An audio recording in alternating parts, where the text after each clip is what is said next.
Please, sign here.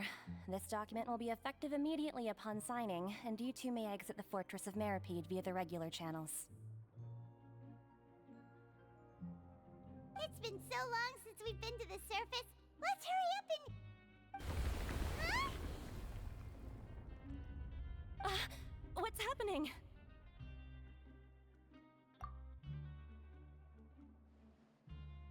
I'm fine, thanks. But I wonder what that tremor was just now. Let's go ask the Duke.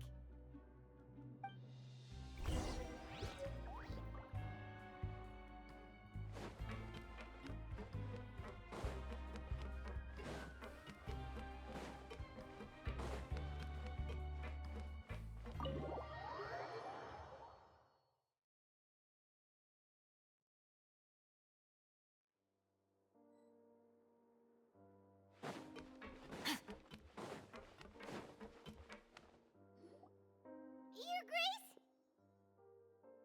Ah, good to see you two. Is there something you wish to see me about? Yeah, what was with that earthquake just now? Ah, that. The tremor didn't originate from the seafloor. Over the years of serving as the warden here, I've developed a sense for distinguishing between what occurs on the surface and what occurs underwater. So the fortress is okay? If you recall our last incident, if there really were a problem, there would be crowds of inmates in a panic right now.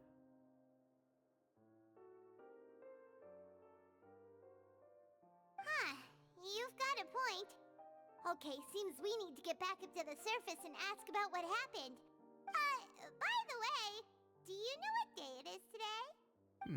I believe today is this month's pipe cleaning day. Wait, seriously? Ah, yes. Have you completed your release papers? Yep. It's you two. Are you leaving now? That's right! Today is our last day in prison! But now that Paimon says that, it doesn't feel like we were confined here. Oh yeah, Paimon feels fond of this place now! Then be sure to come back and visit. I'll miss you. If you've signed the release papers, then you're free to go. The guards will escort you out. You're not going to see us off? I knew you'd ask. All right, sure. Let's go. Well, you actually agreed. No worries, you must be busy. Paimon was just joking. Ah, so you do have a polite side, I see. After being down here for so long, I imagine you must feel like you're lacking companionship. Shall I come along too? Yeah, don't worry, we'll come back to see you. Paimon really likes the cafeteria here. The chef's... I hope you won't be here as convicts the next time I see you. We'll do our best to stay out of trouble. Well, it seems our work in the Fortress of Meripede is finished. That's the end of another chapter in our journey. And we should probably go report to him now. Next up, the Palais Mermonia. You're going to see Monsieur Nervillette? Please pass on our kind regards. I'm sure just your regards will do, no? I believe it would be the polite thing to do. You're right. I've heard the Palais has been terribly busy these days. Tell him that I hope he hasn't been overwhelmed by the recent string of troubles.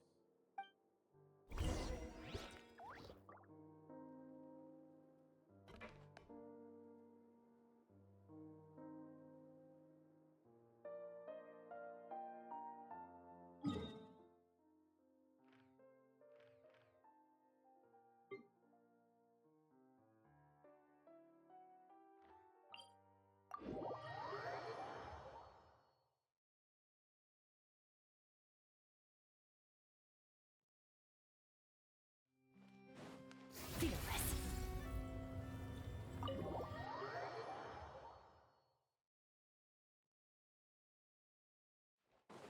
Fearless.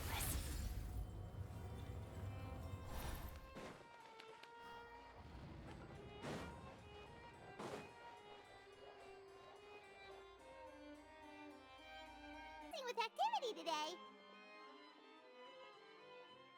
Halt! Huh? Oh, it's you two. Apologies. Monsieur Nervillette did say you'd be welcome at any time. Excuse me, would you mind helping me take a look at this report? I'll be right there. Sorry, I've got my hands full here. You can see yourselves in. Everyone's so busy. Seems a lot has been happening.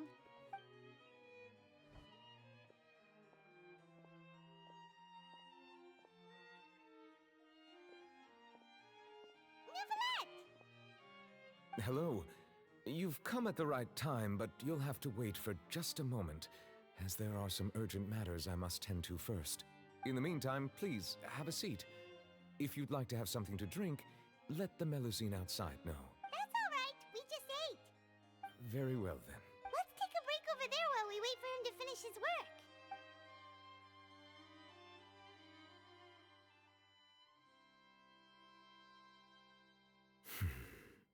All right.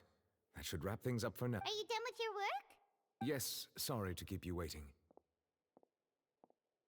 Today should be the day you were released from the Fortress of Meripede, and it appears that you've managed to complete all the release paperwork. That's right, and we came here to see you right away.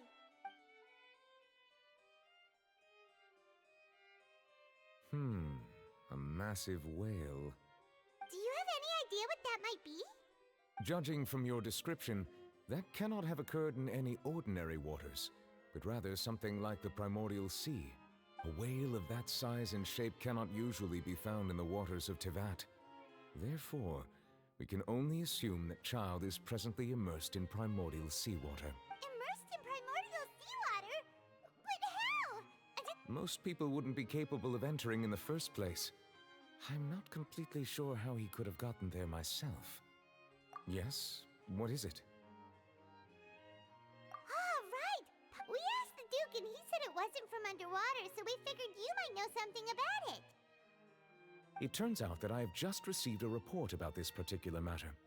In fact, that's exactly what I was busy with a moment ago. The source of the tremor was here on the surface near Poisson. After the shaking stopped, the water levels in the Poisson area rose at an alarming rate. The water levels rose? Oh no!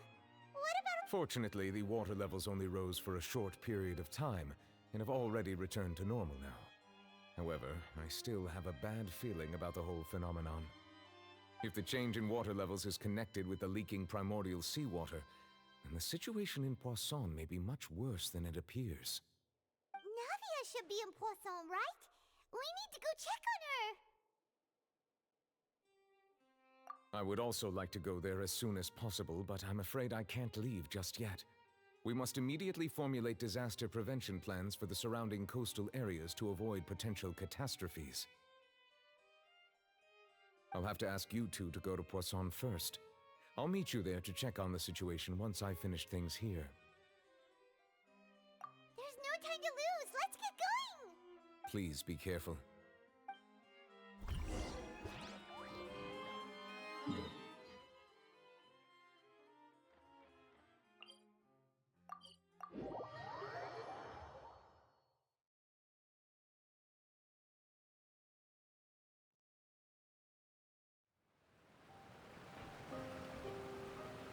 Oh no!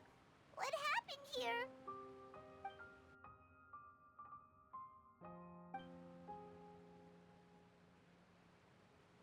Navia should be around here, right? We need to make sure she's still...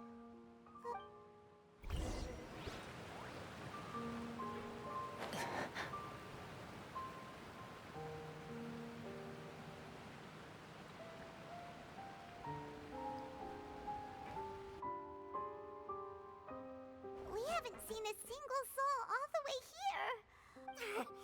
What will I ever do now? Look, there's someone on the roof.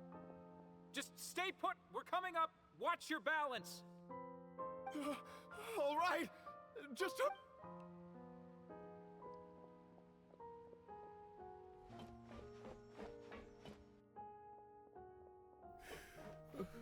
I'm not young anymore. Oh, he looks pretty sad. My leg. My leg. How could this have happened? It hurts. Just hang in there. Help is on the way. You can hold my hand if it makes you feel better.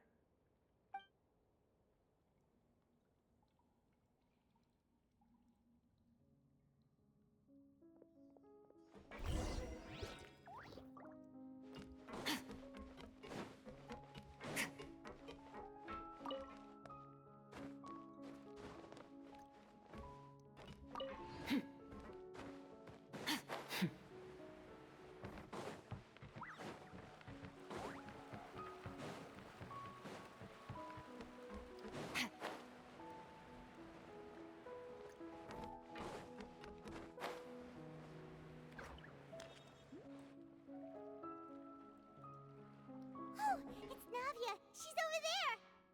Hey, Navia, are you okay?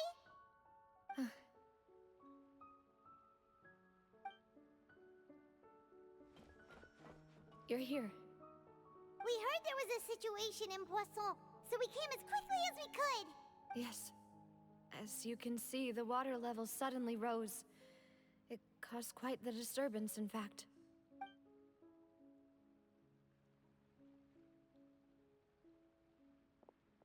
Demoiselle! There was a wounded resident next to a building southeast of here. We've already transported him to safety, but we've run out of medical supplies. He's wounded? He fell, so it's probably a broken leg. He's pretty shaken up. When the water level rose, he desperately climbed up to the roof. Once the water receded and he saw the ground, he became terrified and eventually... He jumped down then. Find the leader of Squad 1 and tell him to take the wounded resident to see a doctor. He should know where to go. Understood. I'll take over his search and rescue mission in the meantime. All right, you'll be in charge. I'm sorry. Where were we? The situation? Ah, right. Allow me to explain. A little earlier, we suddenly heard a loud noise. At first, everyone thought that something might have exploded on an aquabus.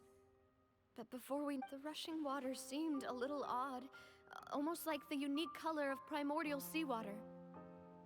Some people didn't realize the danger and thought it was just ordinary. Everyone on the street who happened to be close to the water didn't have a chance to escape.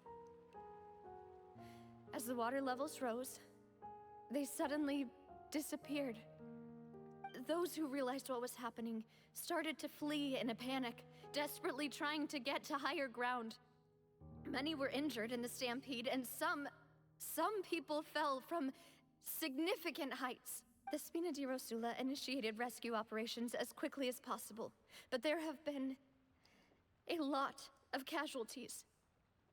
Fortunately, the water that flooded the area contained primordial seawater, so the lower levels of Poisson are still hazardous. To ensure everyone's safety, I've asked the people there to leave as soon as possible.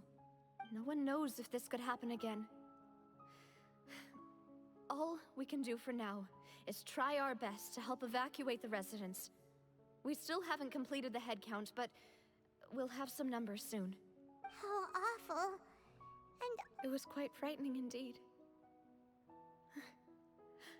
I only wish that everything that just happened was a bad dream. is there any way we can help, Navia? Thank you for being so willing to help in a moment of crisis like this. You don't know how much it means to me. I really... Don't say that, Navia. That's what friends are for. Demoiselle! We've got a situation here! Sorry. I need to go for now. And out she goes. Seems it might be a while before she can take a break.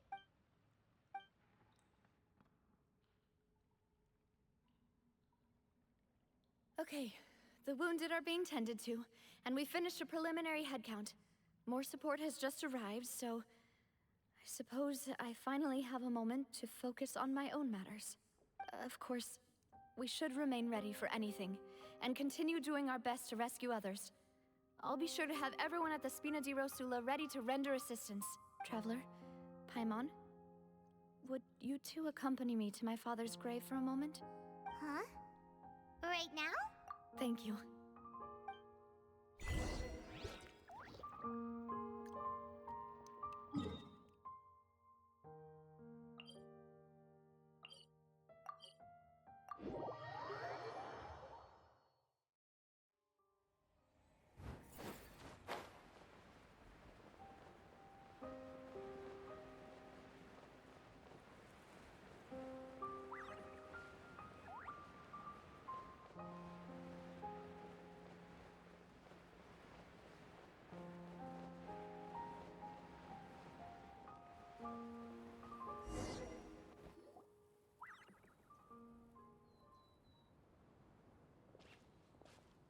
Not a lot of people here, huh?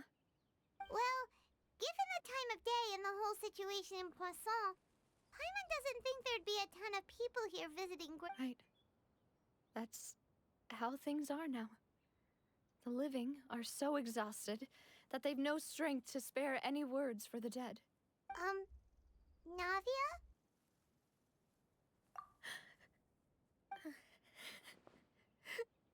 Navia, what's wrong? Sorry. I just... Malus and Silver. They won't ever come back here again. What should I do, Papa? Huh? What happened to them? Everyone agreed on the rescue plan, but still... They were helping evacuate the residents, but they couldn't, and they were caught in the seawater. What should we do? I've known them for so long. And I know they weren't afraid. But I could at least hold a funeral for my father. And I know where he rests. But as for Malus and Silver, they're just gone. I just can't.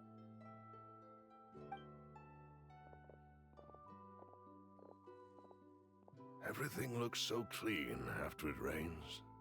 Even the gravestones. I didn't expect that you'd enjoy a glass of red wine in front of Master Callus's grave. I can understand. Besides, the scenery here isn't half bad. See, it's not just me. I always want to bring something when I visit Papa. Perhaps we might even have a picnic. He wouldn't be angry, would he? How could Master ever be upset with you, Demoiselle? Yet the cemetery is the home of those who have passed, is it not? Everyone ends up here sooner or later. Buying yourself a plot in advance, are you? No need yet. But when I do, I hope you'll let me be buried beside Master Callus, Demoiselle.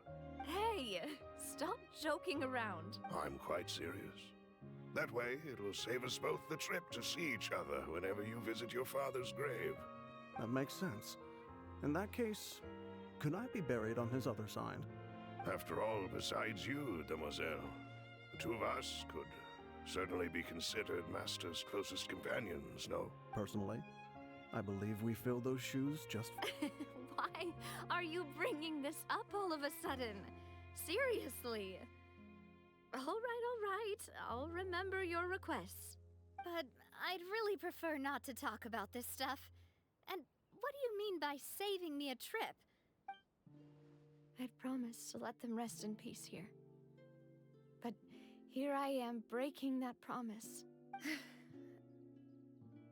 I'm sorry for letting you see me in a mess like this. I don't usually cry, really. Paimon doesn't know how to help you feel better.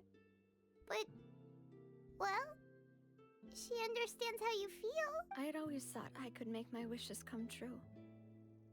But now that I think about it, that never solely relied on me. Many things Malus and Silver have helped me so much. But by contrast, I could do nothing for them. I'm so sorry. You can spend as much time as you need here, Navia. We'll stay with you. Thank you. Right now, you don't know how much that means. By the way, you can have a look at this. It's a list of victims from the incident that took place here. Obena, Khan, Burnett, Giverny, Francine, Karina, Daisy Ray, Joinville, Julianne, Esson, as well as Malus and Silver. So, everyone else is... It's okay. I know what you're thinking. And you're right. We lost Malus and Silver. But we were able to save more than we anticipated. The overall outcome indicates that the cost... Right! Don't think that way, Navia. One person might be saved at the expense of a... Malus and Silver were not the price for saving anyone. They're heroes! You're right. Thank you, Paimon. What you said just now was pretty amazing, actually. I'll remember your words. Oh! Seems you've become more eloquent in the time since we last met. The knave? What are you doing here?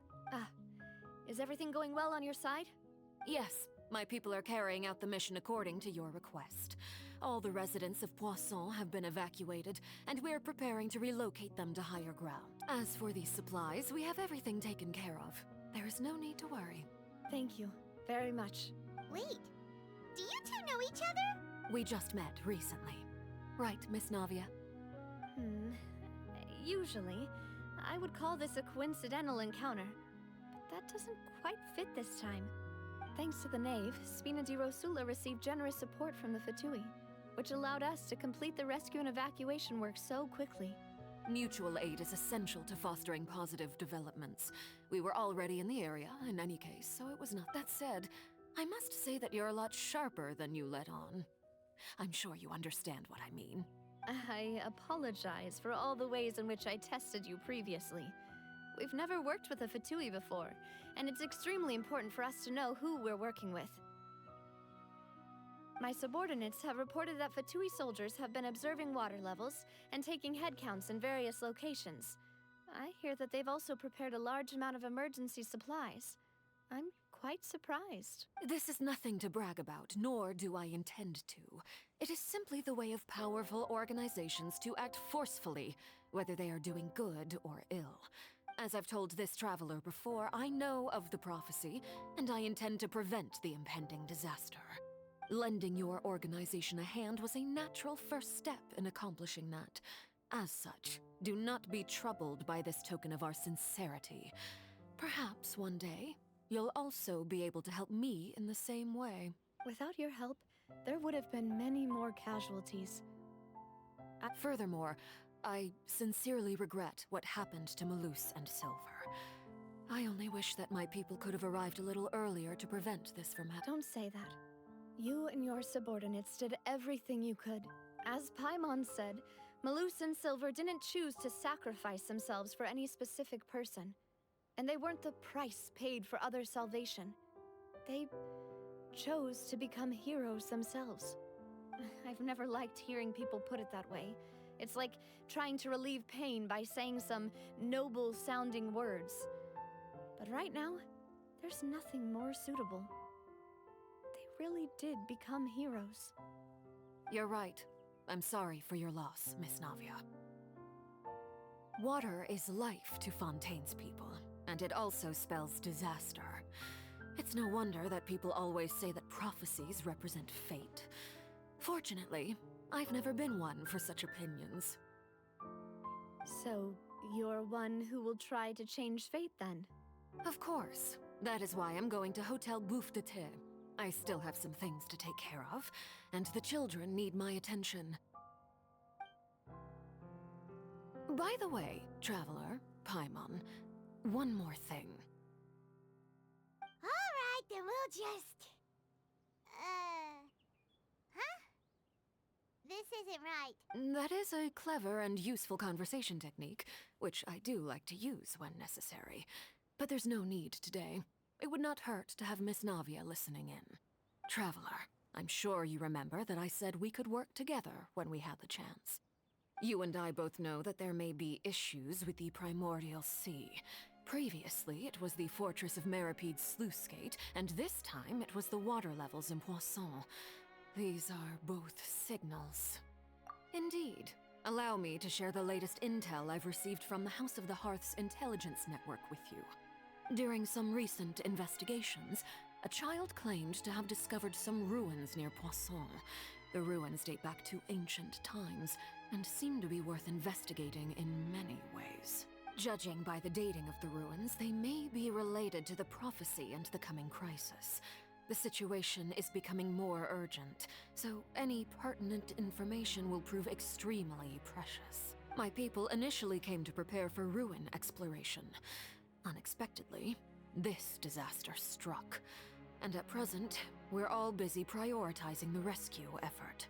So that's why the Fatui were already in Poisson.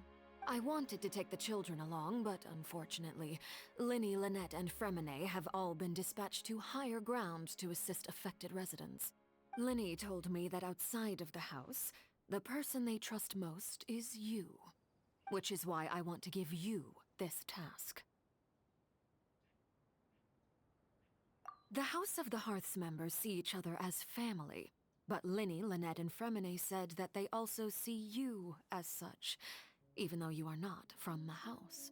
I'm sure you already understand how earnest they consider their friendship with you to be. Oh, that somehow makes Paimon feel kinda happy. The intel I just shared about the ruins could fetch a high price. But since the children consider you family, it's only natural that I freely share it with you. Got it! So all we gotta do is go to some ruins, right? Excuse me, but may I tag along? You wish to join, Miss Navia? But are you sure you're up to exploring some ruins? You need to rest. Well, I'm sad, yes. But I can't just go back and plop myself into a chair by the roadside and do nothing. There's no point in being depressed while we still have a disaster on our hands. As my father's successor, I must live up to the hopes he had in me. Besides, I'm also doing this for myself. I need something, a distraction, to keep my mind off Malus and Silver.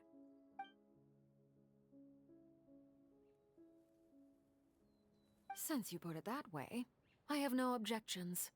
What do you say, traveler? All right. The ruins are to the south of Poisson. Here's the map. Okay, the three of us will handle it. Come on, let's pack up and get going.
So, are these the ruins the knave was talking about?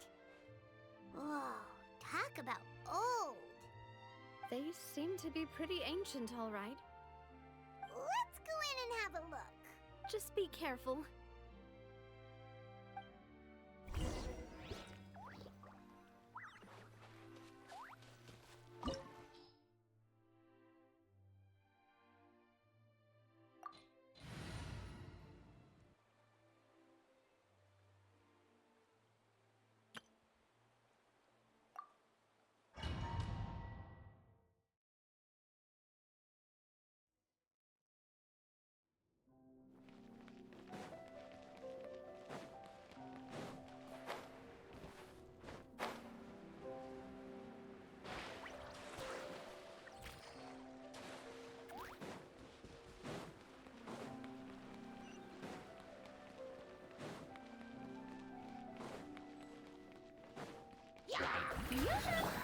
to the freezer!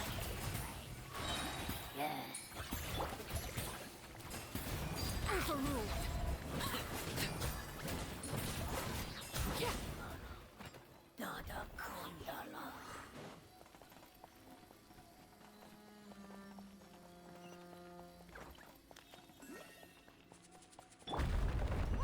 The floor here isn't safe.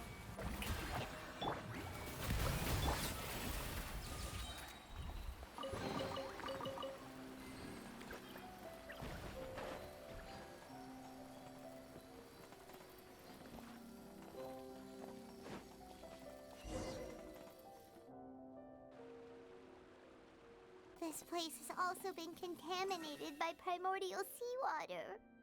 Yeah. And a lot of it, too. A Fontainian would most likely dissolve the moment they fell in. Right! You can't go down if there's primordial seawater. It's too dangerous, and it won't be any help for you to just stay here. Don't get Paimon wrong. We're not saying you're useless. It's just that... No, you're right. I can't do anything in this situation. I'll leave this to you.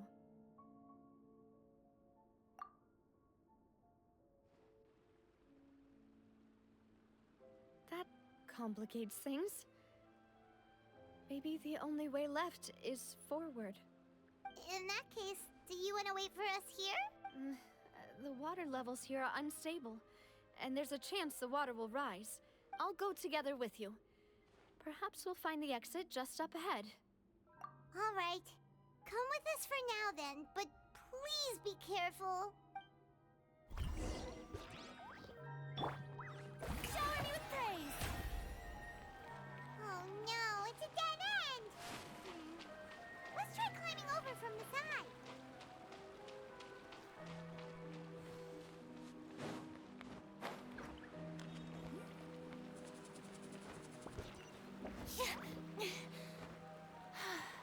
Huh?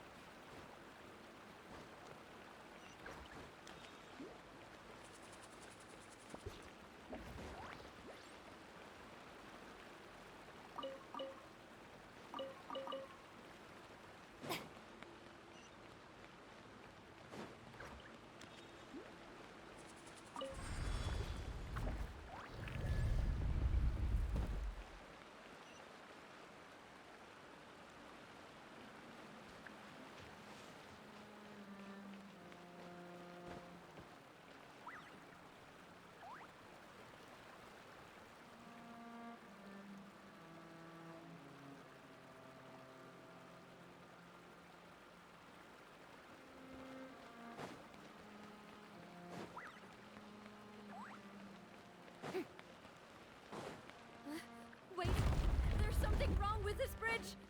Run!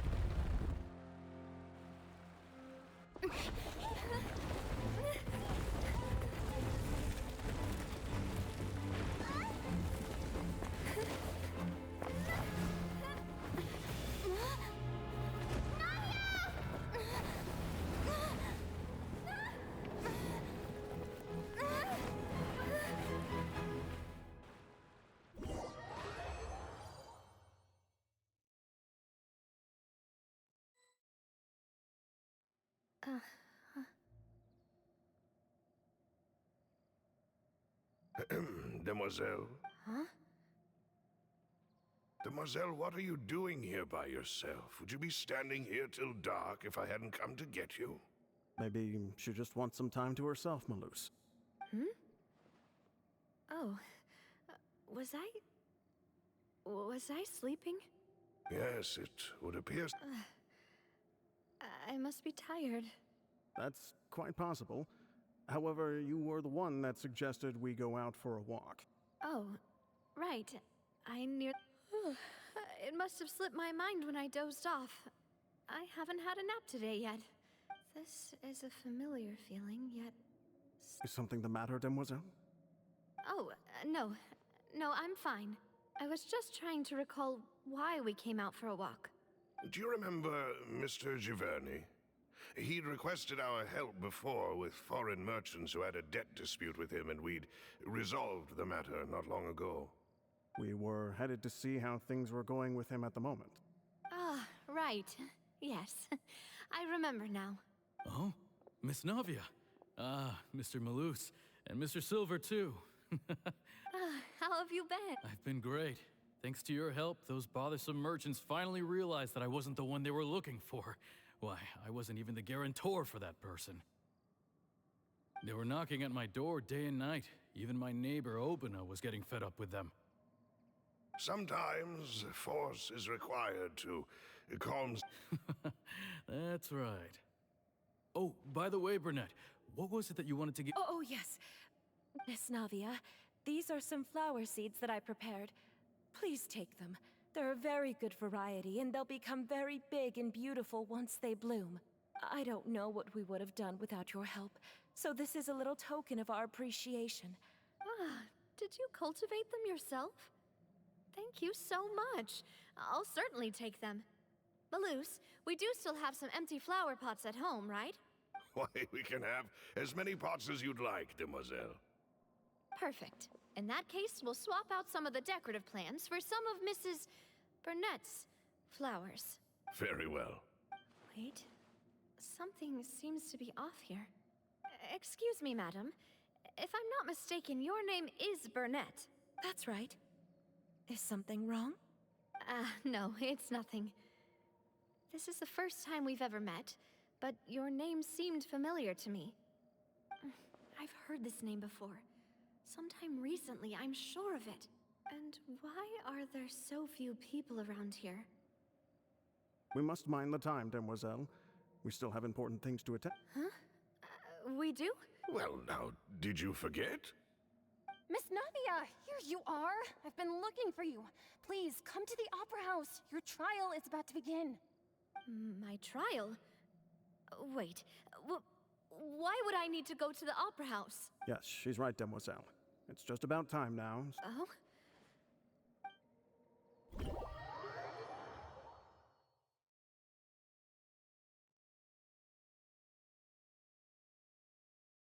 Look, it's Navia. She's here. And her two attendants are with her. Goodness, everyone's finally here. There sure are a lot of people here to see the trial. And they all seem to be oddly excited about something. Karina, Desiree, Joyville, Jolien, Essen. Why are so many people here? And as for the judge... huh? Where's Monsieur Neuvillette? Please sit in the defendant's seat. Don't worry, Silver and I shall accompany you. All right. But are you sure you can stand behind me? Typically, it wouldn't be allowed, but today is an exception. Hey, what kind of place do they think this is? Come on. Do they have any idea what they're doing? Seriously. Enough with the whispering! Could some... My dear Miss Navia, have you not yet realized what you've done? As all here know, you are Master Callus's successor. After you took over the Spina, you treated all of us just like the late Master Callus had. If anyone in need reached out to you for help, not only you, but your butler, your subordinates, nearly everyone in the Spina di Rasula fought... Wait a moment. Aren't you just proving that I'm a good person? Yes, correct. Absolutely right. And that is why you stand accused. We are one big family, all of us who are from Poisson, inextricably linked. And with you being so important, therefore, this fair and honorable court shall declare you guilty, and you shall stay here. You will be together with us forever. Huh? What are you saying? Everything you have said is correct. I have indeed done a lot for my hometown, and... Ah, well, if that's what... How wonderful, Miss I know all these people. Why are they laughing? I seem to remember now. Wait just a moment. This isn't right! Malus? What was that, Mr. Malus? Our conclusion is very clear and unanimous. Let the court judge her now. Stay here, Navia! You're one of us! Demoiselle, don't admit guilt. This trial means to keep you here forever. I wish to exercise my right to defend Our Lady. Mr. Joinville, you only know of Navia's goodness, but nothing of her. She was born a free and independent spirit. She has never been tied down by anything. Indeed, her actions cannot serve as proof that she identifies herself as part of any group. Please do not mistake her. Really? As an individual, you say? Don't forget, we are all Fontainians here. This is the nation of justice. Even if Miss Navia only voluntarily rendered her assistance, that doesn't change the fact that her beautiful soul must return to everyone. Water accepts everything is measured here in the nation of Hydro. And in the end, everyone shall meld together. Now I speak for everyone. Our opinion is consistent. Navia should stay. And you would call this justice? Preposterous. You are merely jealous that Demoiselle still has a chance to exist as an individual. Have you forgotten how much you all once longed to become individuals, to become independent? Do you mean to defy our justice? if your justice is flawed, then why should we acknowledge it? As you said, we can also have our own justice. And that is... My head... Demoiselle! Silver, it hurts. My head is spinning. I remember now. Everything that seemed odd from the very beginning. Karina, Desiree, Joyville, Jolien, Essen, and Mr. Giverny and Mrs. Burnett, who we met earlier. Even Malus and Silver. I don't want to admit it, but they're all dead. Don't be afraid, and don't admit guilt. We will protect. Absurd! Who are you to say that she cannot be judged? We are the majority, and in the nation of trials, don't let them escape! Mr. Malus and Mr. Silver, must you be so stubborn? How could the two of you possibly hope to stand against the collective? Do not resist. This judgment is fair and just. Navia belongs to... After all that happened, she should not be left alone in Poisson. What are you saying? No more excuses! He says we're jealous. Jealous? How could she possibly be an independent What's with these people? Who's jealous of her? She belongs to us! Miss Navia. Silence! That's...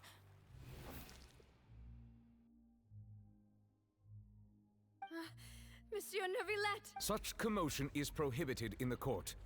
The accusations you just presented are nonsense. The court will adjourn for the rest of the day. In this, I shall hear no objections. Our thanks, monsieur. Please leave with me, Miss Navia, while there is still time. But... Go on now, demoiselle. This is your only chance to leave this place. What, can't bear to leave us behind, does... Malus. My apologies. I couldn't resist making one little joke once I realized that this shall be our last goodbye. Malus... Silver... Quickly, you must come now. Goodbye, demoiselle. Farewell.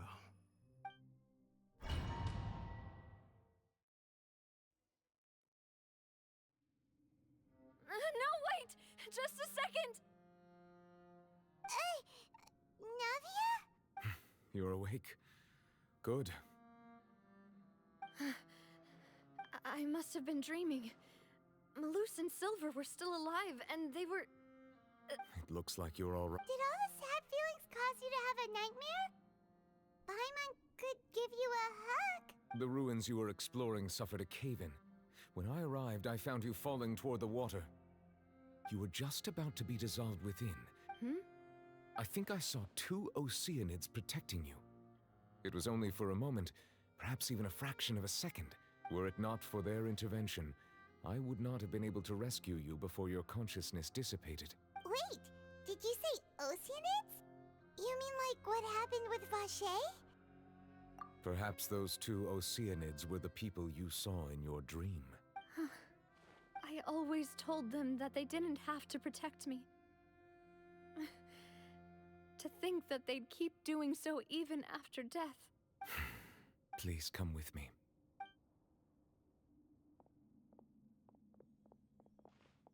Neverlet, are you okay? Oh, I am quite all right. Perhaps there's something we could... Why do you look so stiff all of a sudden? Oh, Paimon knows.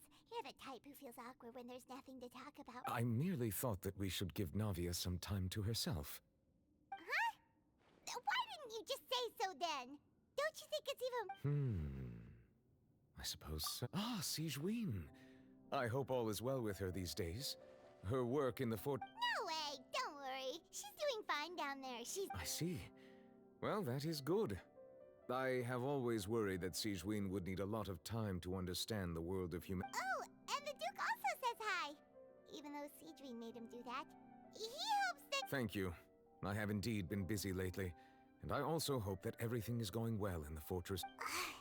He still doesn't know what to talk about. So, Neverlet. This isn't going anywhere. Let's try something... Yes, in fact. I had arranged to meet you in Poisson, but when I arrived, I discovered that the Fatui were helping the residents evacuate. They had even transported a large quantity of supplies to the air. Amid my astonishment, I ran into the knave, and we had a chat. She informed me that she... Yeah, we originally planned to meet up with you, but we thought you might still be busy with all those official documents. We didn't think exploring the ruins would take very long, and who would have thought you'd wrap things up so quickly?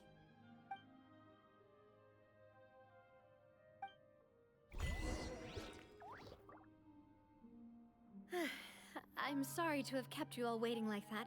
I'm feeling much better now. I guess we should get going again. Will you come with us, Monsieur Neuvillette? Yes, if you wouldn't mind my company. All right! Another one joins the party! Let's get going then!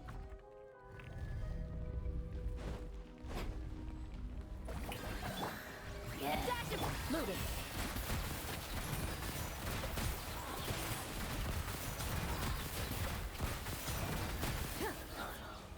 Dada Kondala.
into the shadows.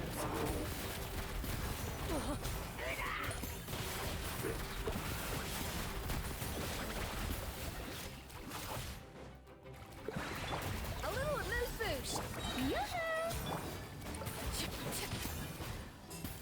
Transfixed. Dada Kundala.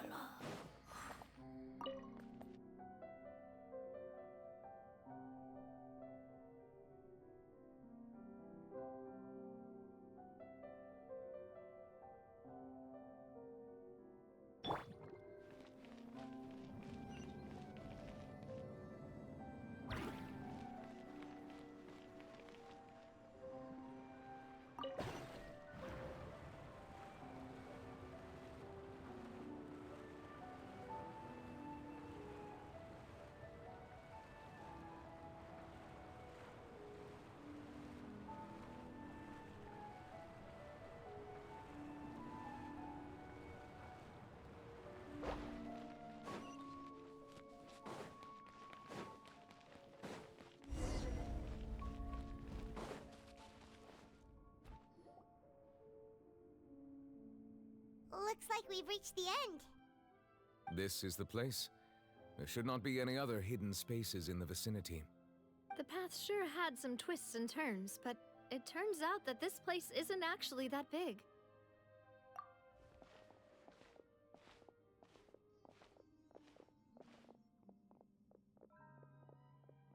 Stone slates.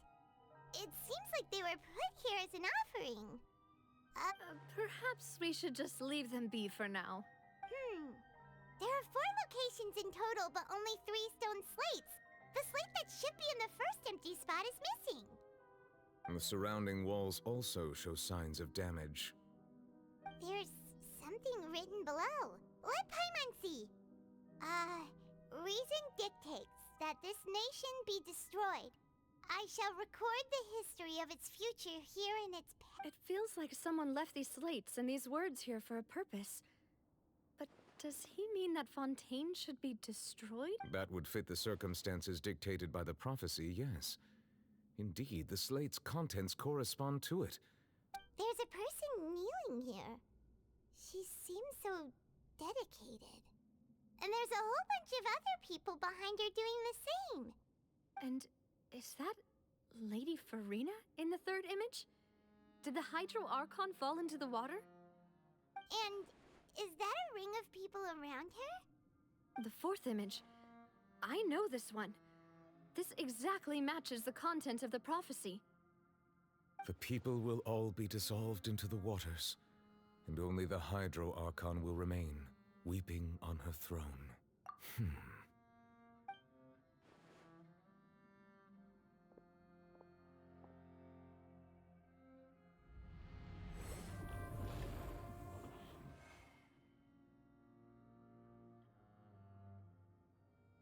More information should be hidden in these slates, but I fear I cannot easily uncover it.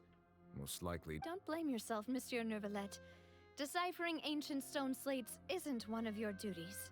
Ooh, the Paimon's getting the chills just looking at this. Says that it's the history of the future, right? I really hope it doesn't mean... Still, Paimon feels like these images are kind of...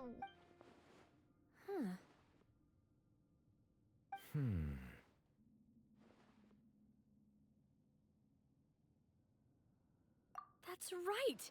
If the images are in chronological order, shouldn't the 4th, the waters drowning Fontaine, come before the 3rd, where the Hydro Archon herself falls into the water? And yet the order is reversed here.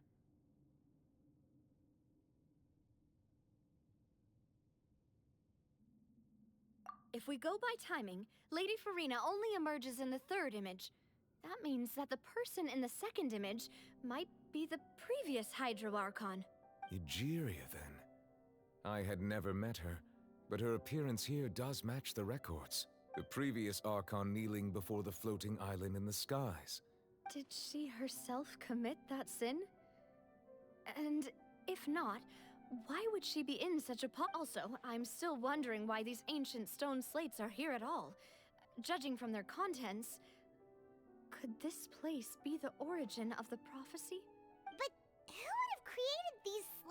left these words here.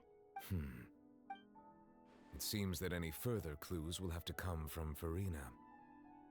In that case, there's no time to lose. There's nothing else to be gained here, so... Yeah, we better get somewhere safe for now.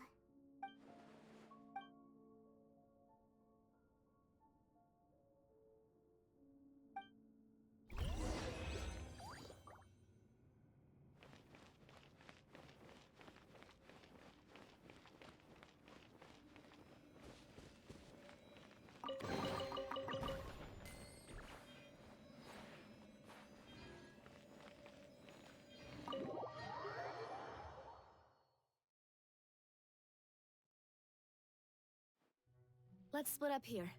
I'm going to check on what's happening with the Spina. You know how it is. There's some things you just need to be there for yourself.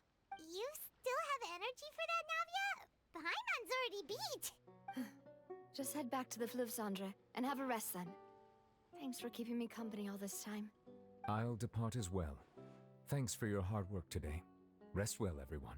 Traveler, I will go talk to Farina tomorrow morning to ask about the stone slates. I'm sure that you're concerned about this matter as well. If you have time, drop by my office. I will share the results of our... Are you really gonna talk to her about this directly? Will that be a problem?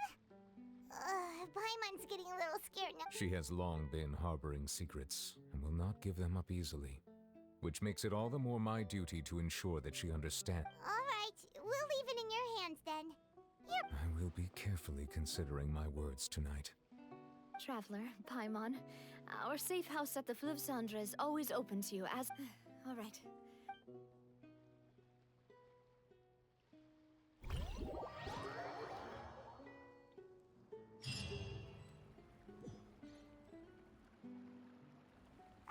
We're finally back!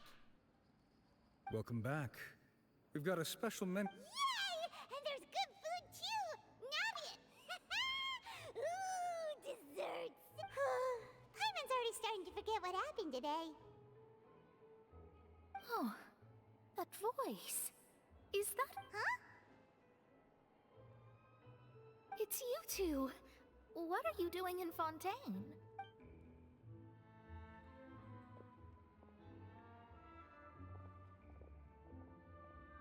Mona?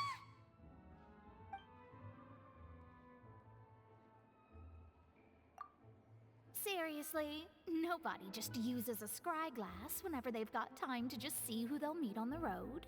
Still, we didn't expect to see you here. Wait, you're not a Fontainian, are you? Well, I have some business to attend to here, so I booked a hotel in the city.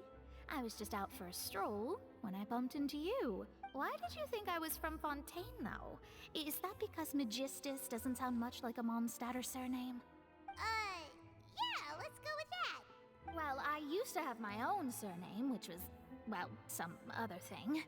Either way, the old hag told me when she took me as her disciple that the first step to being a great astrologist's pupil was to change that name. There was nothing for it, really. She really is amazing at astrology, so I changed my name to what it is now according to her wishes. To my surprise, however... it is... Nope. Although it is used by us in place of surnames, it generally just means great. Wow! Imagine including a boast in your name. I reckon so. In any case, I'd give my disciple a name like this as well, if I were to take one. Astromancer Barbeloth Trismegistus. Whoa, that's a long one. My name means Mona the Great Astrologist. As for the old hag, hers is, in plain speech, the thrice-as-great Scholar of the Stars. Just take it as a title specific to astrologists. Thrice as great? That's so... I know, right? That's just how she is. She used to call herself Magistus, actually, but... Talk about excessive. Magistus is thus the calling card of our school, so to speak, which makes it about the same as a surname. It's all right if you don't get it. You can look into it further should you need to study astrology more deeply. That sounds terrible!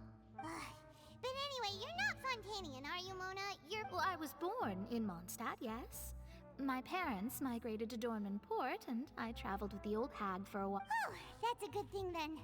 At least we know you won't be dissolved by Speaking of that, I'm sure you're aware that a bunch of things have happened here in Fontaine, right? I know you're not a local, but there's something ominous about it. Well, the water, I mean. That was the main reason, yes. Just a while back, the Steambird invited me to take part in a panel. The invitation was sent quite early on.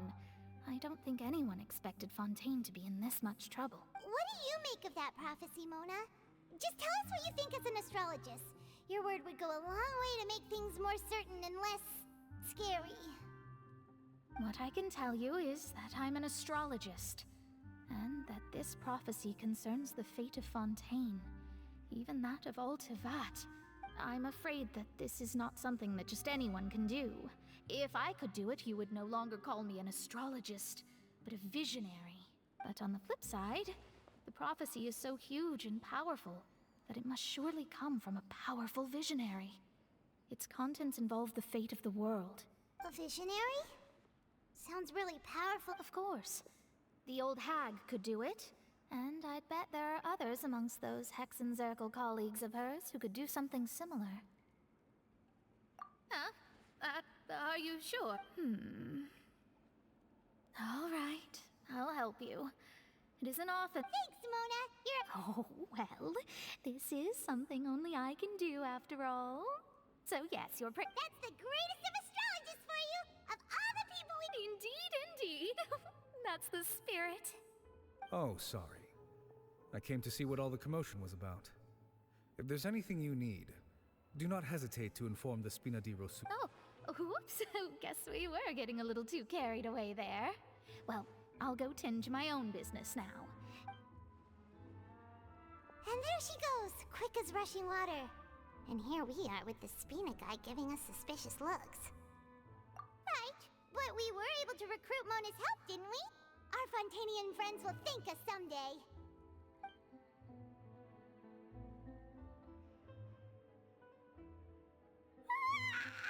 Good morning. To be honest, Paimon's still feeling kinda sleepy. But it's time to get up, Traveler. We agreed to go sing.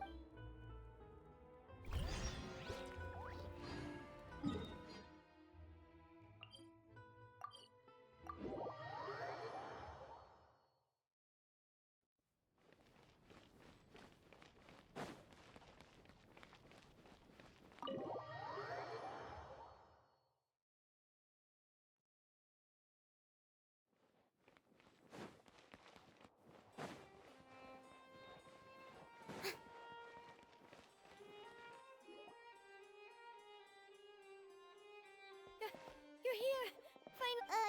Is something— Monsieur Durvalette and Lady Farina, they seem to have gotten into a dispute. Please go see for yourself.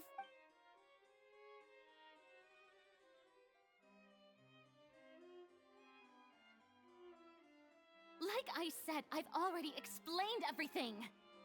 And yet the problem has not been properly solved. There is little space for excuses between us. It is not my intention to offend you, but please, tell me where you stand. You are the Hydro Archon Focalor, are you not? Look at this. This is a list of the victims from the recent Poisson incident.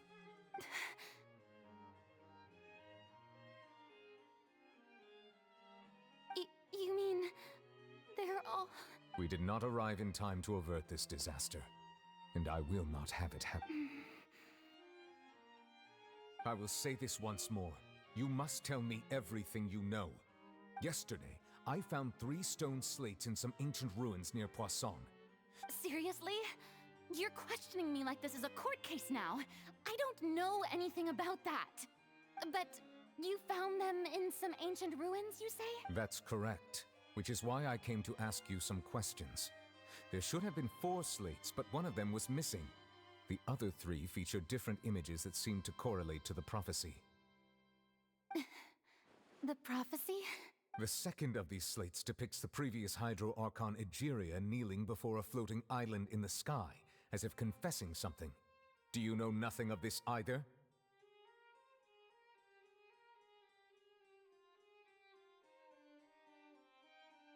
I I don't. I've never seen such. I'll ask you again. Do you really have no— My deciphering of the slates indicates that the Hydro Archon Egeria once had to confess to, or apologize for, a certain sin. If anyone would know about it, it should be you. All gods don't have the same secrets, you know. She was herself and I'm me. Is it really so strange that I know nothing? I understand your concerns, but I'm sorry. I just don't have anything to tell you. Forgive me for saying this now, Lady Farina, but I have long known of your various secret investigations into certain matters.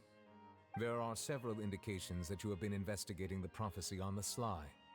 This is not strange in itself, considering that you are the Hydro Archon. But it is strange that you should also claim to not know any of Egeria's secrets, as well as do nothing following your inquiries. You have never been as superficial as you have presented yourself to be, nor are you a fool. And yet, your behavior is very inconsistent.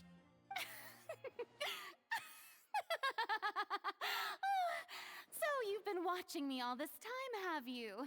I didn't think you were that type. Well, since you know about my secret investigations, then you should know I'm actually working to take care of it. There's no point questioning or suspecting me. You're the Eudix, but you're still my subordinate. You should be following my lead. Just trust in me. You're Archon, and do as I say. Never mind whether you can truly convince yourself to or not. It'll all turn out fine. That's all I have to say. We do not discuss this matter again. Oh, the opera's about to start. Toodles!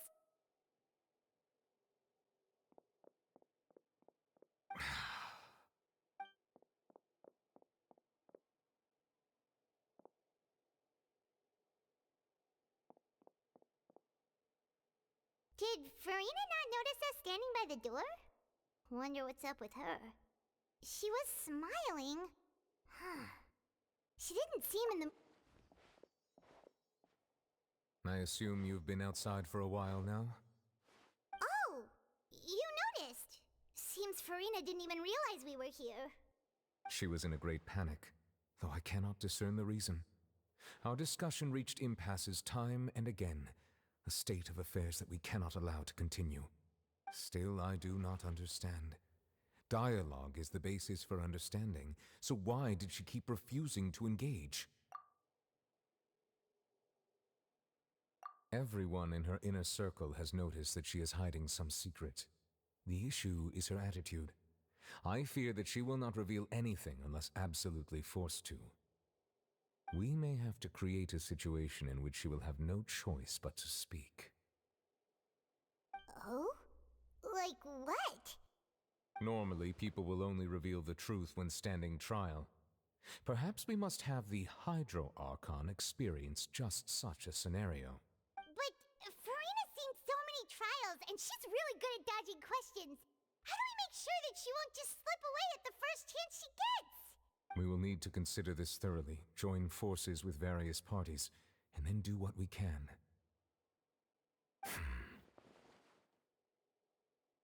If at all possible, I would prefer to recuse myself from this affair, but we must prevent the prophecy from coming to pass.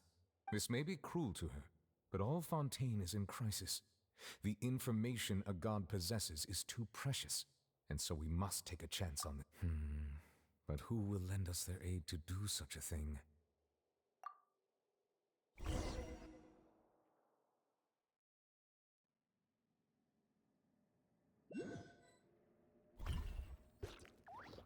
Well, that's it. Speaking of which, it was pretty smart of you to think of hiding here.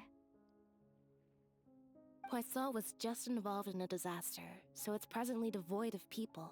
That naturally makes it the best choice. And here you are drinking tea like it's the most natural thing in the world, huh? That's what families should do. Sit and enjoy a leisurely time together. It's nice to enjoy tea here, you know? Care for a cup? Lend me your ears, everyone. Or perhaps one of you might like to start us off. How about you, friend? Me? No. Then, How about you, good sir?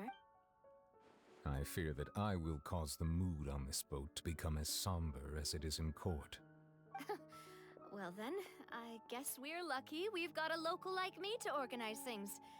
Wonderful, the spotlight at last. I guess I'll be facilitating things from here. That was a little long-winded, don't you think? Oh, you might be right. Anyway, to cut to the chase, our friend here, the Traveler, has brought us together to discuss something. As for what that is, well, let's start by saying that we'll be pooling our efforts together to create a series of traps. Oh, how intriguing. Well, it's just an expression, really. One that I just learned from Chlorand, and used on the spot. So, let's invite her to explain in detail. A round of... Huh? Didn't you say that you would be facilitating this? Oh, come now. Your work doesn't involve much public speaking, right? This is a good chance to practice. You might even pick up some fancy oratory tricks to impress your boss with in the future. I see. And what does my boss say? He is glad that you consider him your boss. Do go on.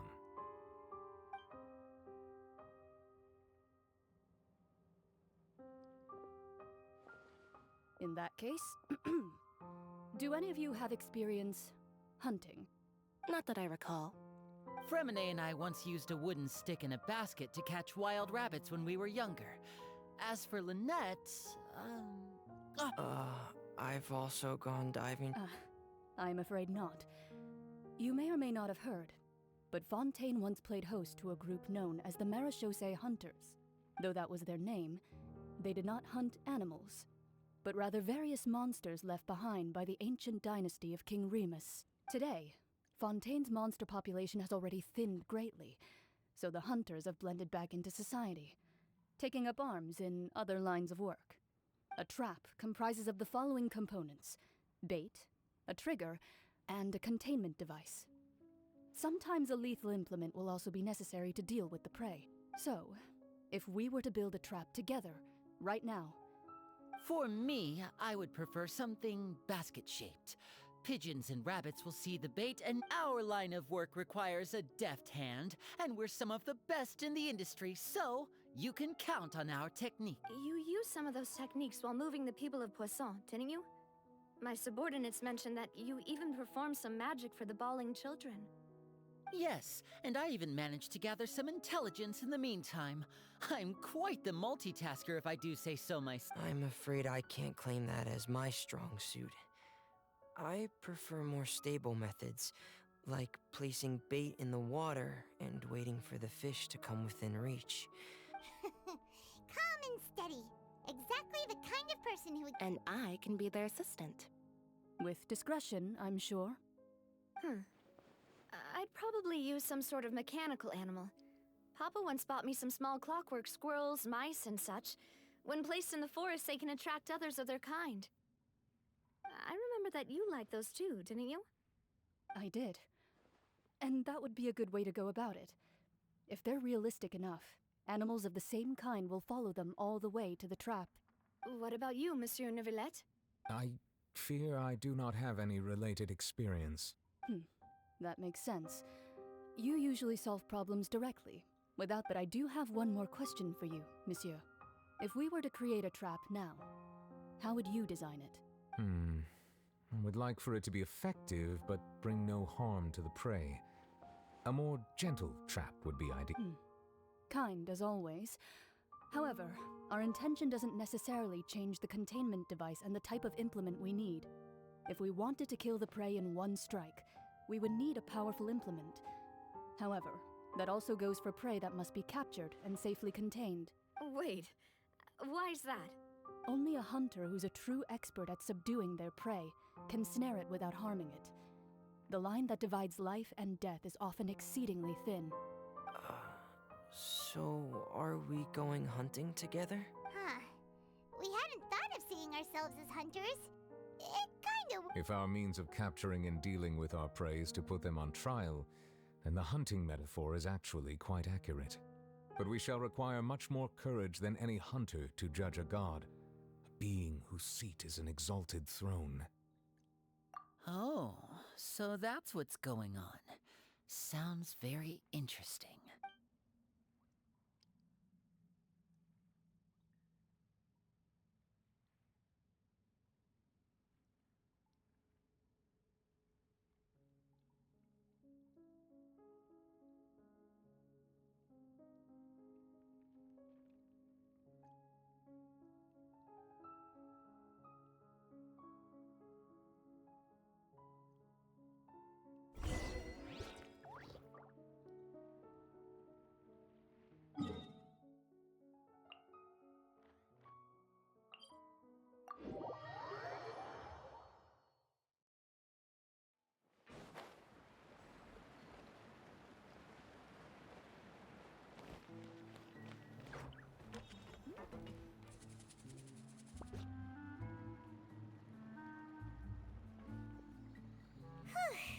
It's been a tough few days, hasn't it?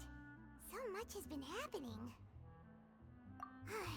Paimon didn't think the meetings would go on for so long, but everyone seemed pretty fired up, huh? Paimon thought they'd be at least a little frightened. Well, Fremine was, now that Paimon thinks about it, but everyone else just looked a little surprised. Well, it's hard to say. Paimon doesn't have any experience with this sort of thing. After all, you're the most reliable person in the world, aren't you? Did you just pour some tea? Paimon, what's that? Paimon's never seen that cup before. Don't be frightened. I'm just joining you two for tea. Who's that voice? What a strange conclusion. But also such an interesting one. And yet, even you feel confused. As such, I couldn't resist but come by for some tea and a chat. Consider me a passerby, just accepting a commission from my friend's disciple on a whim. Precisely. Call me in, a mage who wanders the world. At least, that's how my friends have suggested I introduce myself. The prophecy. Yes, what has been prophesized will be fulfilled. You may view such things as the history of the future. What? Then is there any way we can stop it? People call such things fate, and it is written in the stars. It cannot so easily be altered. Ah, so you've caught on. Just as prophecies are usually only the future as seen from the perspectives of the gods, could things be happening in hidden corners? Or are the things that you shall see different from the fate that the gods perceive? What is she talking about? It all sounds really impressive and important and stuff, but it also sounds kind of scary. I believe that you understand, right? Some things are insignificant, but others, you must reach out to change. Ultimately, fate shall serve as your only guide, no matter what will happen in Tevat's future. All you need to do is to play your part. This was good tea, by the way. Thank you for your hospitality. Well, that'll be all for today. The voice. It's gone.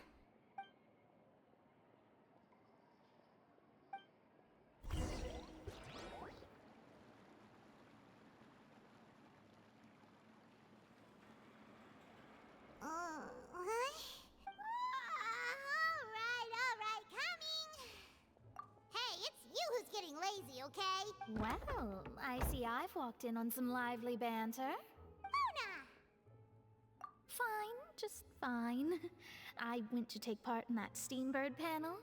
It turned out to be more interesting than I expected. Not all Fontainians are pessimistic about this. One journalist mentioned that sitting around and waiting for the end to come would be wrong, and that they should make their own rescue preparations. I agreed, so we had a brief chat with her. Did she have pink hair by any chance? Why, yes, it was Charlotte. I assume you've heard of her. I'm in full support of her view. Prophecies are very important, but how can people allow their lives to be commandeered by just a few words? That's right! Paimon's glad to hear something sensible for what— Ah, yes. About what we had discussed before.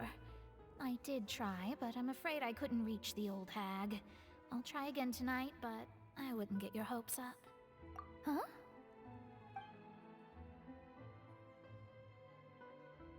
Goodness gracious. Are you serious? She said that even the god's gaze has blind spots. Pretty bold if you ask Paimon. Most people would believe the gods to be all-knowing, right? The Hexen Circle members are certainly anything but ordinary. As for the mage named N, the old hag has mentioned her a few times. She said that N's sense of direction is incredible, and that she loves guiding those who are lost. But I've never met her, and if she were still alive, she'd be... well, suffice it to say that the hag's at least a few hundred now, and N's been around for longer than that. Whoa. The Hexen Circle sounds like a scary group. But they must really stay in shape to live so long. Their abilities alone are pretty terrifying. If she came to see you personally, then the problem you're facing must truly be of great importance. Well, it's not like Paimon could understand anything she said. Yes, she was quite cryptic, but I suspect she means that there is still a way to turn things around. She didn't say when or what that would be, though, so perhaps it is something that you cannot know right now.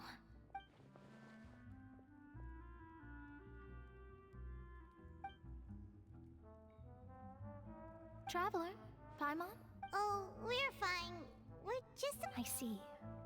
I feel that same... I guess you could consider me someone who has often witnessed fate. So far as I've... But even so, I still hope for and believe in miracles. Astrology is eternal and rational, but fate may not be. It is cruel, but it can also be beautiful. Perhaps that's what N was trying to tell you. Not to lose heart, and to believe that what you are seeing playing out before you is not yet set in stone. I did originally think of steering clear of all this, but I couldn't. Even if this is all futile, I still wish to help everyone. If we don't... Huh. You do have a point. There I go, talking about astrological principles again. Sorry about that. The moment it was worth trying to comfort you, even if only a little. I believe that you'll help those who are struggling in the same way I did. I suppose that might be why we always seem to meet by coincidence. Paimon feels kinda moved by what Mona said. But hey, Traveler, Paimon suddenly feels like going outside for a walk. Let's walk around the city, shall we? There's a few spots we always like to walk by.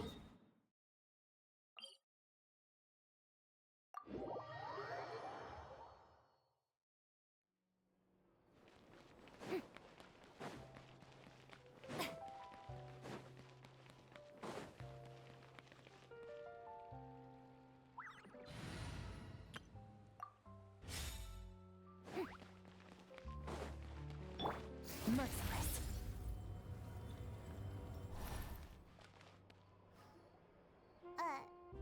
Huh? Our names are written in this newspaper. Let Paimon see! The underwater stronghold, the Fortress of Meripede, has continued in its noble autonomy. My recent attempts to enter the fortress bore little fruit. Huh. Thus, did an Outlander friend become the focus of this report?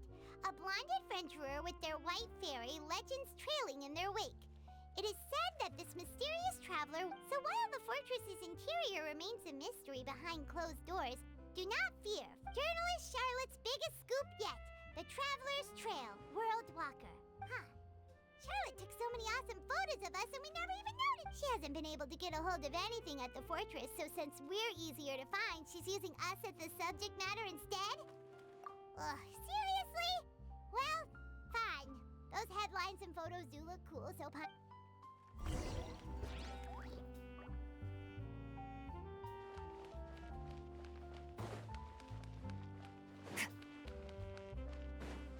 Merciless.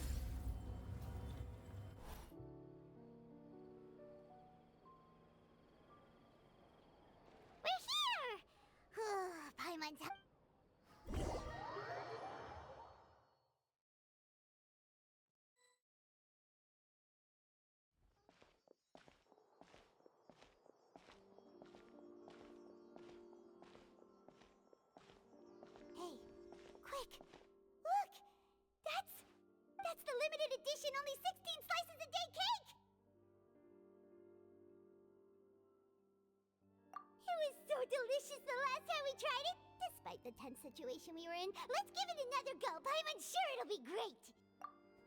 One slice of cake, please. Someone showed up after all. Oh, wait, you're the one from the Palais Mermonia. Oh, are you here to buy cake too? It seems Monsieur Nervalette was right. You really can eat. Wait, did he really say— That's right. Even he has his own preferences when it comes to food. As for me, I love the cake and coffee here. Do you come here often? Usually every day. Every day? It's part of my daily schedule, apart from work. I shall have my cake and coffee. Then what if someone told you one day that this place would be closing soon, and you wouldn't get to eat cake here anymore? But why would it close? Well, Paimon doesn't know either, but maybe— Oh, the prophecy. To be honest, I haven't paid much attention to that. No, still, even if there'd be no more cake tomorrow, that wouldn't keep me from having some today. No, it's the same for eating in general. You might not be able to eat tomorrow, but if you can do so today, then you should carry on. That's what people call living, you know. Huh. Don't be sad. Excuse me, could I have 2 more slices of cake to go? These 2 slices are for you. Sijuin said that this kind of expression you're making is what humans call being sad. Oh, you know Sijuin? I sure do. She was born before me, and she sometimes comes to the surface to teach us things about humans.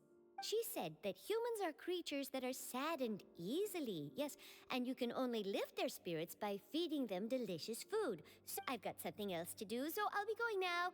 You two try to stay in a good mood after eating, all right?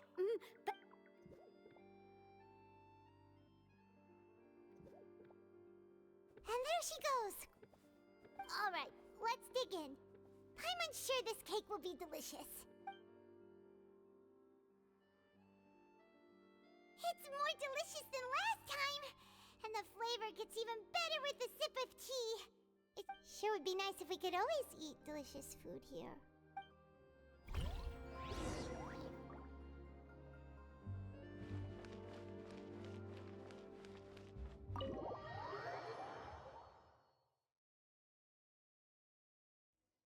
Oh, we're near the Steambird office. Let's go look for Charlotte and have a chat.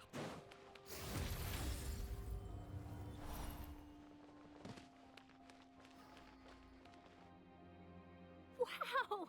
If it isn't the Traveler and Paimon! Oh, have you seen the article I wrote about you? Ha! You've got some nerve! You just used us to make some quick mora! Oh, you needn't worry about that. I heard that you were in Poisson some time back, so I sent you a letter to discuss just that. It appears you didn't receive it, though. It's all right, though. I've set aside the amount intended for you. Really? You're almost a little too easy to win over, Paimon. If I were a journalist with— Oh, Paimon knows you're— Still, what brings you here all of a sudden? Were you looking for me? A friend of ours met you a while back, and when she mentioned it, we thought of coming to see you. Her name— Ah, so you know Miss Mona as well. She's a guest columnist for our paper. Really good one, too. She's so young and already such a brilliant astrologist. So she mentioned me? What did she say? She said that you're a real daredevil of a— Nice. In which case, can this daredevil journalist dare to request an exclusive interview with the legendary Traveler and Paimon? Huh? So your article in the paper today doesn't count? Oh, of course it doesn't. That was more like live photography. What I'd like to do is dive deeper and ask you to talk about the things you've seen and experienced. Yeah, are we even qualified enough? Why not? If I say you're worth an interview, then you're worth it. But not right now, of course. I'll need a few days to prepare. Oh, in that case, we'll just chat when you have the time then? Oh, so that's a yes? Ooh, splendid! I'll tell the editor-in-chief immediately. I'll have to apply for lighting, a venue, some props, and whew, so much to get done now. Wait, Charlotte, Paimon's still got a question for you. And what's that? If, just for example, Fontaine were to be flooded tomorrow, what would you do today? Huh, that's the prophecy you're talking about, isn't it? I mean, I do hear about it often, but I've never once thought that the day could be tomorrow. If you're seriously asking, then I might try and think of a way to leave Fontaine. Oh, but I'm still a journalist first and foremost. That means I have a duty to be reporting from the scene. And secondly, I wouldn't forsake my homeland that easily. From what I've seen, most people don't know what they'd do should the worst come to pass. In truth, it might be better just to behave like normal rather than worry over such an end. So in all likelihood, I'd probably still be prepping at the office for that interview of ours. I know what you're thinking. That sounds a bit sad, but I've always believed that it's best to do what you enjoy. Just think about it. If this nation really were to be suddenly destroyed tomorrow, but I still successfully finish an exclusive interview with a truly unique person, then the story I would wind up writing would truly be timeless. And then do you know what I'd do? Well, I'd write that story, send it for printing, and use messenger pigeons to get copies out to the various nations as soon as possible. I'm not a dreamer, nor am I a workaholic, but I do love my job, and I'd be proud of leaving such an article behind. I guess you could say that I was born to be a journalist. But anyway, that's my answer. And on that note... That's so nice. All of a sudden, Paimon actually kinda envies her. Anyway, let's go and take a look at the sea, shall we?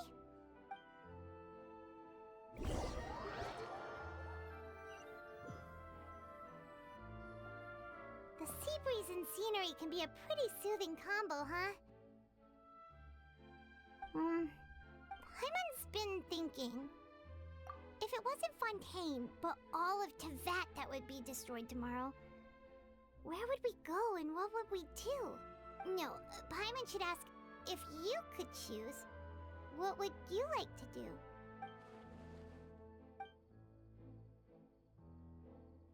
We've always been moving to the next destination, so we haven't spent much time thinking about these kinds of things. We didn't have to either, with us always being on the road and whatnot. You mean, still traveling? Huh. Wait, isn't that what we've always been doing?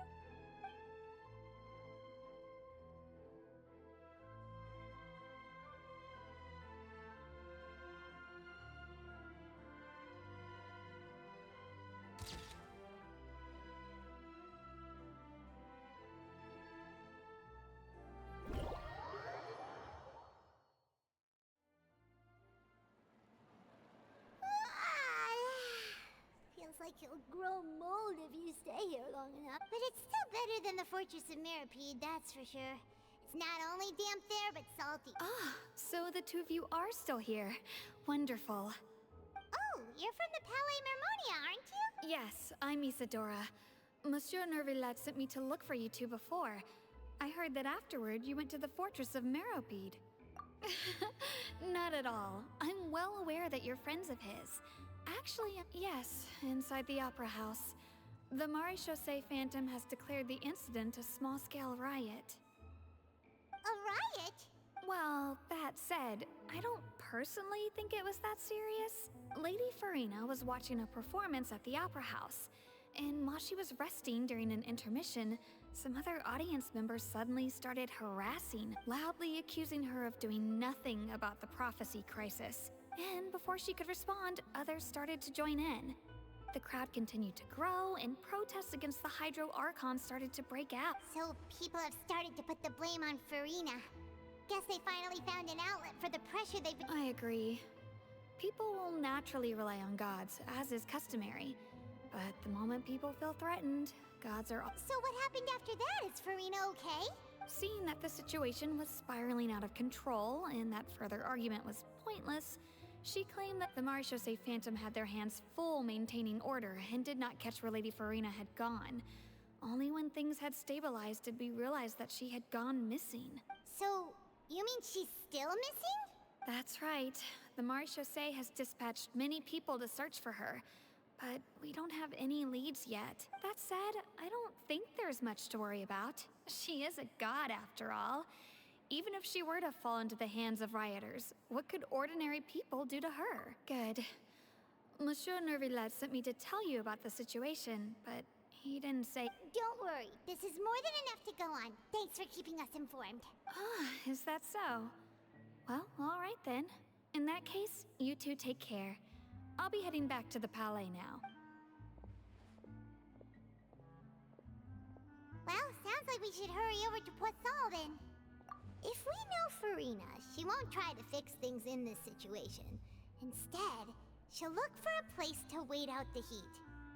And, as we also know, she may be loud and dramatic, but she doesn't have a heart of... When Nervalet was talking to her in the Palais Mermonia, and she heard about Poisson, it would be hard for her to ignore being accused by the public today.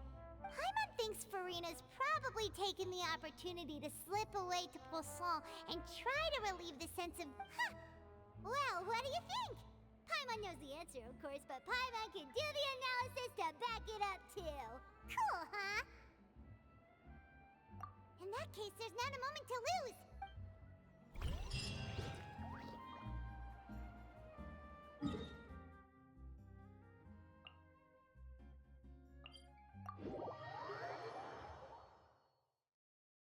This place looks deserted. Guess all the survivors must have evacuated already. All that's left here are signs of death at station. Could Farina really be here? Let's try to find her as soon as possible.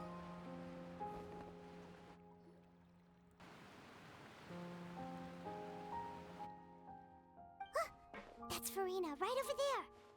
She really is here all on her own. Should I just give up?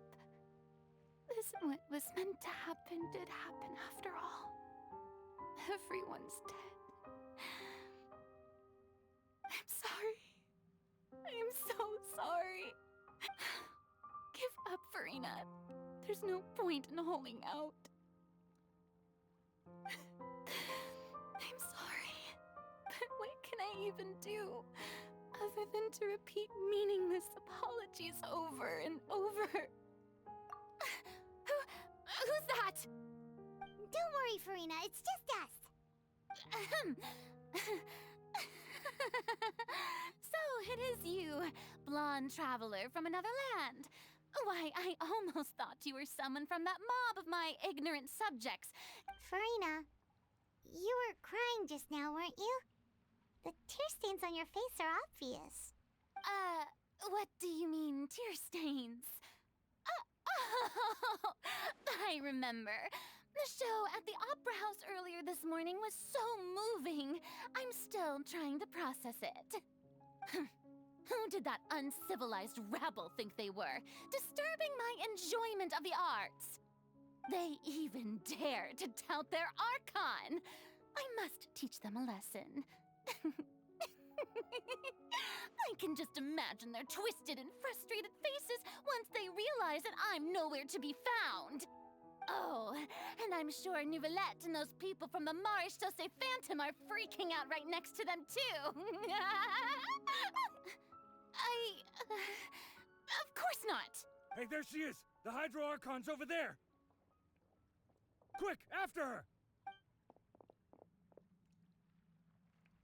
Farina, those people seem to be after you. They are? They're just some rabid fans who want to cut the line because that's against the rules. I can't let them get their way. Farina just ran off. Quick, we have to catch up with her.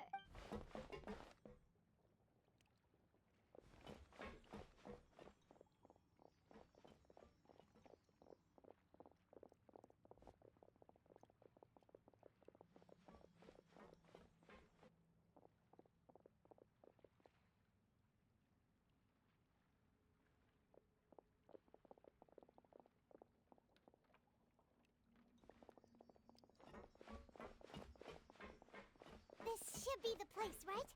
Hey, Farina!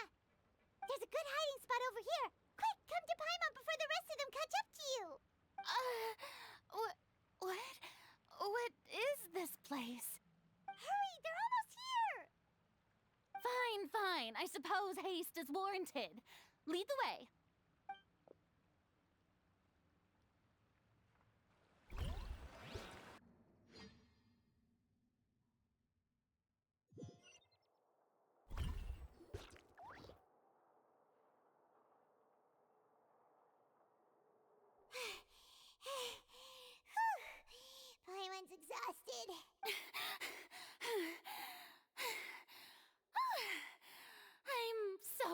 tired.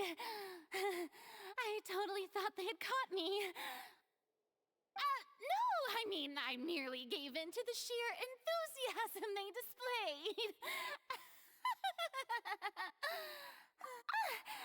You're right. Yep, that's a good girl.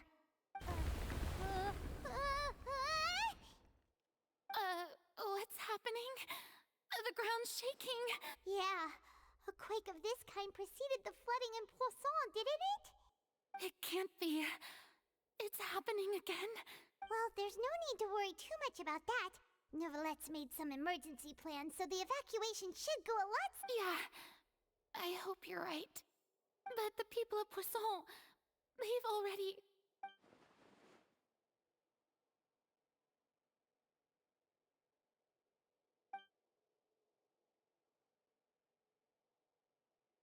It's true. I've been investigating the prophecy for hundreds of years.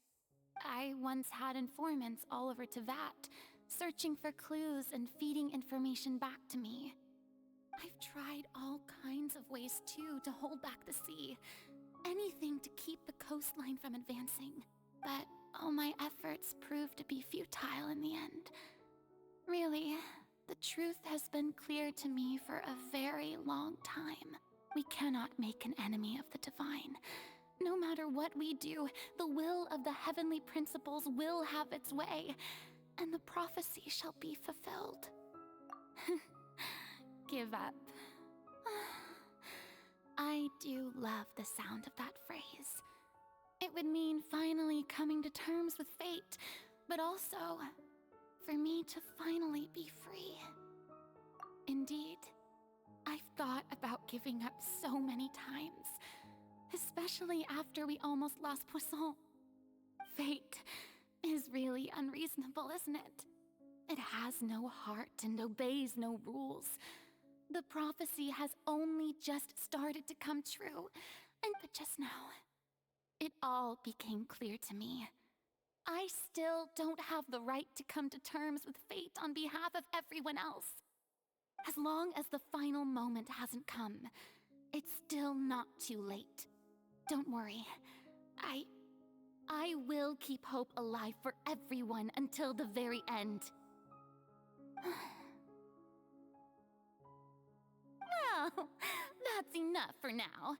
I got the impulse to play the stricken maiden, but honestly, considering my rank and station, that wasn't a good fit at all. Don't take any of what I just said seriously. How could I possibly let Fontaine fall to the whims of trivial prophecy? Come on! Paimon could have sworn you were actually being honest just...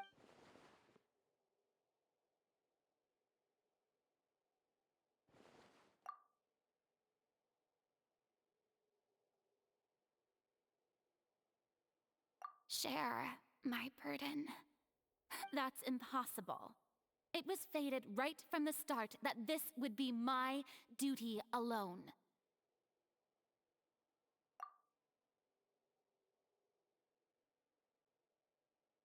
A witness. Yes, I've heard that you came to Tevat from beyond the stars, yes. In other words, you never belonged here. And if Tevat is, in its entirety, a show on a stage, then you're just a spectator, aren't you? If that's the case...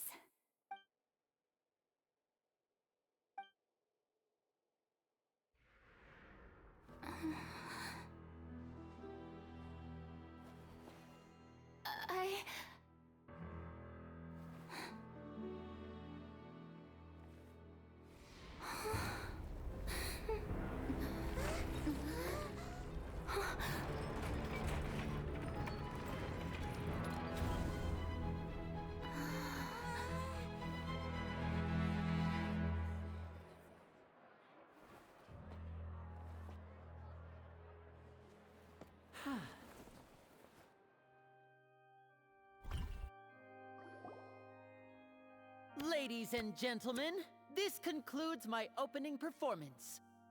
Now, without further ado, we may proceed to the trial of our god. this is what it is. Yes, you deserve praise for the effort you took to raise the dramatic stakes. Do not forget, however, that I am Focalor, the god of justice, the embodiment of justice itself. Does it not strike you as even the least bit absurd to bring the very concept of justice to trial?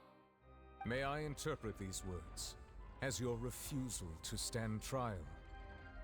In that case, you will have the opportunity to defend your honor through a duel.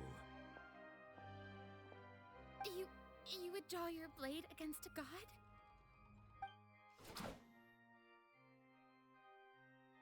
I see. It seems like you have made up your mind.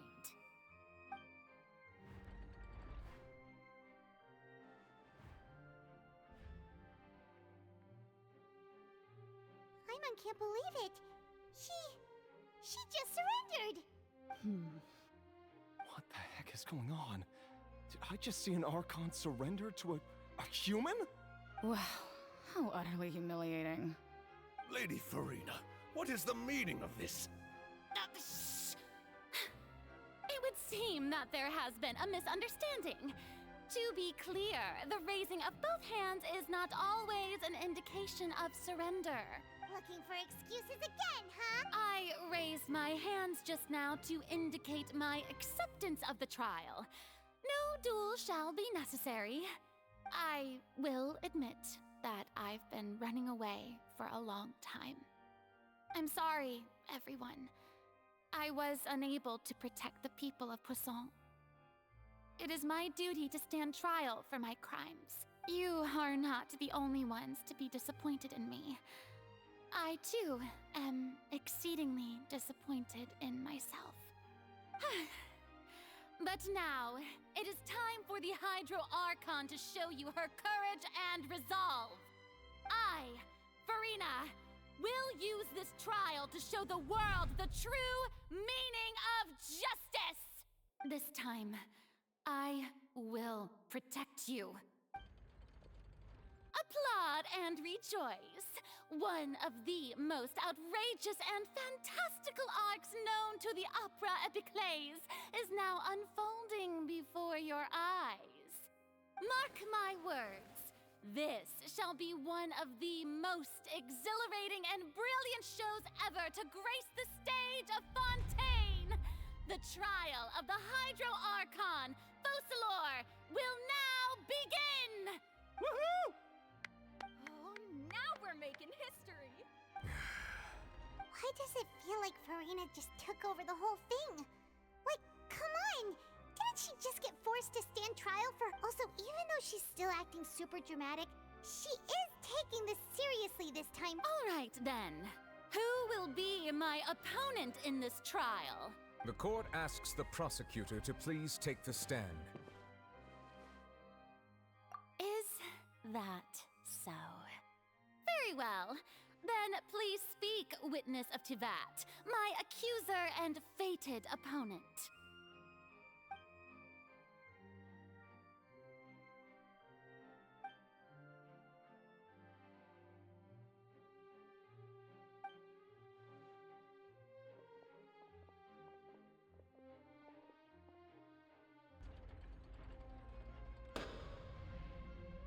Also, please allow me to ask, as a final question before the trial begins.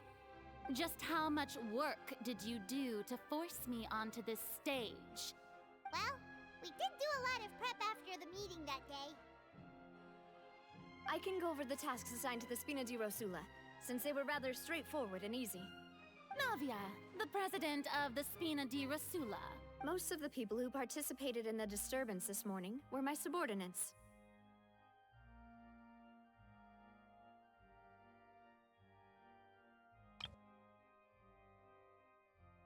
They changed into plain clothes and came to the Opera House as regular audience members, waiting for the perfect opportunity to incite insurrection against you. The people's resentment against their Archon has been building as more and more of the prophecy is fulfilled. A spark was all we needed to turn smoldering anger into a flame. Moreover, according to our understanding and analysis of you, When something like that occurred, you would likely flee the scene and head to Poisson by yourself. So, we arranged for a second group to lie in wait there. So, you mean the ones who scoured the settlement for me were also from the Spina? Magic performance in all of Fontainian history. That's right. That house was a magic box, rather than someone's residence. As the super ultimate version of the setup that I used when I first performed at the Opera Epiclese, the volume of the box was increased by a whole order of magnitude, and the distance it traversed was the entire gap between Poisson and Aranias. Its cargo, of course, was an Archon instead of a human. My thanks, Farina. Without your help, we could never have pulled off such an extraordinary performance. You're welcome?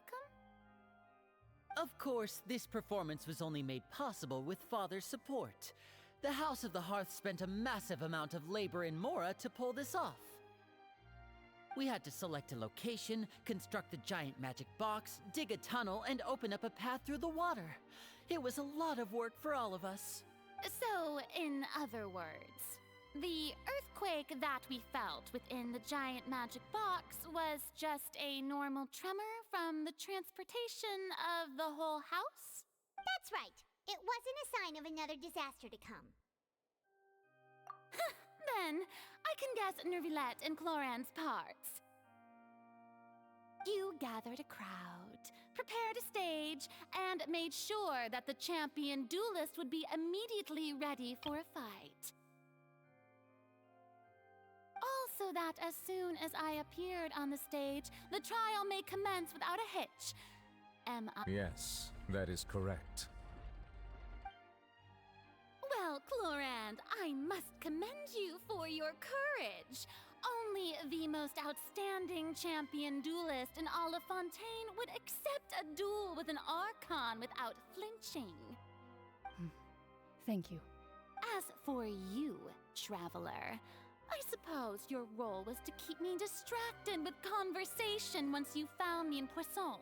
You'd make sure that I didn't notice anything amiss before revealing yourself as my prosecutor once we'd arrived onto the stage. Oh?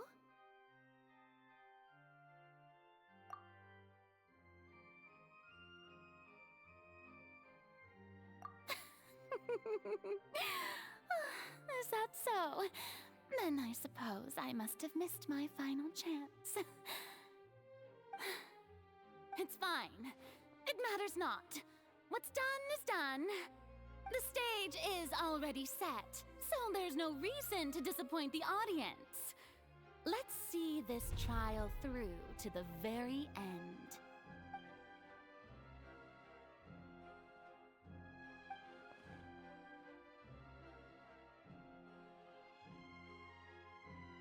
Madam Prosecutor, please allow me to pass this along. This is a document that Miss Charlotte applied for and received permission to share with you during the trial. According to her, it should speed up the proceedings. Huh? Charlotte wanted to give us something? Oh, so she's here too! Hey, Charlotte! Oh, let Paimon see. Isn't this the exclusive Wait, then that means this document is a perfect timeline of everything that's happened ever since we stepped foot in Fontaine! So in other words, we can refer to this anthology of evidence every time we want to use something from our journey as evidence for an argument! Let's quickly confirm the information in it. Just think of it as a refresher, alright? You defeated the Hydro Archon in the very first duel you took part in at the Opera House. That's one for the history books, all right. I didn't think that you'd wind up getting to the bottom of the case I'd been following all this time. I guess you could also see this as a happy coincidence.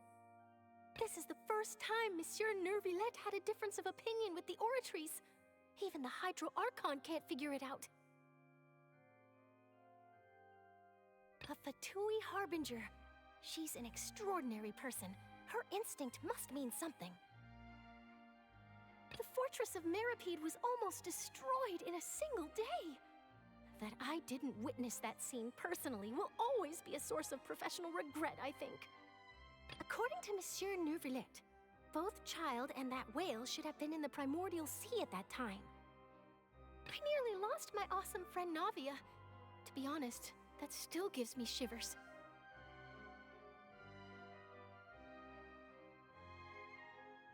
The words of someone as extraordinary as a witch can probably only be truly understood when something surreal happens to you.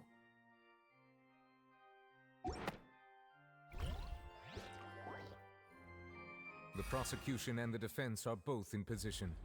The trial shall now begin. Oh, come on, Neuvillette. There's no need to repeat all the unimportant legalese.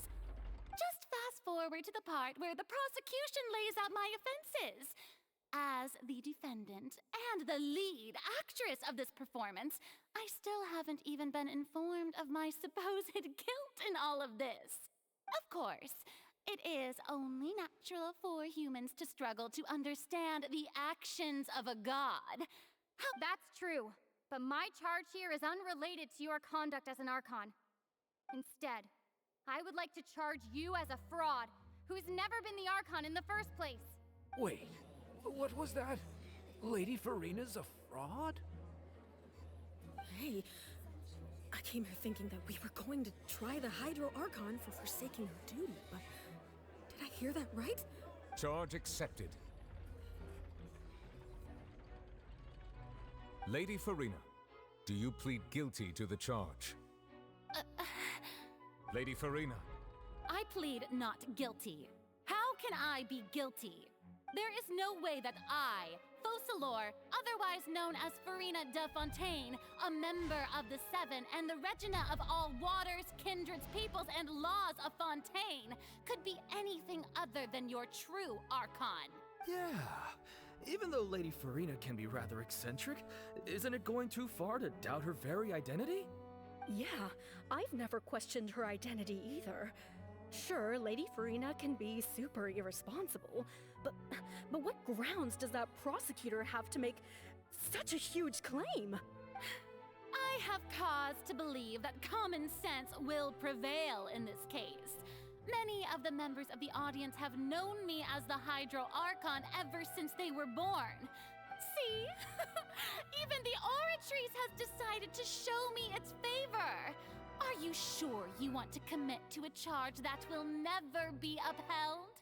If you wish to drop the case, I can promise you as the God of Justice that you will not have to face trial for making a false accusation. We will treat everything that's happened as a dramatic spectacle and move on with our lives. An argument with near impossible odds, huh? We have to not only refute Farina's claims, but also overturn the long-held beliefs of the people. Well, I tried to give you the chance to surrender. If you must persist, then let me ask. If you believe I'm not the Archon, then what manner of being do you think I am? And if I was not the Archon, then how did I manage to live for over 500 years?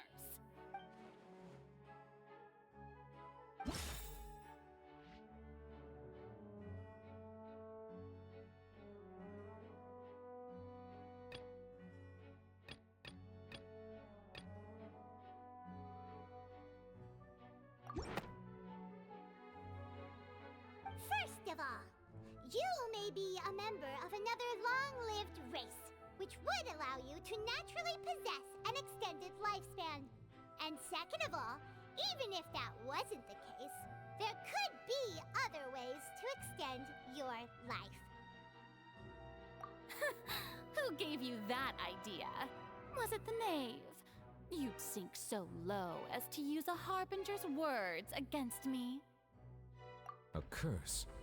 I once thought it possible that the aura of an Archon might naturally resemble a type of curse. But in light of this claim, perhaps what I sensed was not your divinity, but a curse after all.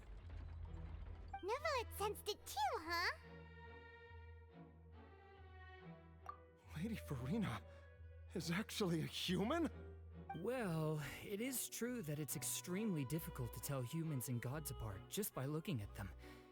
It's not impossible.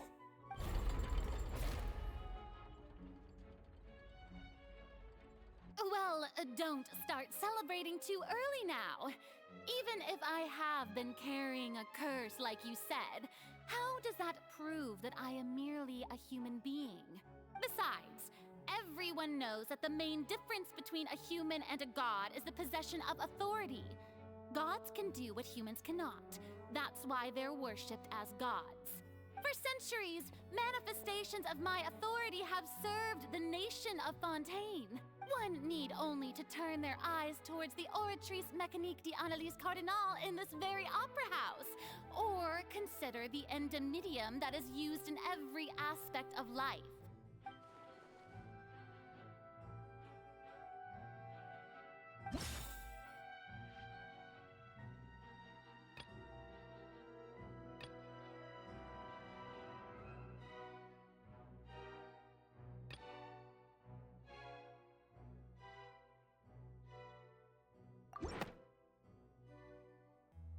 You tried to reference the Oratrice.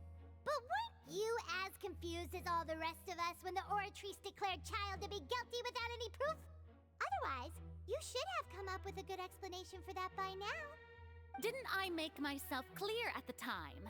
The decisions of the gods are naturally difficult for humans to comprehend. There is no need to provide an explanation. Lady Farina, I believe a reminder of your current circumstances is in order. While the court is in session, the principles of justice and the law must come before all else. While you are an Archon, you are also first and foremost the defendant in this trial. You will prove yourself unable to defend against the prosecution's charges if you continue to withhold vital information against the rules of the court. I never thought you'd use that kind of rhetoric against me. That was no trick of rhetoric, Lady Farina. I've merely reiterated the rules of the court. Rules that all should respect and follow. So, you neither knew why Child was declared guilty, nor did you understand the structure and operations of the Oratrice. Instead of having been created by you, the manifestations of authority you mentioned have been made by the real Hydro Archon, haven't they? The real Hydro Archon? Well, now you're really losing me. It is true that I did not know why the Oratrice gave out a guilty verdict that day. But the Oratrice handed out that verdict unilaterally, and it has been operating independently ever since it was first created. You can't argue that just because a divine creation is flawed, that the god behind it must also be no god at all. She's still throwing out all kinds of excuses. Seems like she's confident that we won't be able to produce proof that she has no power over the Oratrice. My power as an Archon. There are many ordinary citizens in the audience. How can I just carelessly demonstrate the formidable power of an Archon? If that poses a concern, I'm prepared to extend my protection to the audience. You don't need to go that far.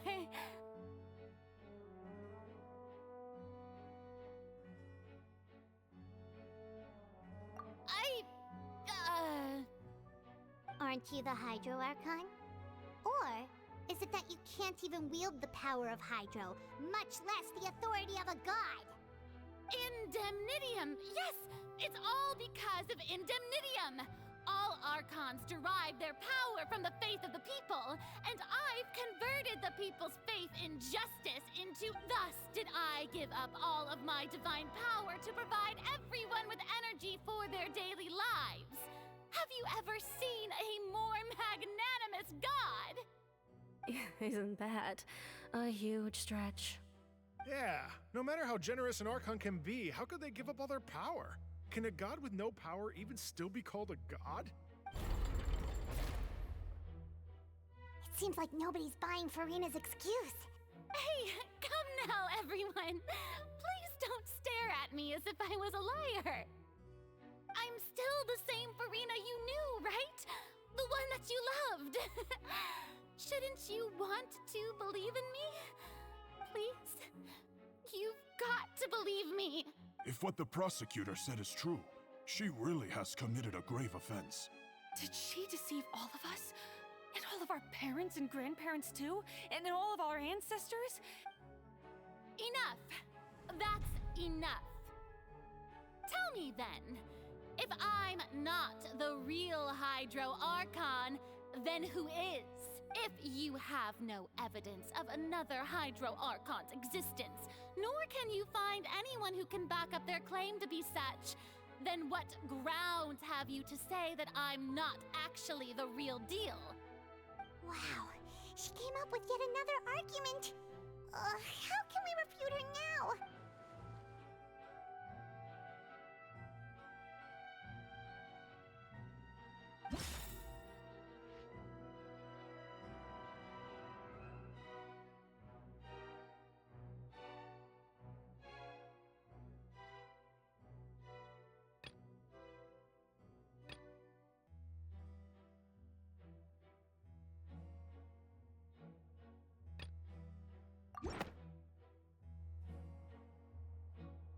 It has been established that all Fontainians can dissolve in water from the... Since you insist on claiming to be a god and not a human, then there's a method that you can use right here and now to eliminate all suspicions of you being the latter. Miss Navia, please apply to serve as a temporary attorney for the prosecution before addressing the court. Though you act in partnership with the prosecutor, you must still adhere to proper procedure. Super sorry, Monsieur Chief Justice. I swear this really will be the last time that I'll speak out of turn. Now, I've brought some seawater from Poisson. As everyone knows, a massive flood struck the area not long ago, taking many lives, including those of some of my closest friends. So, Miss Farina, would you dare to touch some of this seawater? If we are to believe that you are indeed the real Hydro Archon, touching this seawater would have no effect on you. All it should do is strengthen your case. But if you don't dare to touch it, then we would have basically proved the reverse. Oh, and I must remind you that after the disaster at Poisson, nobody wants to see any more people dissolve. I do hope you'll act prudently and choose the simpler path of admitting guilt. Navia from the Spina di Rasula. The Spina has governed Poisson for many years. I guess her suggestion is valid. If Lady Farina is indeed just a human, she's probably Fontainian like all the rest of us.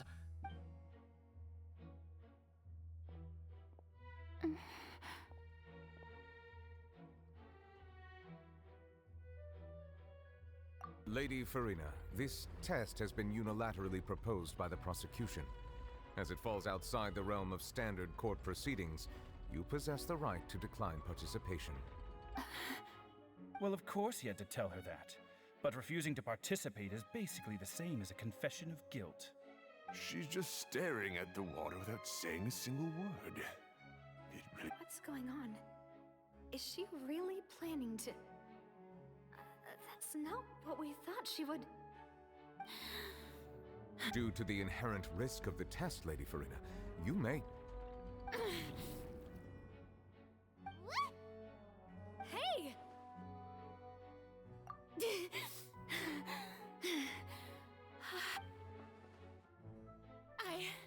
I'm fine! Look at me, everyone! My hand is still here! I haven't been dissolved! Will you believe me now? I really am your Archon! I'm nothing like a normal human who would fall apart as soon as they touch this water! Really? Was this not the most obvious thing in the world? Miss Siegewing? If you're present, Miss Siegewing, please come forward and attend to the defendant. Siegewing? Don't be nervous. It'll just take a few seconds. That should be enough. Please announce the results of your evaluation to the court, Miss Siegewing. As everyone doubtlessly saw, Miss Farina was displaying symptoms of hyperventilation and flushed skin. These indicate that she was experiencing the adverse effects of exposure to primordial seawater. The extent to which she was affected is the same as other humans when it... Thank you, Miss Siegewing.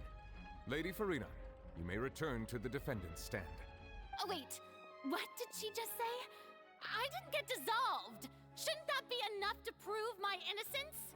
Well, considering your tendency to run from your problems, we did originally prepare a direct sample of the seawater around Poisson. However, after extensive discussion, we exchanged it for a sample that is not concentrated enough to dissolve an actual human. After all, on the off chance that something entirely unexpected might occur, we don't want anyone else to lose their life to the sea. Yeah, so out of regard for Farina's life, you secured a low-concentration sample and asked the head nurse to serve as an expert witness. It's a great thing that the direct sample wasn't actually used. Farina could have... I can't believe... you...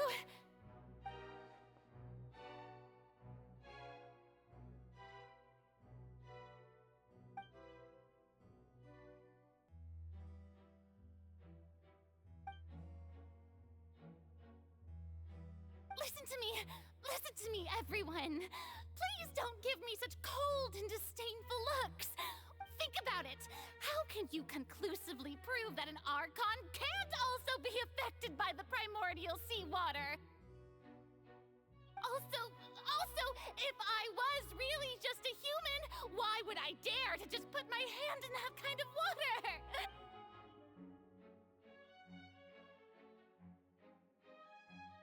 Please, everyone, anyone, just listen to me. I swear, I really am your Archon.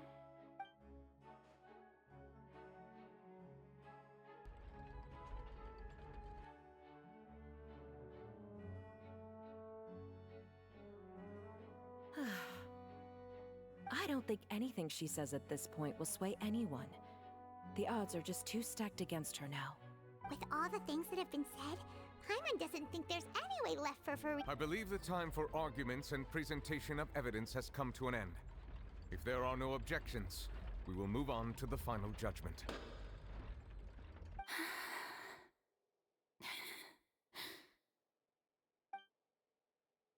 I don't think anything she says at this point will sway anyone. She's too stacked against her now.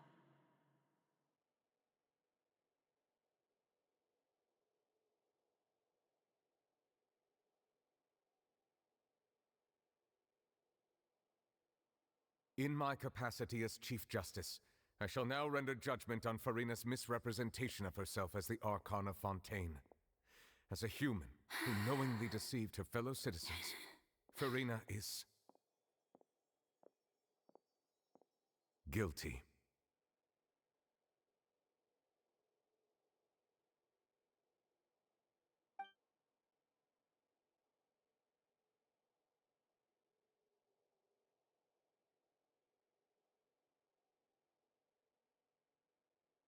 We shall now turn to the Oratrice Mécanique d'Analyse Cardinale to render the final verdict on the charges.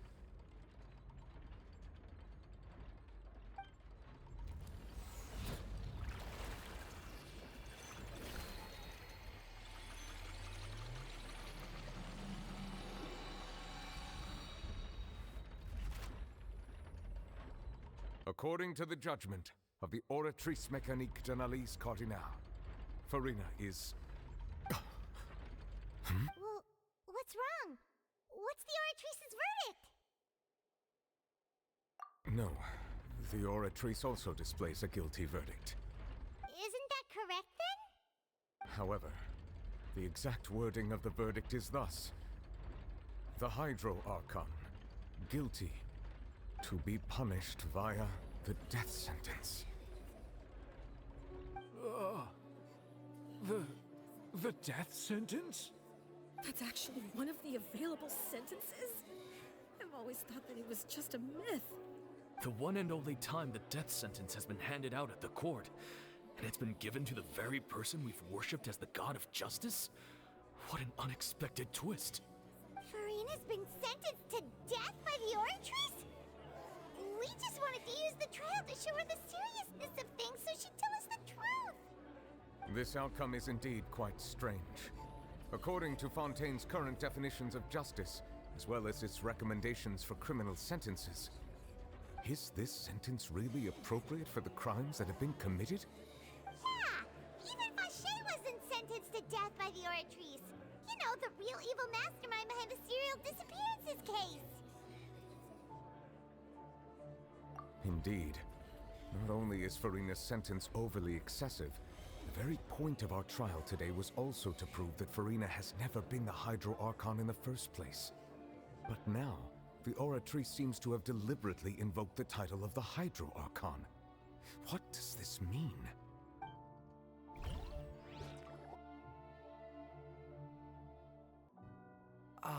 Excuse me, if I may interrupt. Is the trial still going? Fremine! You finally made it. I assume this means you've completed your mission? Mm-hmm. Any mission Father assigns to me will always be top priority. Is that the first prophecy slate? Huh. So the knave privately arranged for Fremine to try and find the missing slate. I looked everywhere and finally found it at the bottom of the sea. It took me a long time to get around some dangerous stretches of water. But has the trial already concluded? Then doesn't that mean I've come too late? Oh no. Thank you for your hard work, Mr. Fremine. Please allow me to review the record left on the slate. Traveler, I believe that you have already seen the other existing slates, and would like you to come here and confirm their contents. Huh? So what do you see? What is it?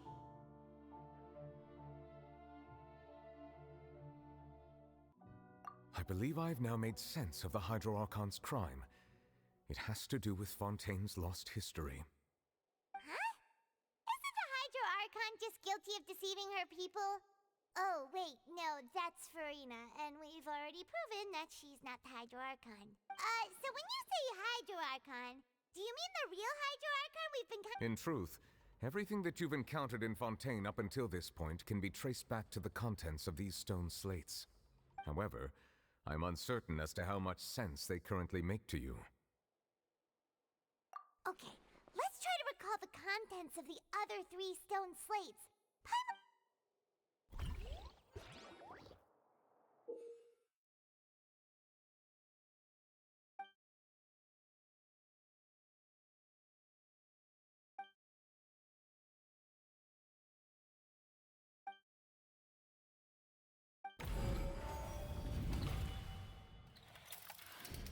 The first stone slate describes what you just said.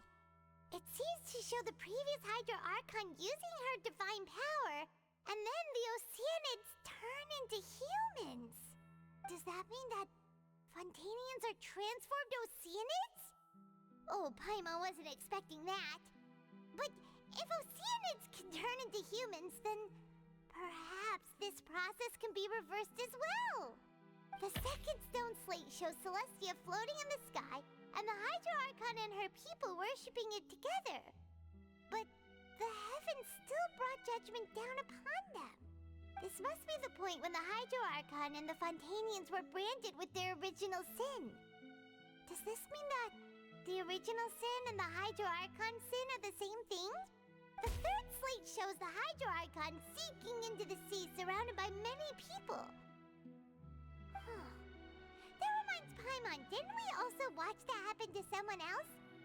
Well, the fourth slate is the prophecy the Fontainians have been talking about. People dissolving into the sea, the Hydro Archon crying on her throne, and so on. We didn't believe that such a crazy disaster could happen at first, did we? But after that incident, it was just a question of when and not if.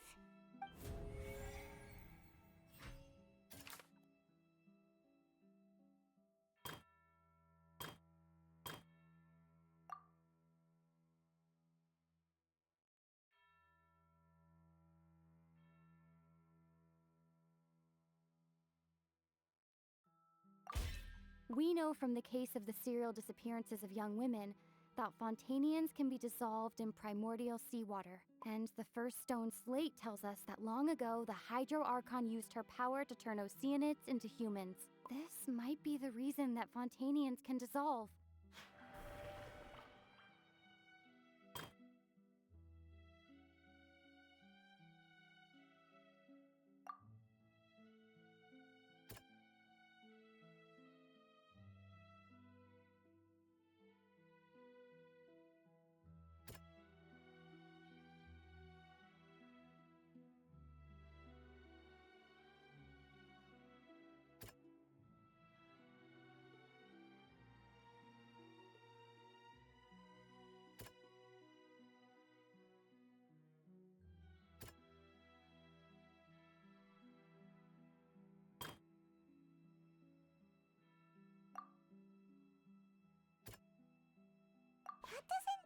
quite...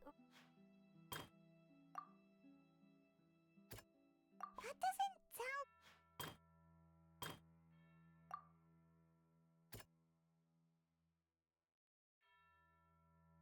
That doesn't sound...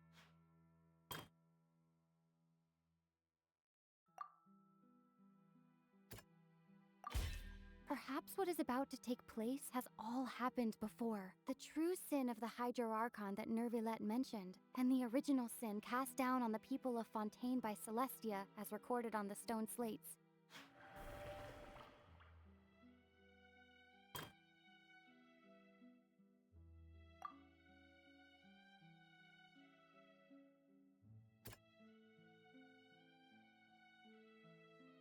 That doesn't sound...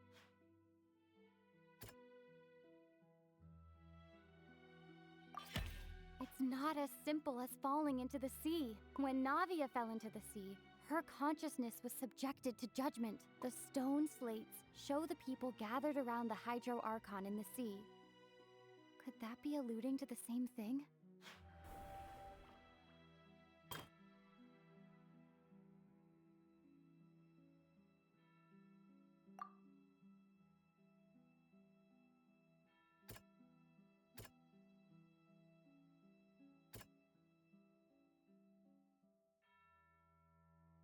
That doesn't sound...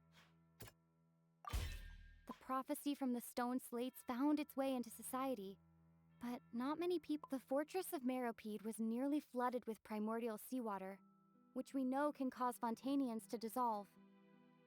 If we hadn't dealt with it in time, things could have gone very badly. They'll dissolve into the primordial sea but won't cease to exist. Their essence will flow in the seawater, converge, and take the form of an oceanid. The Hydro Archon was sentenced to death in court, shocking everyone present.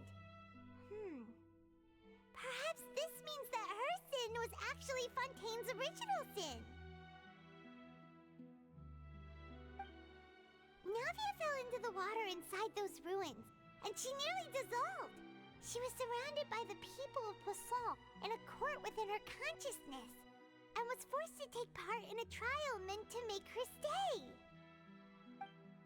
The eruption of the primordial sea at the fortress of Meropide was the surest sign that the prophecy was about to come to pass no matter what. The stone slate's contents can all be verified by recent events. If we combine what we know together, loads of truths should come to light.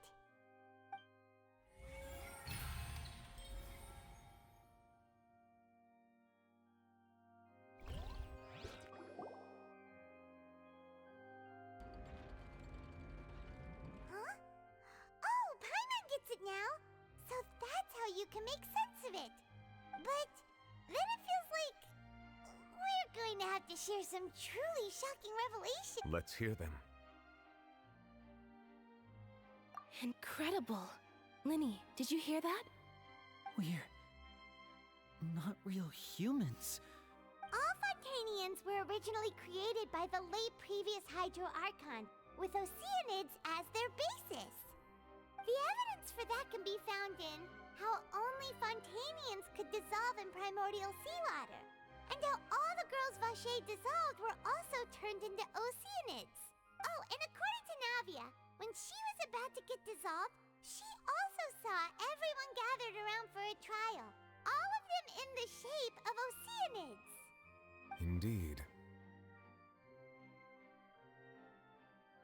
Yeah, and it follows from the content of the first slate that she probably angered Celestia by creating humans without prior permission.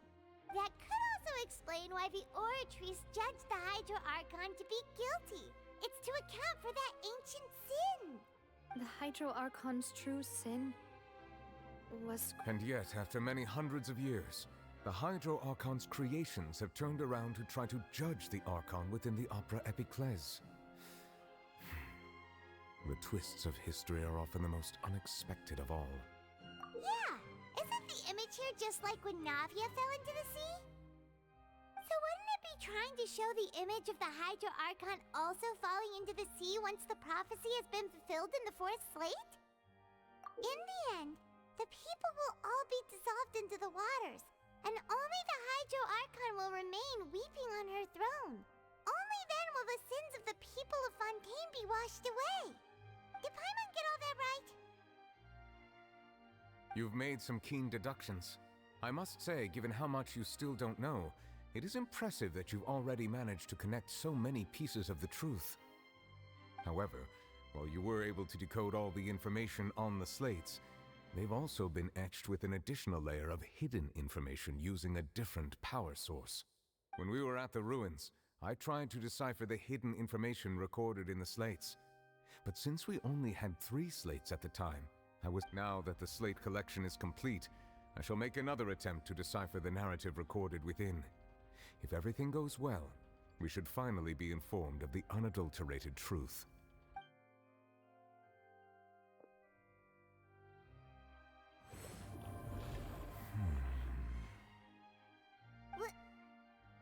I believe I should share this truth not only with you, but with all the people of Fontaine as well. I will try to briefly summarize it for you. Your hypotheses regarding the origin of Fontainians and the sin of the Hydro Archon. In the Fontaine of old, the previous Hydro Archon sensed the yearning of her Oceanid familiars for life on land. The Oceanids were enamored with the beauty and romanticism of human beings, and wishing to have those experiences for themselves, expressed to the Hydro Archon their desire to become of a similar kind. However, even though water as an element is intricately linked with the power of life, the Hydro Archon, as one of the 7, did not possess the authority to create a new form of human life. Not one to give in, she eventually found a way to create permanent humanoid bodies for her familiars by appropriating the power of this planet's primordial sea. She poured primordial seawater into the Oceanids' blood vessels, creating humanoid mimics in the process. But if Fontainians were to ever come into direct contact with water from the primordial sea, the power within their bodies would escape these artificial restraints and return to the sea. As a result, their forms would collapse, and they would be reverted to their original forms as Oceanids. Of course, the Hydro Archon never received permission from the heavenly principles to create a new human race. And thus, the Hydro Archon and all of her creations came to shoulder the original sin of appropriating the power of the primordial sea. That is the true history of how the people of Fontaine first came into being. So we were all Oceanids before we turned into human beings? That's way too much information for me. I think I'm just going to pretend that I never heard a single thing. Wait, but if that's the truth, we can't let the Hydro Archon be sentenced to death. After all, her only sin was creating us. This really might be too much information for your regular Fontainian. Alas, your hypothesis regarding the 3rd and 4th stone slates was inaccurate. The slates' respective positions are, in fact, correct. A key point of the visual on the 3rd slate is how all the individuals depicted in the water are humans rather than Oceanids. They have not been dissolved, which implies that the water depicted in this slate is not water from the primordial sea. The nation of Fontaine is the nation of Hydro, as well as the nation of trials and justice. Instead of being the literal element, the water in the scene symbolizes judgment and justice. You may also recall Navia's experience. When she fell into the sea, her consciousness was surrounded by that of many others who intended to hold a trial to determine her fate. Therefore, the meaning of the 3rd slate that the people of Fontaine shall try the Hydro Archon at the court of justice. Yes, it refers to our present situation. I think I'm following now. So, what you're saying is, even though we decided to put on this trial to avoid fulfilling the prophecy, in truth, everything we've done has happened exactly as the prophecy foretold. So now, it seems, we're the ones making sure it comes true. What should we do? Huh. No matter what, the prophecy will be fulfilled. If that's the case, does Does that mean the scene in the fourth slate will also be fulfilled? Traveler, I would like to point out another small fallacy in your deductions. About the fourth slate. You probably thought that the eruption of primordial seawater beneath the fortress of Meripede served as the surest sign that the prophecy was about to come to pass, yes? However, I believe that rather than being a sure sign, that eruption could in fact only be a small warning of something far worse to come. As for the root cause of the catastrophe, I believe you've already encountered it once before.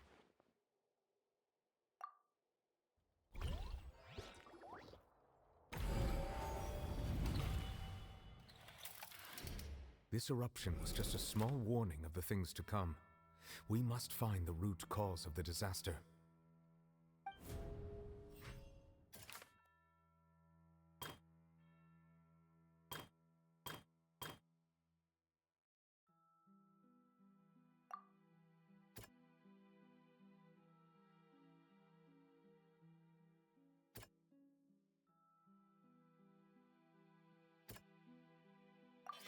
It was both dream and reality.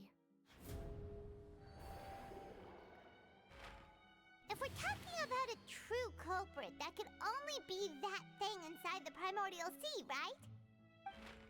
The truth, the original sin, the trial, and the root cause of the disaster.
That was way too close!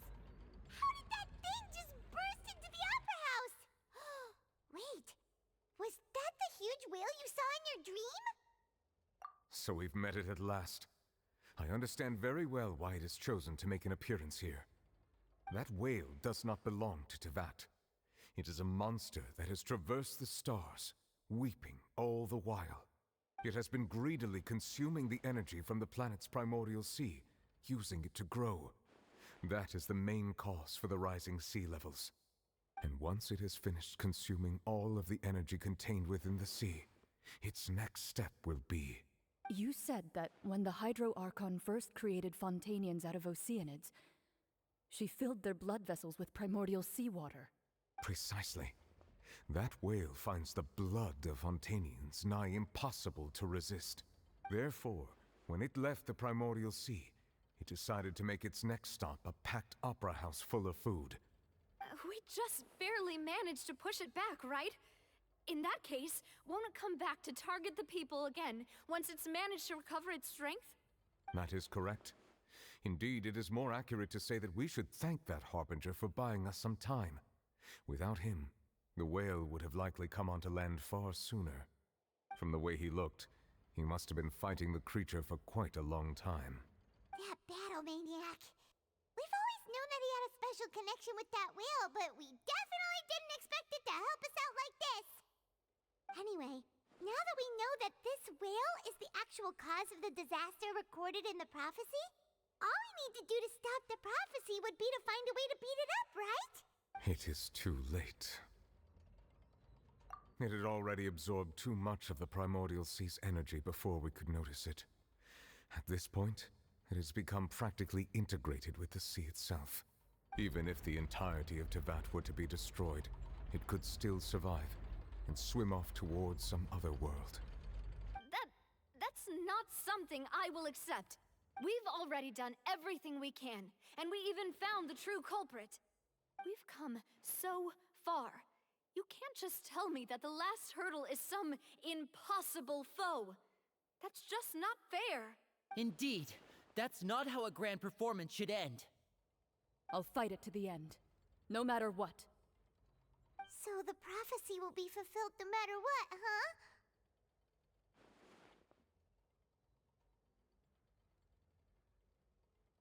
The prophecy. Yes. What has been prophesied will be fulfilled.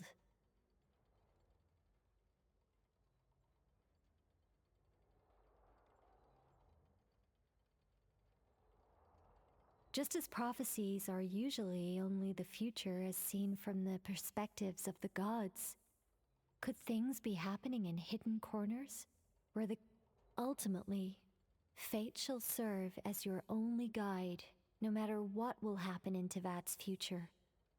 All you need to do is to play your part.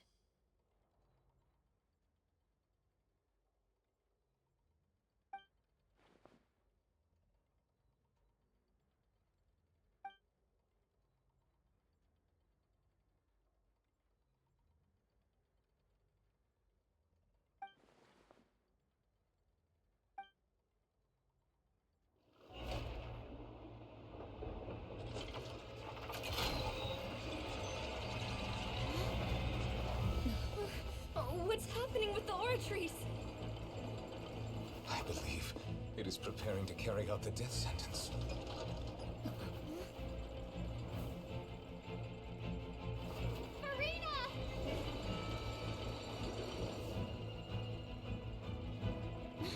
No, I still need answers.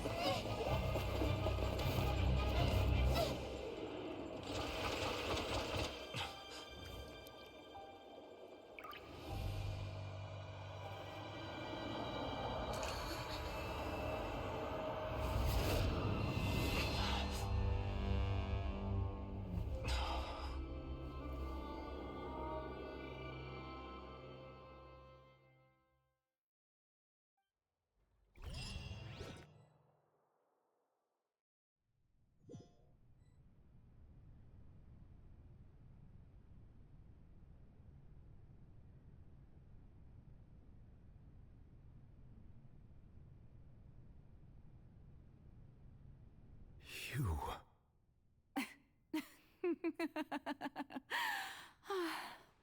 Sorry. That shocked expression on your face is just too amusing.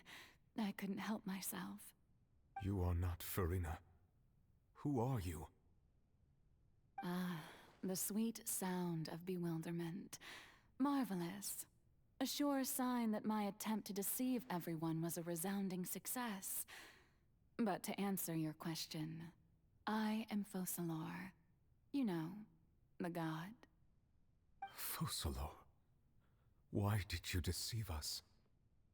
Oh, that wasn't my goal, of course. Goodness, no. But I had to fool everyone else too, if I was to stand any chance of deceiving the heavenly principles. Deceiving the heavenly principles? It's all because of that pernicious prophecy. Dreadful, wasn't it? Everyone doomed to dissolve. Fontaine condemned to be flooded. One was not amused. In fact, one was positively bemused when that problem was thrust upon me by my dearest predecessor. That's the former Hydro Archon Egeria, for the uninitiated. It hardly gets more disastrous than a preordained national catastrophe, now does it?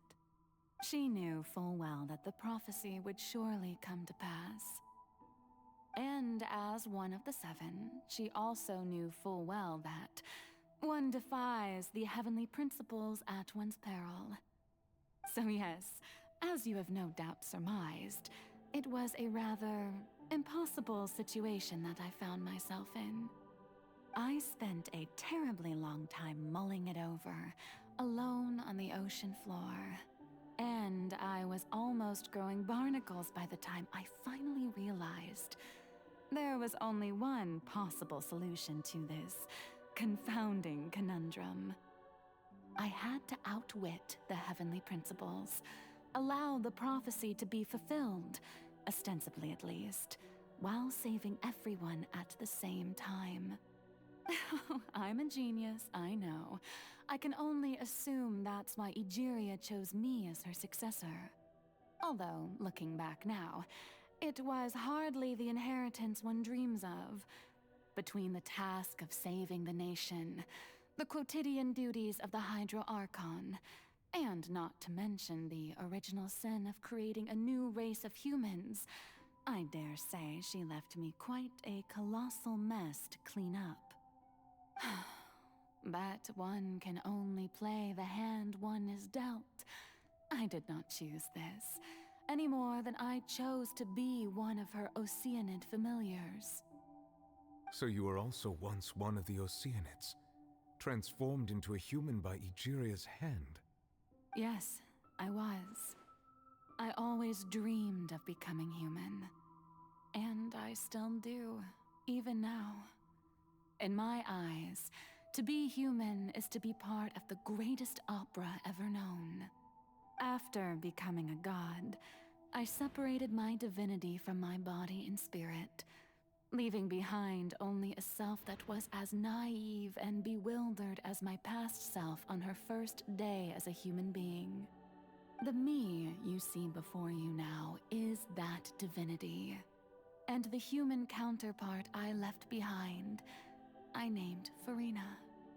She could feel joy, sorrow, and everything in between. She could be as vain and conceited, or as meek and vulnerable.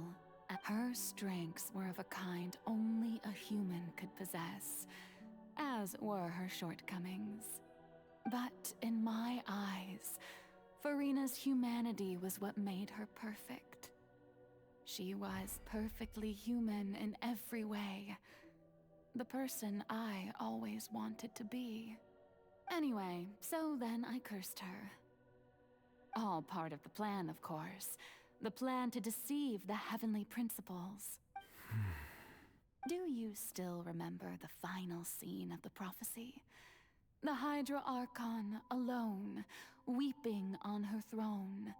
In order that the prophecy might appear fulfilled, I invited Farina to be an actress, to play the part of the Hydro Archon in the prophecy. Under the curse I placed on her, so long as I, Focalor's divinity, continued to exist, she could not die. But nor was she free to live her life in the pursuit of happiness.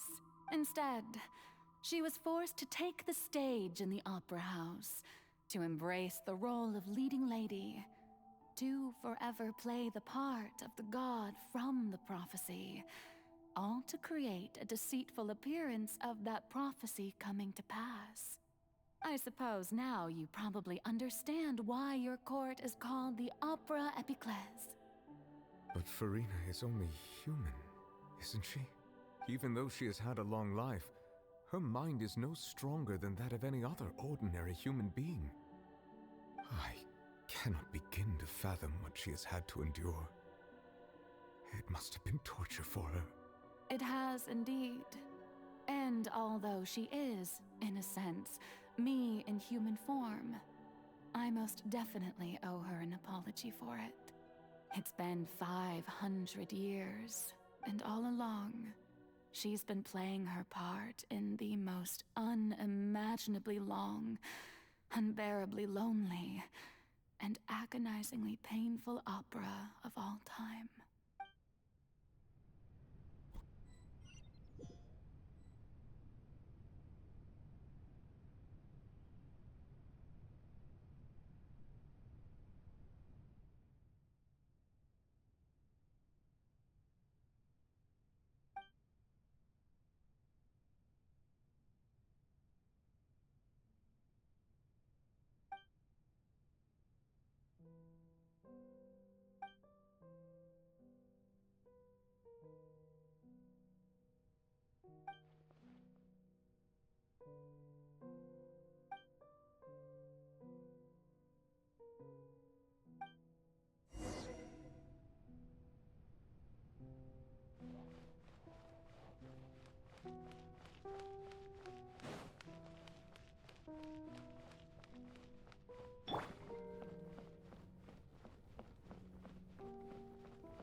wanted you to come onto the stage. Now, I understand your admiration for my august self, but I must ask you to keep to the rules. All right. It is not my intent to reprimand you. There is no need to state your name. Just be off with you. Do not distract me from my performance. Oh, do not jest. Can you not feel it? I am Focalor. The eyes of countless Fontainians are upon me. I must, at all times, display the utmost elegance and nobility.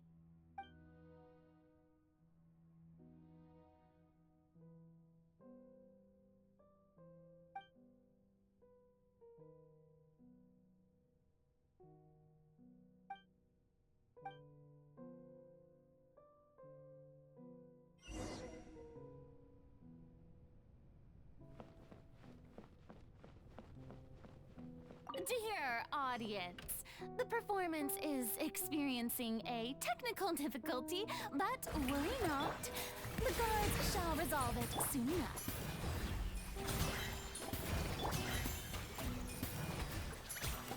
Fearless.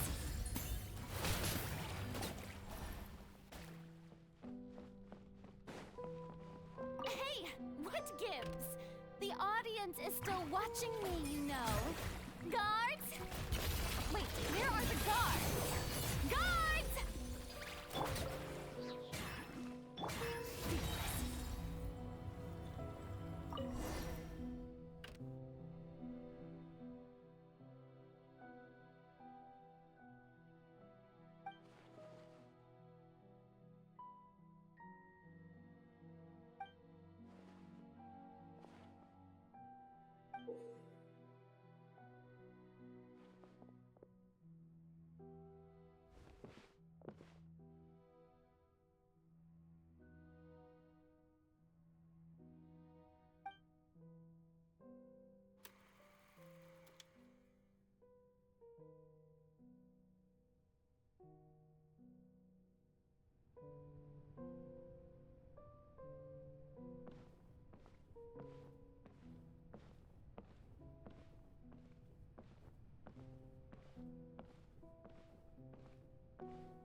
Farina.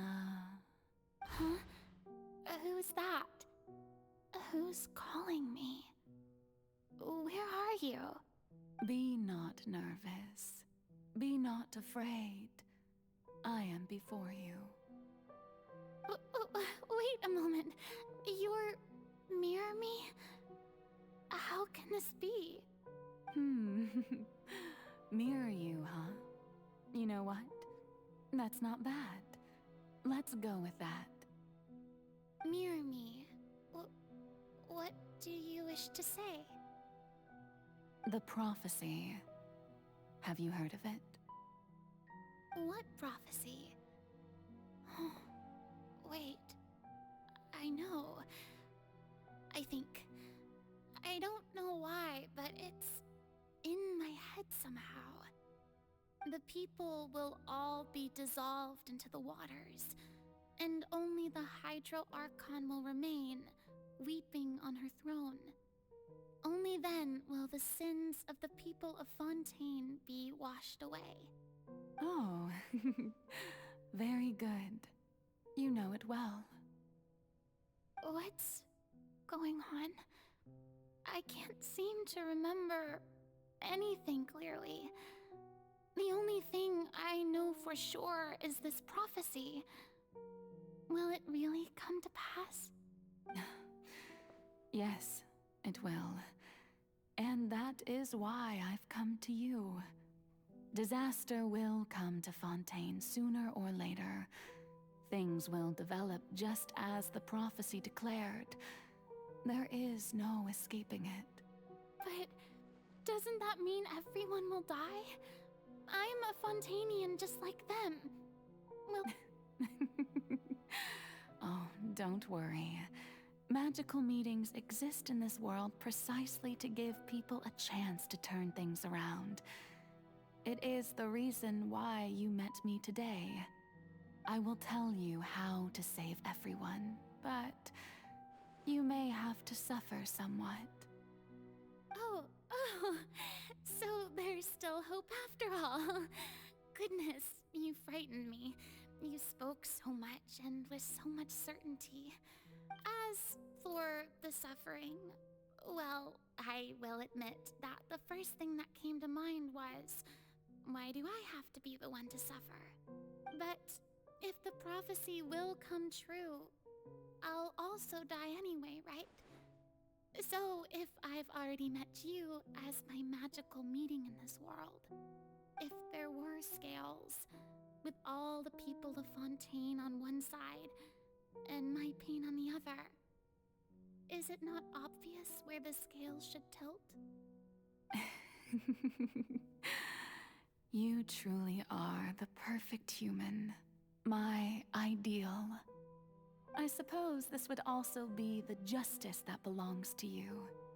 Huh? Don't worry, it's nothing. Listen well. Fontaine has just lost its Hydro Archon. I need you to play a role, that of the new Archon. Play as a god? That's right. You must begin a never-ending masquerade. You must never let anyone suspect your identity. If you can keep it up, then I shall have my way of defying this prophecy. But should your identity be revealed, then all hope will be lost. But how will I do this? A human assuming the role of a god without being exposed. Don't worry. What you must do is not to turn yourself into a real god. You simply need to play the role of a god as humans imagine them to be. Being a human yourself, I'm sure you already know what such an entity would be like. Remember, your true challenge will not be pursuing divinity, but contending against humanity. I'm still not sure I understand, but I'll try. So, how long am I going to have to play this role? To accomplish this mission, you will have to stay on the stage for many, many years. You will endure and not grow old until your task ends. But I promise you, all will eventually end in a magnificent and dramatic trial, and everyone will be saved. A trial, huh? How exciting. I'll be looking forward to it.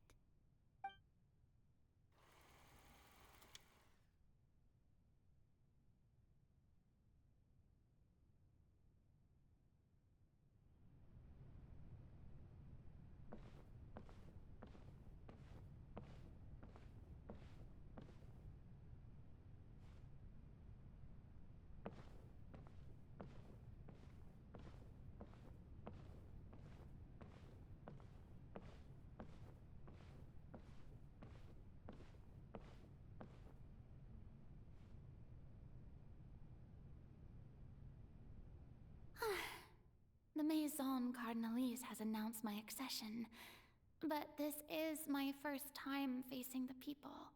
What should I say to most appear like a god? To be honest, ladies and gentlemen, good evening, and welcome to the Opera Epiclese. I'm sure you've all heard about how I have taken on the role of Hydro Archon. Indeed, I am Verena de Fontaine, your new Archon. In truth, I know little about becoming a nation's new god, but it will be my honor to guide you all. As the god Focalor, the god of justice, I shall do all within my power to lead you into an age of fairness and justice. Once again, thank you all for coming. If you should have any questions or suggestions, please send them to the Maison Cardinalise. The future of Fontaine will require us to work together, after all. This should do it. I thought I might stammer, but thankfully, I was able to convey my thoughts just fine. Okay, and next. That's the new Hydro Archon. Is this some kind of joke by the Maison? I would have thought that a being that surpasses humanity would be a bit more assertive.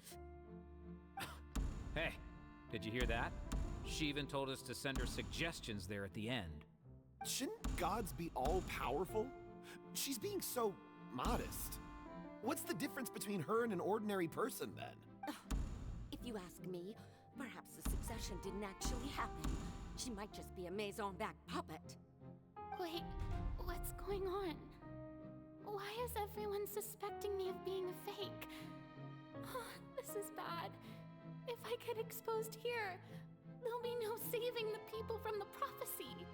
Right. Myrmi said that I just need to play the role of a god as humans imagine them to be. Calm down, Farina. Think. What do the people want? How would they imagine a god to speak and act? Assertive, with a strong sense of presence. One who can dispel all doubt. That is the character I'm fated to play.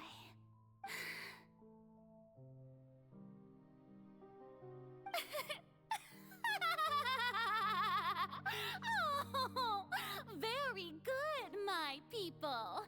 Only ones such as you are deserving of my rule.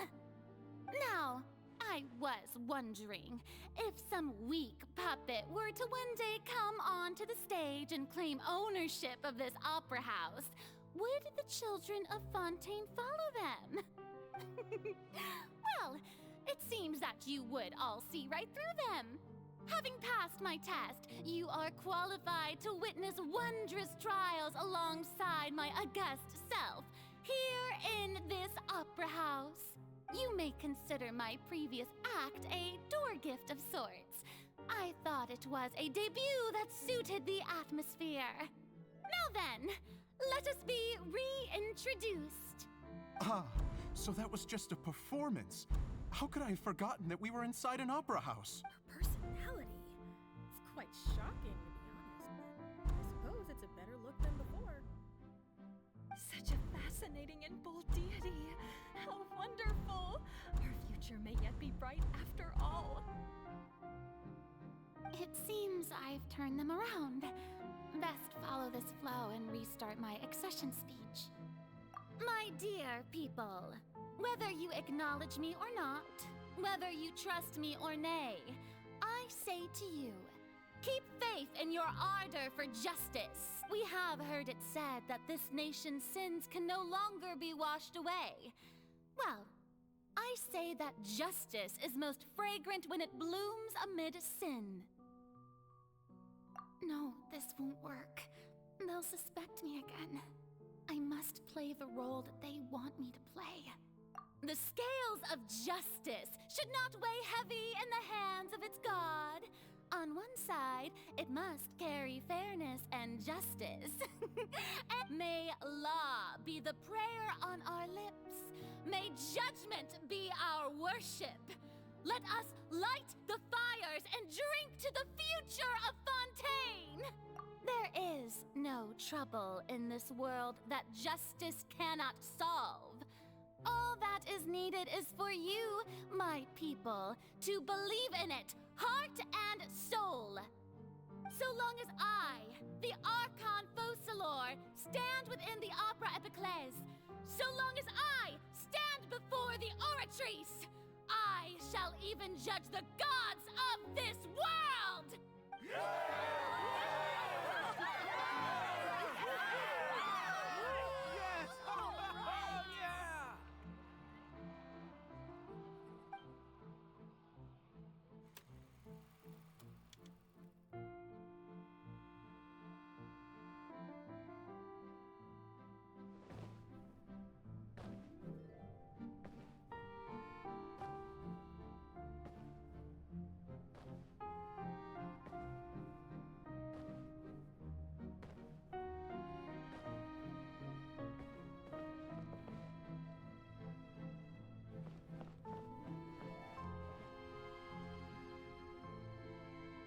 Lady Farina, here are today's case reports, as well as a summary of the follow-up for your perusal. Come now. Was I not just at the Opera House in person?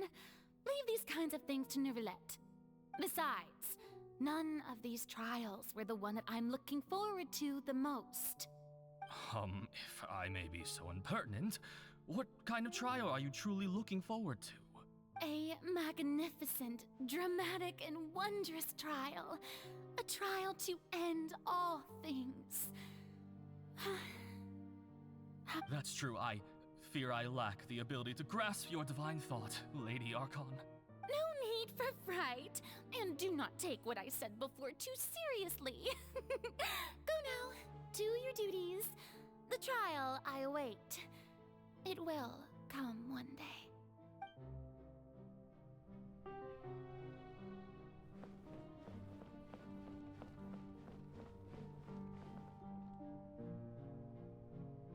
Lady Farina, I don't know what to say. Thank you for agreeing to see me. No need to thank me.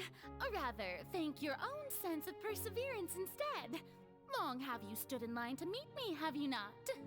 Oh, I'm afraid that's just an inevitable consequence of my divine charm. All right. Deoteria, is it? How is your son's illness? You remembered me, and you knew of my family, too. He is doing much better now.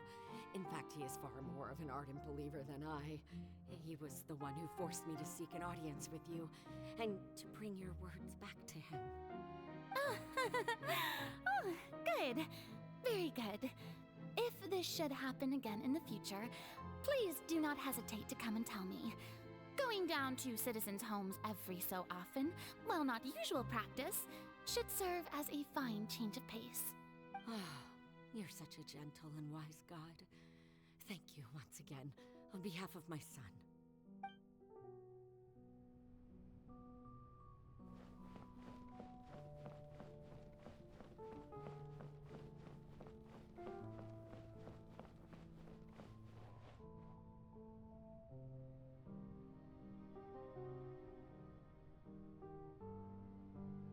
Lady Farina, here are the latest hydrological reports. As for the specific parameters you asked to take note of, I'm afraid things still don't look good. I see. It's as I thought, then. As your god, I did already expect this, but I wanted to see how far your human wisdom would allow you to analyze it.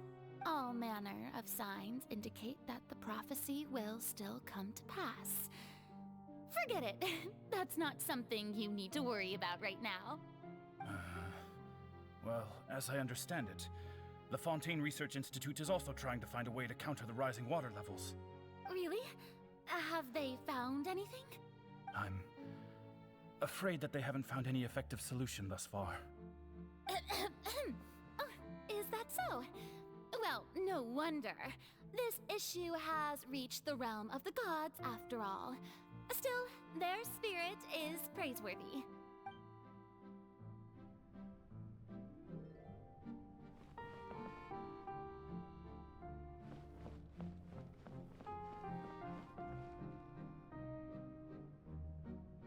The day is finally over. I haven't had a moment to breathe this whole time, but it's good to see that everything's getting on track. There are no longer any voices of suspicion. Maybe this is fine. I just need to keep going, and everyone will be saved. All right, Farina, don't think too hard about this. You need rest. Tomorrow's a new day.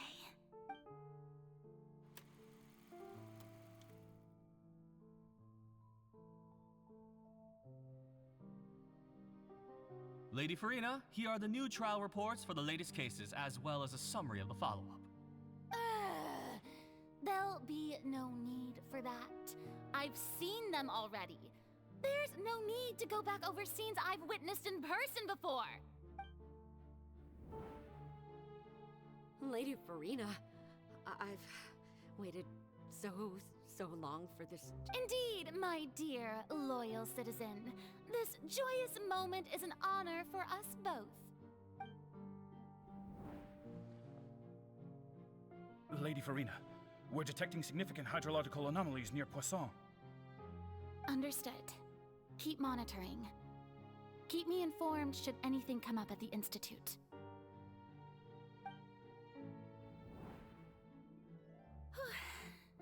I don't think I let anything slip today.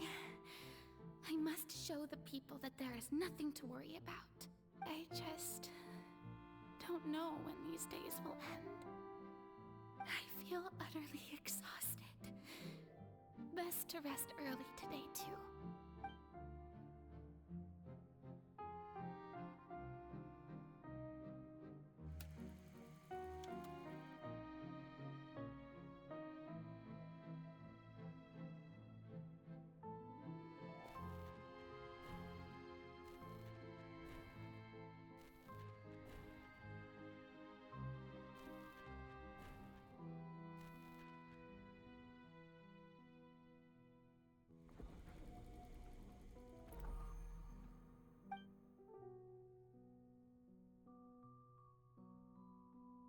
Lady Farina, it's like a dream being able to speak with you up close like this.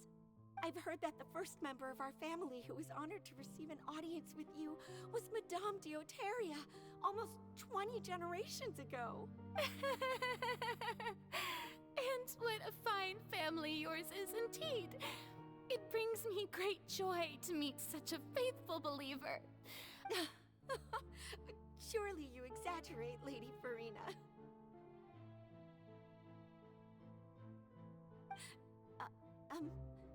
My lady? What is it, good citizen? Are you crying?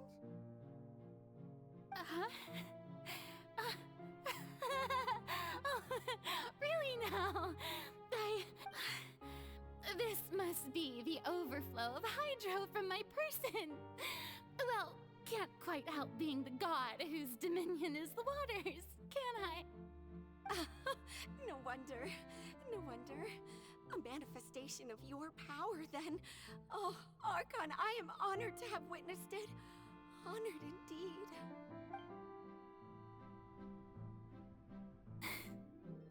So interminable.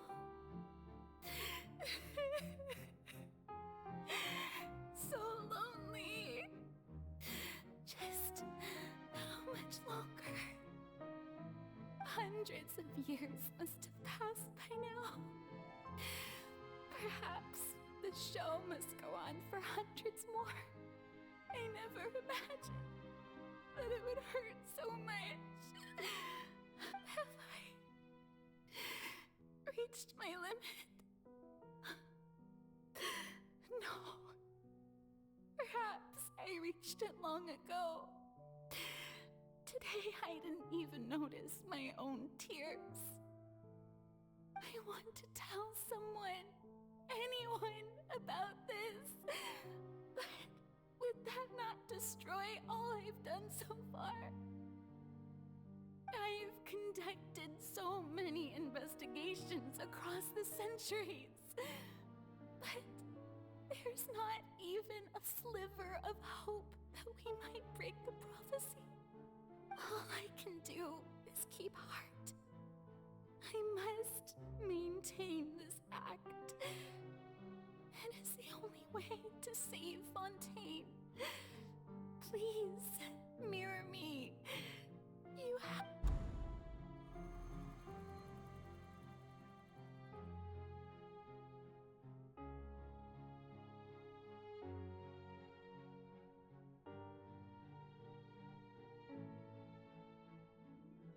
Farina, you don't have to shoulder this burden alone.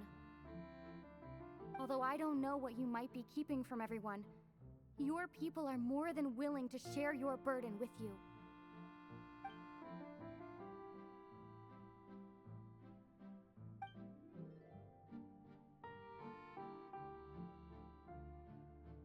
Share my burden. That's impossible. It was fated right from the start that this would be my duty alone. But even if your burden doesn't need to be shared, you can still choose to confide in someone. Just share it with me. I'm what you call a witness. A witness? Yes, I've heard that you came to Tevat from beyond the stars, yes. In other words, you never belonged here. And if Tevat is, in its entirety, a show on a stage, then you're just a spectator, aren't you? If that's the case... She's right. I could confide in her, couldn't I? But if things don't play out as expected, the people of Fontaine will be the ones to pay the price. No, Farina, you shouldn't be selfish. But what if it's really alright? Farina, you've worked so hard for so long. Surely it would be okay to put yourself first for once. Just this once. Is it such an outrageous thing to do anyway? To find someone in whom you can confide your frustrations and sorrows? Surely it could not hurt. If you let this opportunity slip through your fingers, it might never come by again. Think about it long and hard.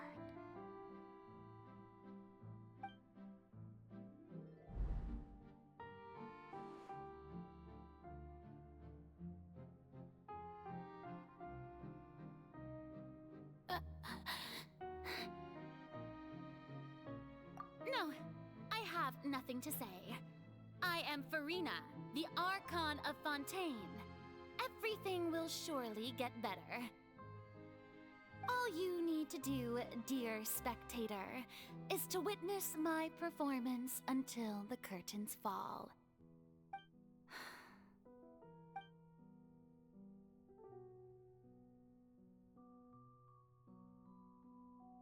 Fine.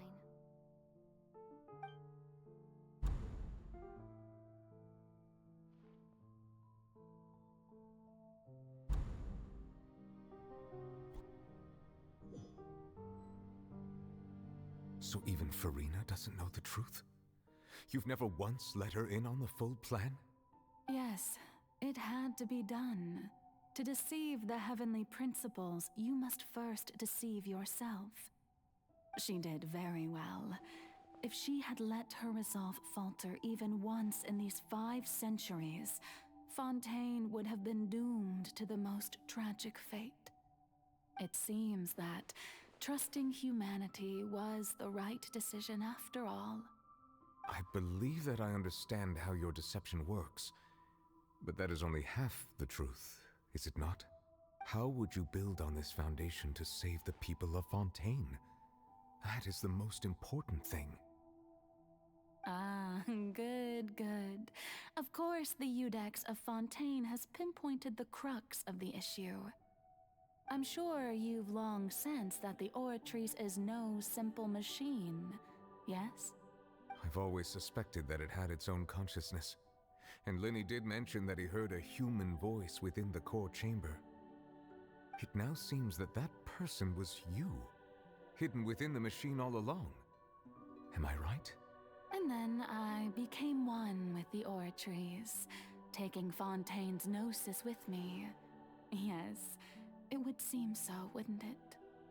Alas, your understanding of this device still lacks sufficient depth. In truth, it is no enactor of justice. It is, in fact, a device created to kill the god of justice. I beg your pardon? Oh, you have it. And to be more precise, not only will the Oratrice take down the god of justice, it will also take down the divine throne upon which she has been placed.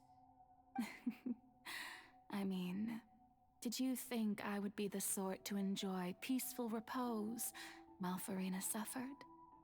My work over these last 500 years has been to constantly accumulate indemnitium within the Oratrice. But really, some have already discovered that only a small fraction of the energy generated by the device was ever used to provide power to Fontaine. The vast majority had to be, accumulated to enact this death sentence. It was all a part of your plan, then? Both the trial and the sentence? Indeed. This power, accrued over 5 centuries, could have sustained Fontainians for millennia had it only been used for that purpose. Almost all of it has now been stored within the Oratrice.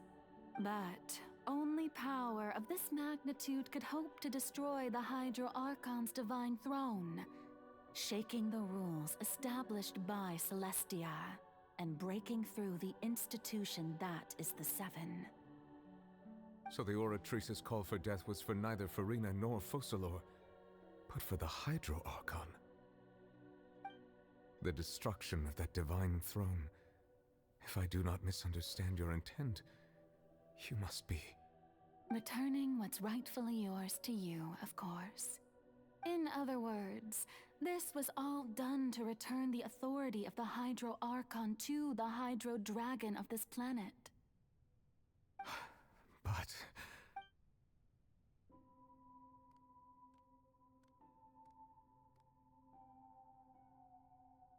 Oh, what? Getting sad again, are we? The authority of the ancient dragons shall soon be yours once more, O Hydro Dragon Sovereign. And this is the face you make.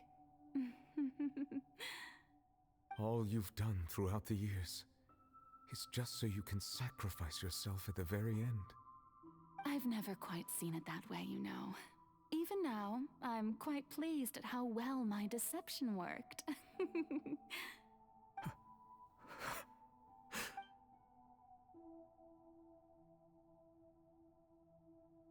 Hydro Dragon,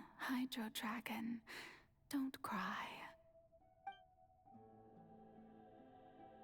I must say, had it been within my rights, I would have loved to judge the heavenly principles themselves. Were they not guilty of essentially the same crime? Egeria stole the power of the primordial sea, and the heavenly principles stole the power you ancient dragons possessed. I, for my part, am the god of justice.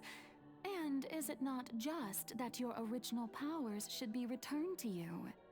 Speaking of justice, I have always believed that justice lies in the process of pursuing human existence itself.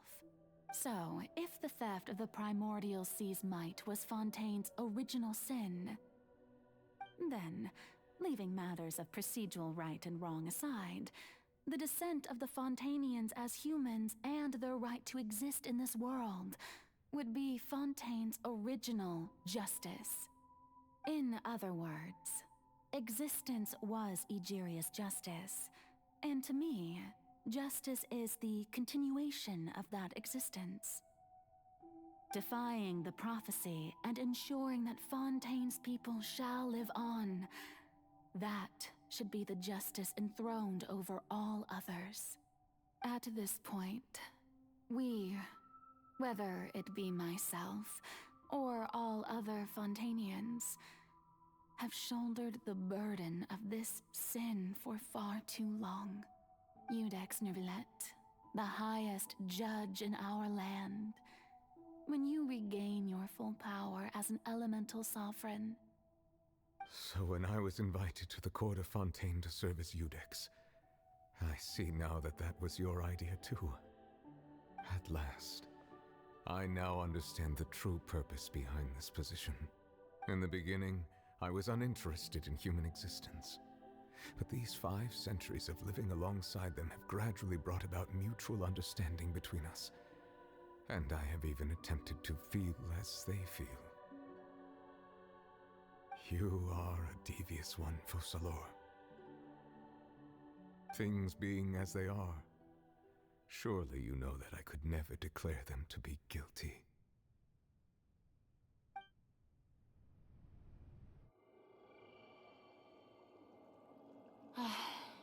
The hour of my execution is almost here. For the sinner, the curtain call has come. I know I may not sound it, but faced with death, I find myself a little afraid. Perhaps this is one thing both gods and humans have in common.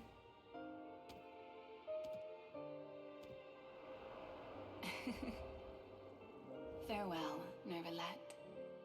I hope you've enjoyed the part you played these 500 years.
I, Eudex Nervalette, hereby declare, people of Fontaine, your sins are forgiven.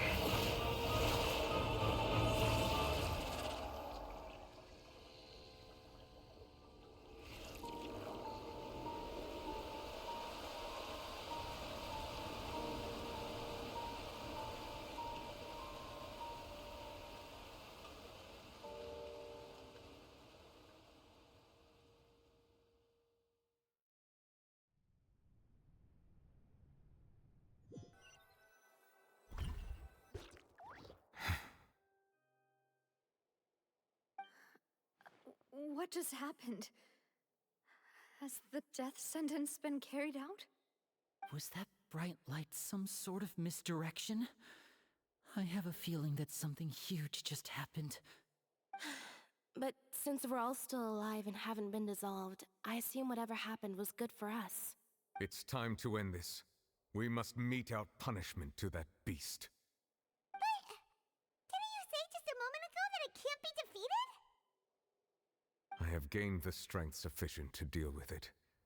Through certain means, I now have the ability to separate the power of the Primordial Sea from that creature. We should seize the opportunity to pursue our quarry. Traveler, now that the oratories can no longer function, I require an executor to help me mete out justice. The root of the calamities befalling Fontaine, the beast that enacts the prophecy. Its name is the all-devouring Narwhal. Come with me, traveler. The hour of execution has come.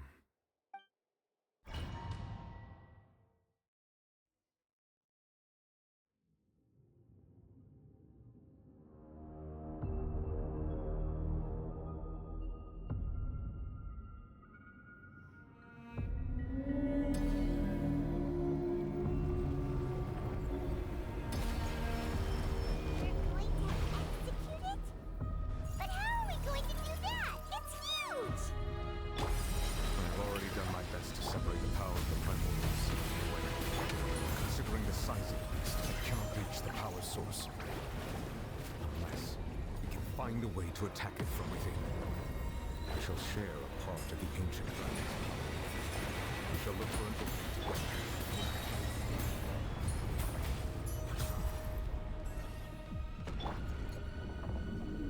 I can feel its sorrow turning into hostility.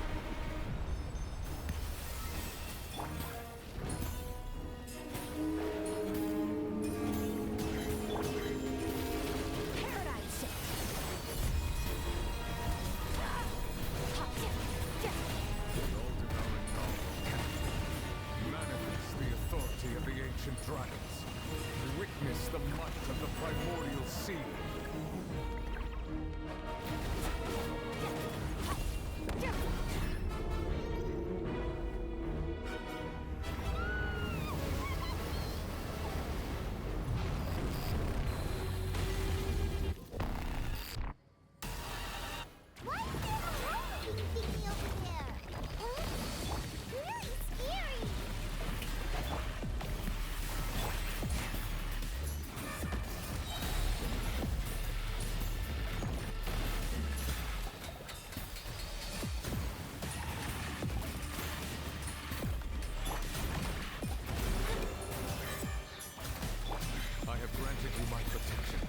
Do not fear.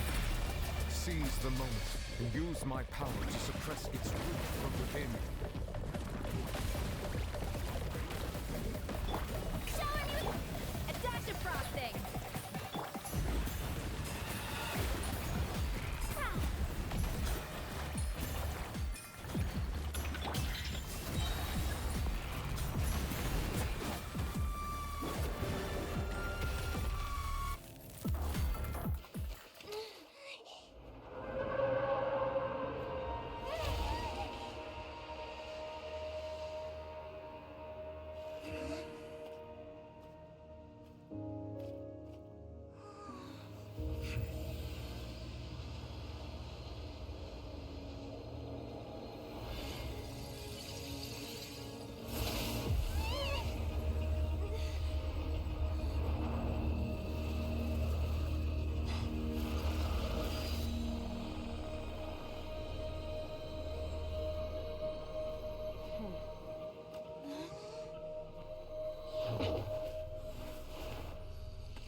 Thanks for helping with the cleanup.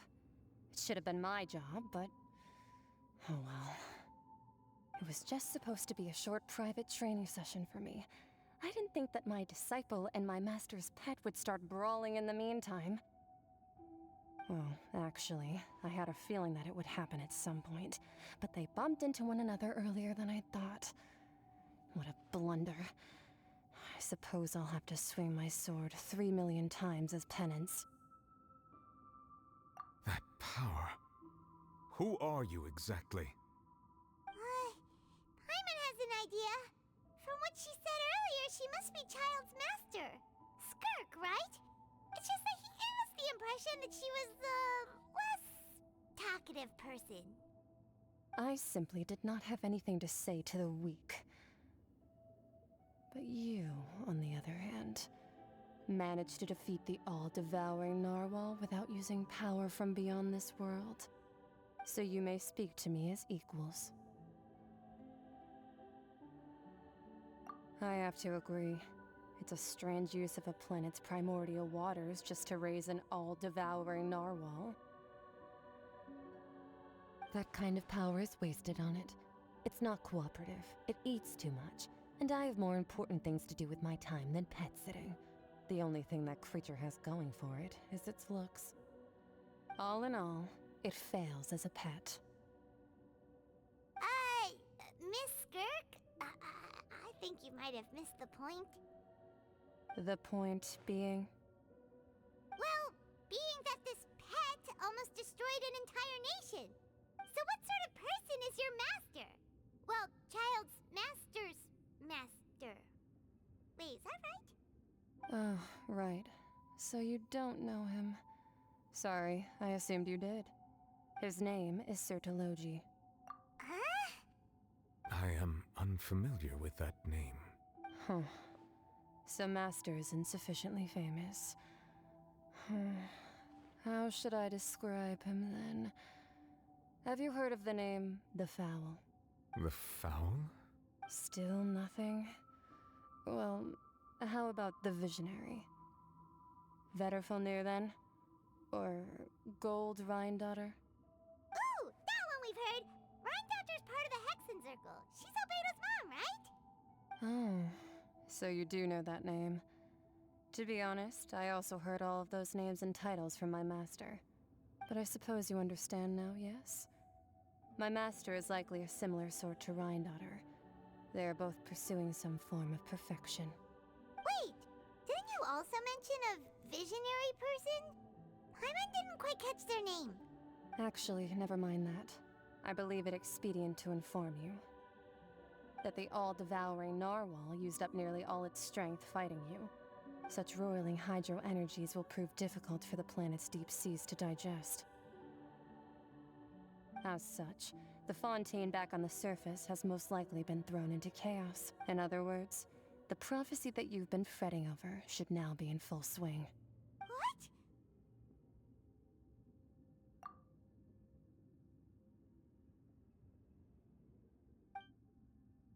Not to worry.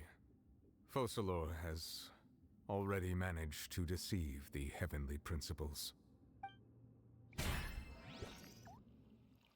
In the end, the people will all be dissolved into the waters, and only Farina will remain, weeping on her throne.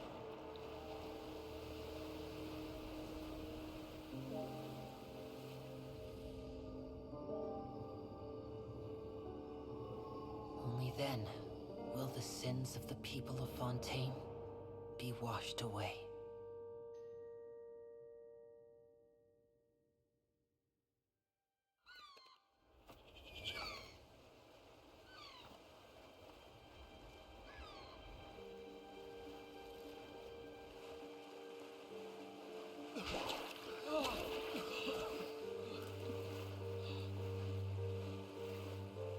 Hey! Help! Over here!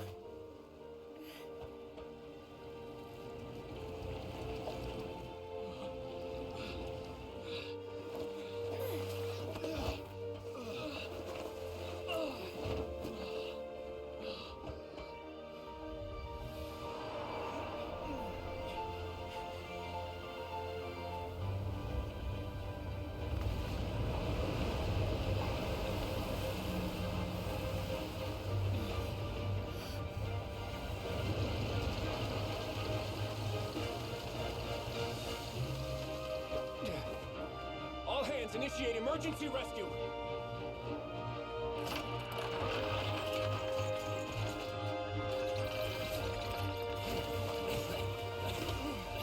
Hurry!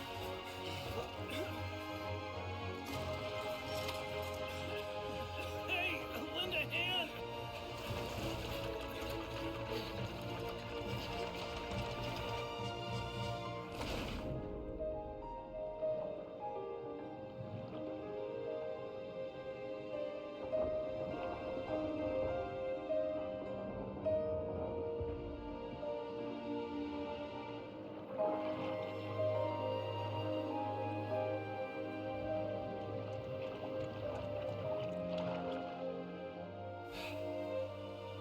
Look! The water's receding!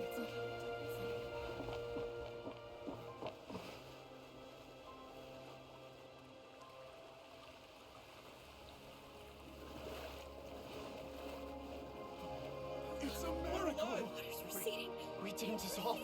The prophecy was wrong. The prophecy was wrong.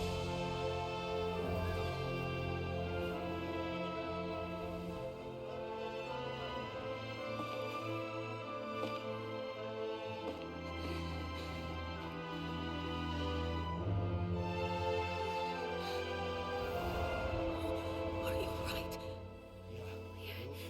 We're saved. The prophecy was wrong.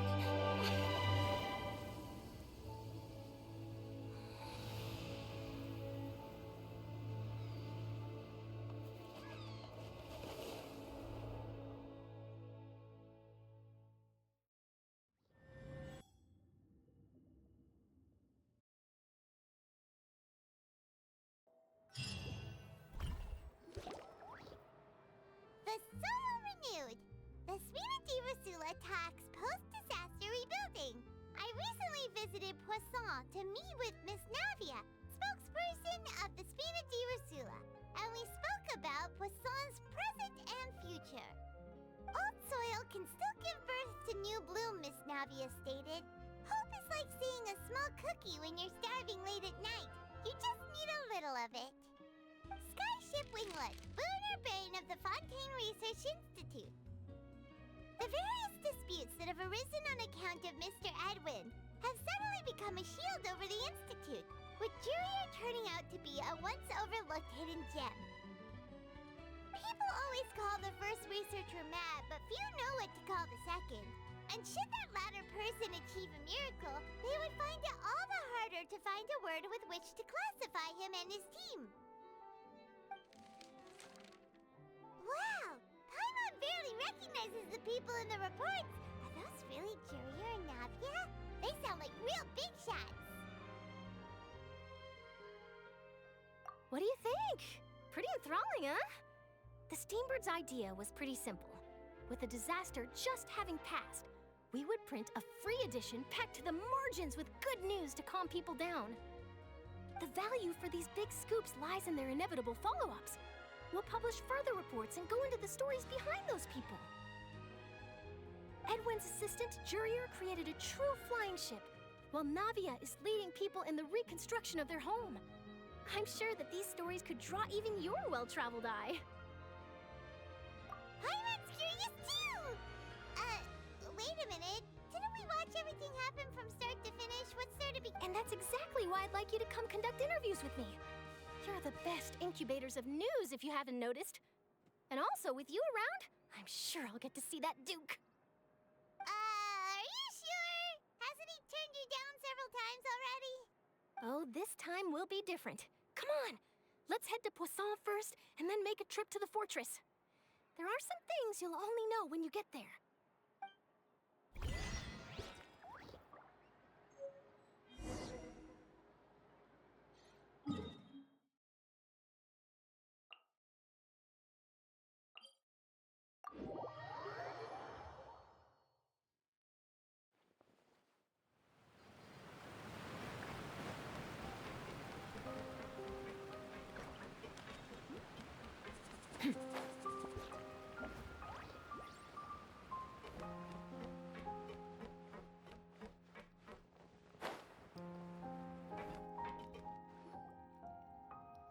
Navia! Oh, it's you. What brings you all here? Hey, we're just having a look around. I'm here to update myself on how things are going here. Oh, the Fatui are here too. Let me introduce you. This is Mr. Garunt Snežević. He represented the Knave in sending us a large amount of supplies, and is helping with our work. Our residents are hard at work as well. Thanks to everyone, work is progressing nicely. We've lost a lot of people, but we're moving forward. That will have to be enough. Hello, Miss Charlotte. I'm a big fan of yours. I especially like that article you wrote last year about Fontaine's stray cats. But if you don't mind, could you not emphasize our role too much in your report? It's not charity we're doing here. We just happen to share the same interests as the Spina. I get where you're coming from. I'll keep it as simple as possible. Or would you be willing to feature as friendly neighbors? That would be fine. Thanks. Oh, you're back too. How are things? We finished laying down the construction materials. It'll be another hour before the workers are able to go over there. Huh? You're here too, Clorian? Well, her reputation's greatly risen after that whole duel business with Miss Farina. So she's here in Poisson to wait out the heat. All right. She really came here to help me out. There's too much to consider in the reconstruction of Poisson. The Spina has need of more decision-makers. And, well, I do already happen to be connected to Mr. Callis. Oh, wait just a moment.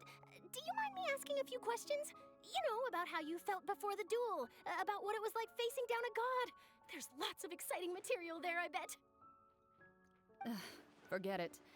I'm sure you can find a better theme than that, Miss Charlotte. I see you're the same as always. Couldn't you do me a favor for Navia's sake? Well, if we're talking about doing things for my sake, you might as well just take a few more photos of me. Or of the Traveler. It's better than wasting time persuading Chlorand at any rate. Of course I will. I'm not gonna let her off that easy. All right, then everyone who wants to be in the photo, gather up. And smile.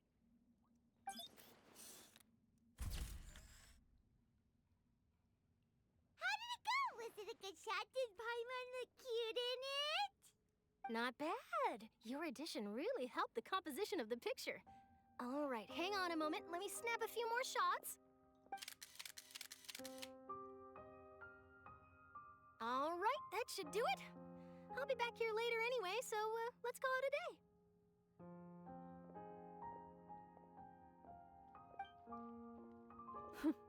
You're very quick.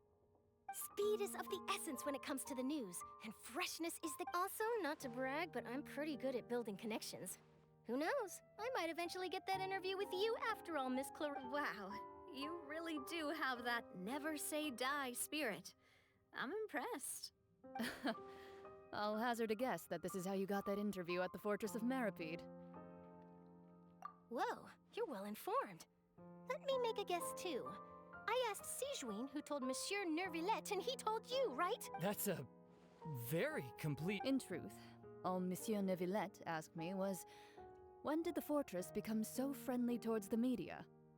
I told him that it was best not to speak too soon. There's no guarantee that Ridesley will make a personal appearance. You're right. I've got to treasure every moment I have with them. In which case, I'll be making a move first. Stay safe now. And tell me if you hear anything interesting.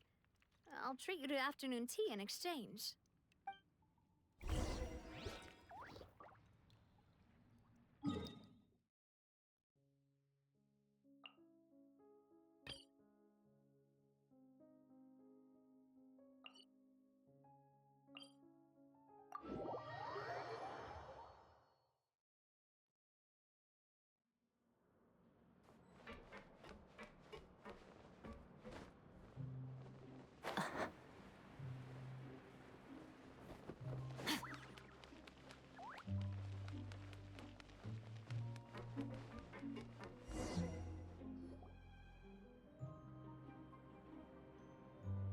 Wow, guess we're here again, huh? There's a real nostalgic feeling to this place. Looks like you've been missing us. Duke! Did you come all the way to the entrance to greet us? Of course. I'm here to welcome you and our dear Miss Charlotte, whom our good head nurse recommended to me. It's an honor to finally meet the much-rumored Duke. Thank you for consenting to my visit to the fortress, sir. No need to thank me. But that said, I shouldn't be the focus of your interview. I trust you recall our agreement? Of course, of course. All right then, this way.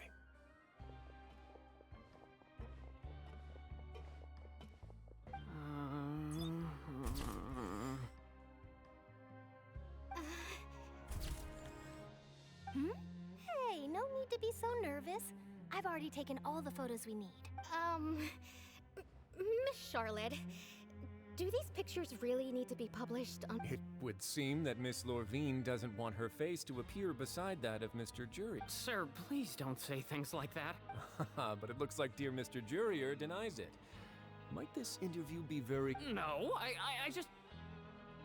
This is my first time being interviewed, and I'm very Now, I might not look it, but I actually did meet Mr. Edwin once. And I'll be honest, I enjoyed chatting with you more. You've definitely got more of that genius vibe going on. The boat that brought about a miracle, the ark that saved the people. Why, you recreated a myth back there, like an emissary of legend. Still, if I might ask, where's that flying ship now? Huh! Looks like Charlotte's trying to get herself another exclusive scoop. I have to apologize, but that ship is presently in the bowels of our factory. I'm afraid it won't be easy for you to get a shot of it. Really? Well, then in that case, could I have an interview with you to make up for that loss? You already know my answer, I'm afraid. Best you interview our head nurse instead. Or perhaps you'd like to take another photo of this couple of researchers? Did you really have to use the word couple? Well, then 2 solo photos will do. Is my hair messed up? Please, someone help me have a look. Things sure are getting pretty lively here. Oh, seems like everyone's here. Would any of you like to try this new... Ah, Siegeween. Hey, Miss Charlotte. Why don't you, take some pretty photos of our head nurse? Sure. Come on, Miss Siegeween. Over this way. Let's find... Sure. Do I have to smile? So, how have things been at the fortress? Same old, as you can see.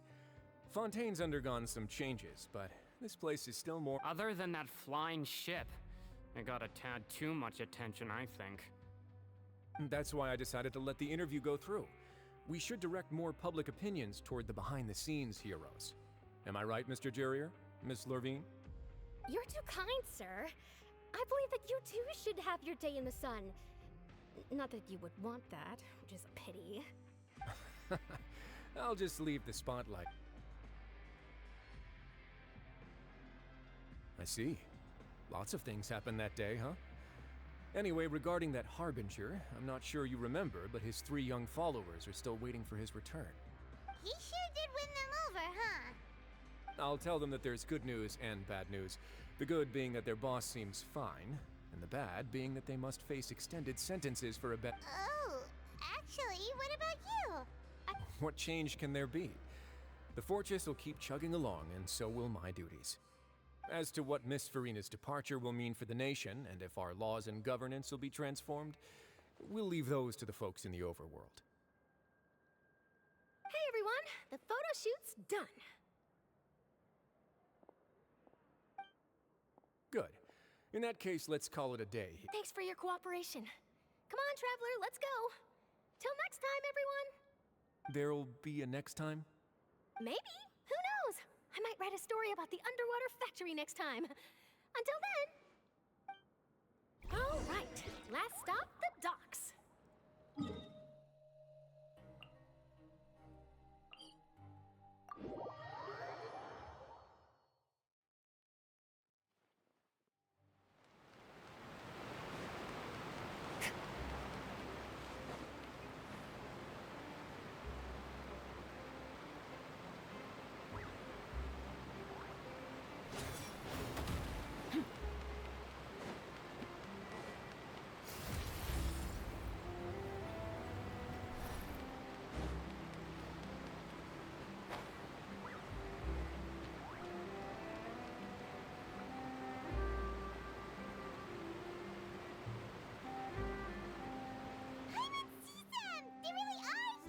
Navia mentioned that she stayed in touch with Linny and the others after working together.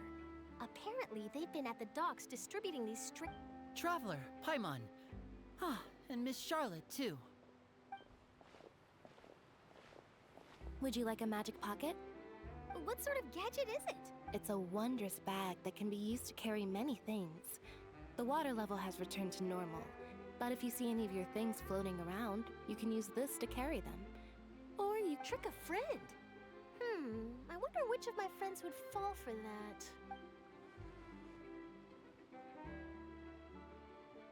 You could just make a friend like Fremine here. Isn't that right, Fremine? Is this what you meant by, I'll help you make some more friends? To be honest, that sounds pretty sweet. Could I have your contact, please? Sure. Please, write down my address. Lynette sure is working hard to help Fremine socialize. He was the one who proposed doing this. He even wants to assist in our magic shows. Yes, I was planning to first introduce Pear as an assistant, and later Fremine himself. In the future, I think we can leave underwater escape magic to him too. That said, would anyone want to see a diver escape underwater? Oh, it'll work out. Every journey begins with the first step. He'll become a part of our show eventually. Lynette, could you come over? Miss Charlotte says she wants to take a picture of us. Got it. My, that Charlotte is rather perceptive. She got rid of everyone the moment she realized I had something to say to you. So, how have things been, Traveler? Father says that you did a great deal during the latest events. She's very grateful for your contributions to Fontaine. That's all right. We were more than happy to help. So, what's she doing now?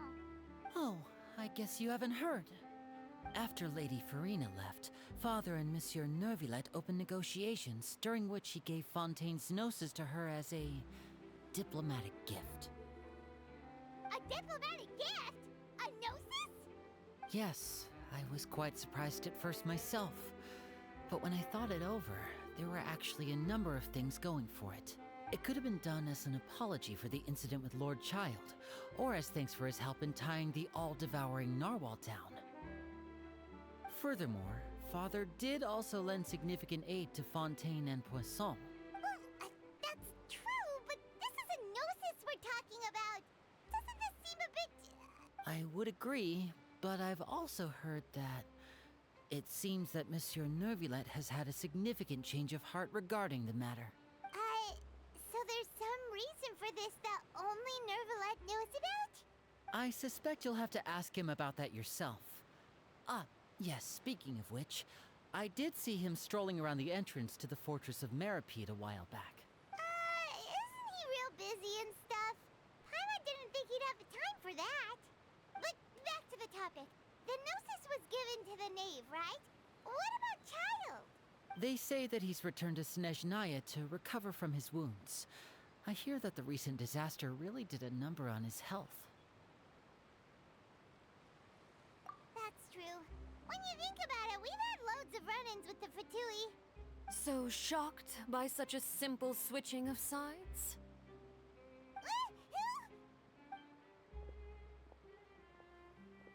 Father! Well, what do you know? Come to the docks to see how my children are doing and meet the Traveler by chance. Please do not pay my accomplishments in Fontaine too much mind. I would have done them regardless. Are you going to take the gnosis back to Snezhnaya? That is our duty as harbingers, yes. Don't be too preoccupied with sides. The goal of the Fatui concerns not a single place or person, but the entire world. With such a grand goal in mind, it is inevitable that we must wear many masks. Switching my masks is something I've always done. Well, that depends on many things. No one truly knows what the future holds. What good is honesty if you can't rely on it forever? As for you, I very much look forward to our next collaboration. Good things cannot be achieved alone, and you've proved yourselves to be great partners.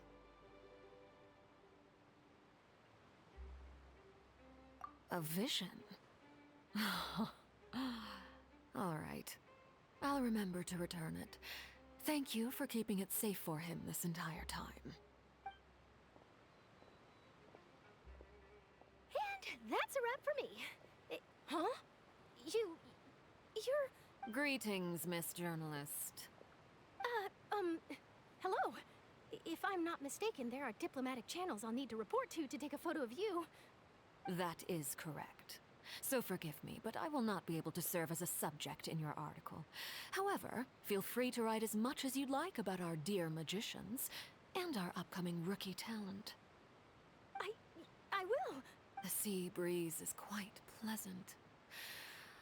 I shall continue my walk while the weather remains so agreeable. Farewell. Farewell, Father. Oh, she has such an intimidating presence. I didn't even dare to take a picture. Thankfully, I've already wrapped up all my pre-scheduled interviews.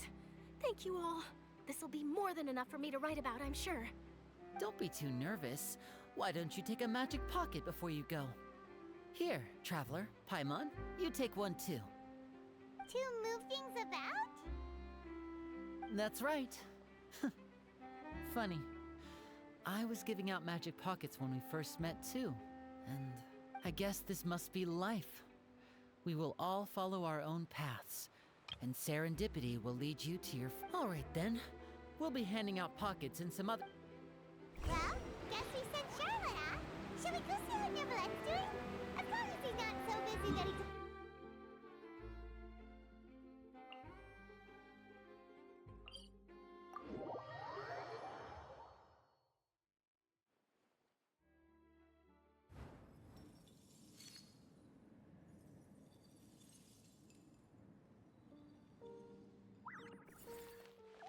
Merciless.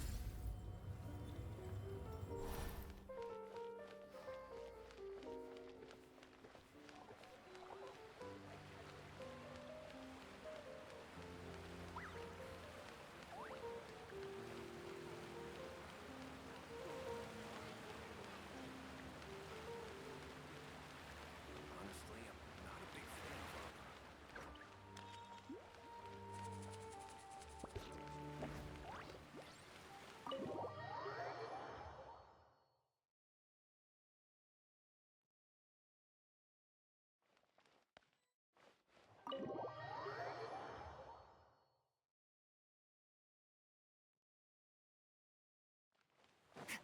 Merciless. The entrance to the fortress! Ooh, he really is there!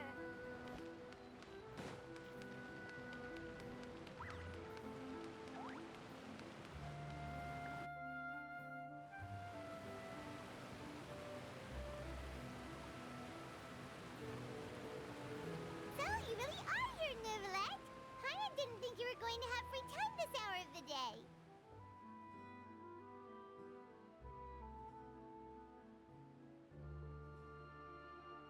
Really? Oh, I suppose you must have met Mr. Linney. He took the time to greet me earlier when he passed this way. In any case, you came at a good time. I was just considering reaching out to you to set up a meeting, so I may explain some things that I haven't had the time to before. Aw, Paimon's glad that you remembered. Thank you for keeping us on your mind, what with you being busy and all.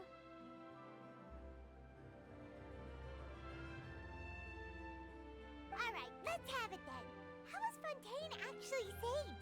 The whole business...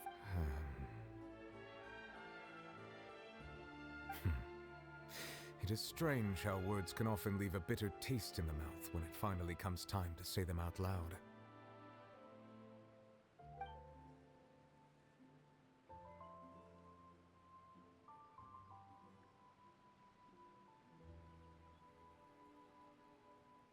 Whoa. So that's what happened?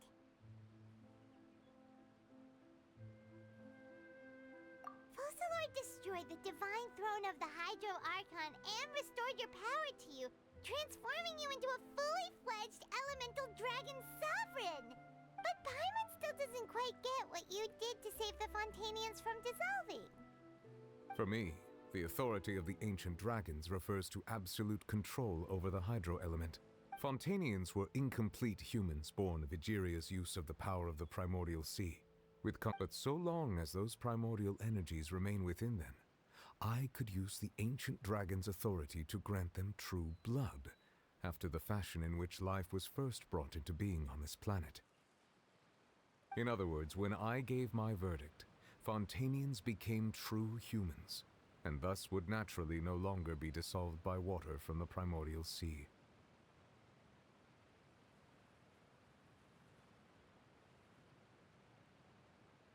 Fusselor must have counted on you to make that decision as well.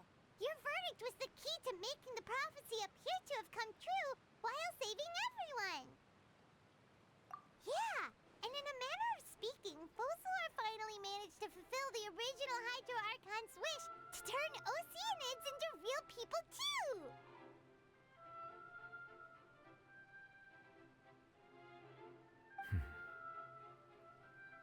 It seems from your expressions that you still have more things you wish to ask. Ask away. I will tell you the truth as I know it. I have investigated his case along many avenues, and I have learned that he once fell into an unknown chasm when he was young. There, by chance, he awakened the all-devouring narwhal. But whether it be by sentiment or reason, that should not have been enough to consider him the root cause of the disaster. At most, he would have had tangential liability. As for the judgment passed by the oratrice during the trial, Whether it was due to that liability by association, or Focalors deliberately using him to buy time for us on the assumption that he would be able to hold the creature off, I cannot say. Guess Focalors had Fontainians in mind the whole time. In the end, it was thanks to her that they finally became real humans. Hang on a second. Paimon suddenly got another question. Back when Fontainians hadn't yet become real humans, were the children they had also transformed Oceanids? Life has always flowed like water. Do you recall how Fontainians would often come to the Fountain of Lucine to pray for children?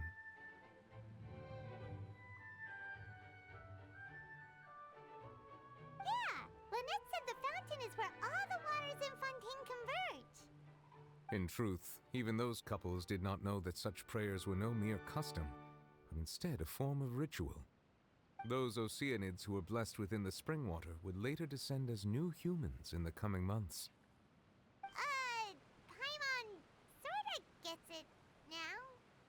Either way, seems like this ritual won't be of any further use, but it'll probably live on as a local custom.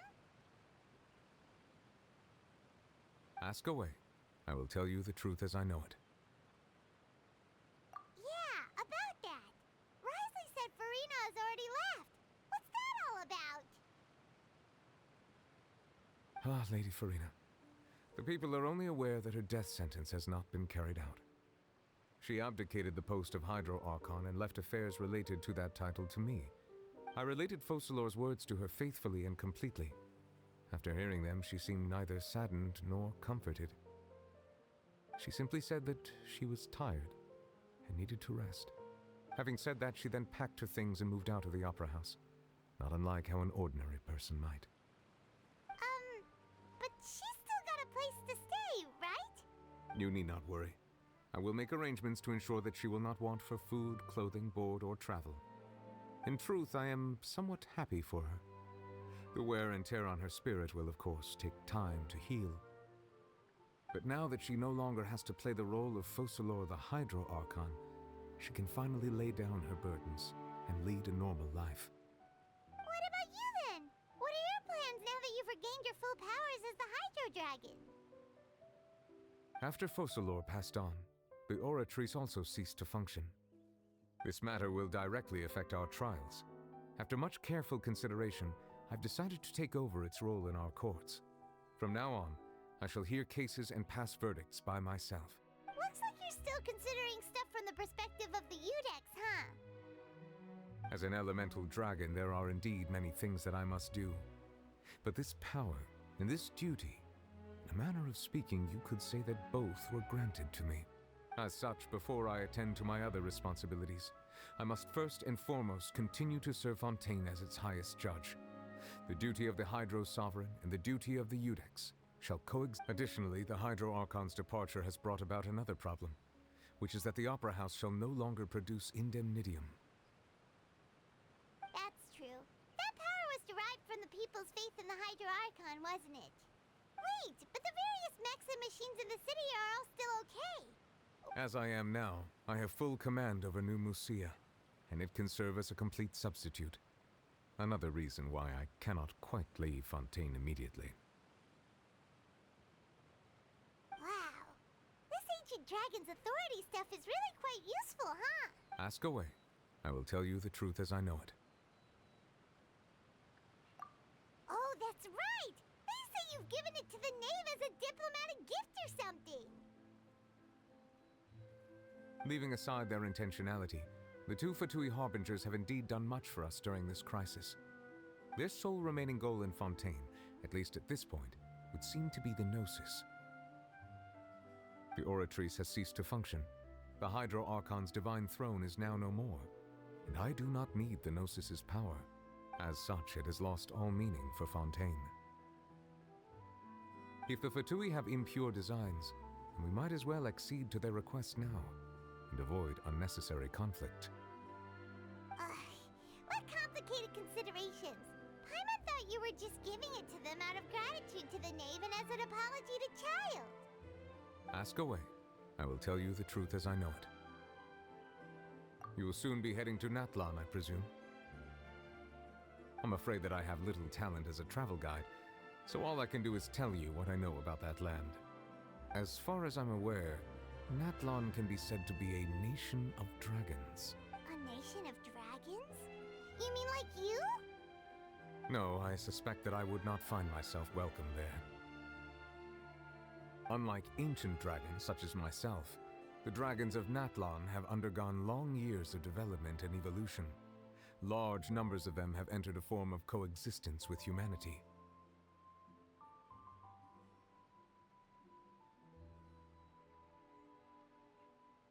Natlan is also the nation of war.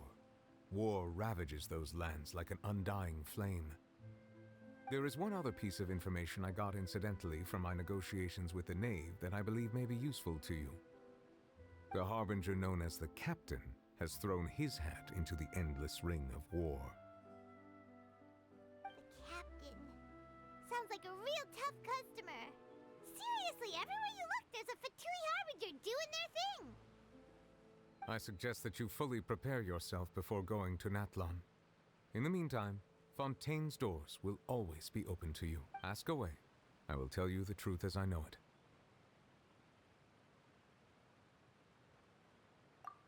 Hang on a sec. Paimon's still got a question about the Gnosis. When we spoke to Linny earlier, he mentioned that your attitude towards giving away the Gnosis had clearly changed. We guessed that there might be some reason for it that only you were— No wonder the House of the Hearth is the Fatui's intelligence division. So regarding this specific issue, I was just getting ready to share something. What In truth, I exchanged some further words with that lady named Skirk after sending you two back to the surface. It went something like this.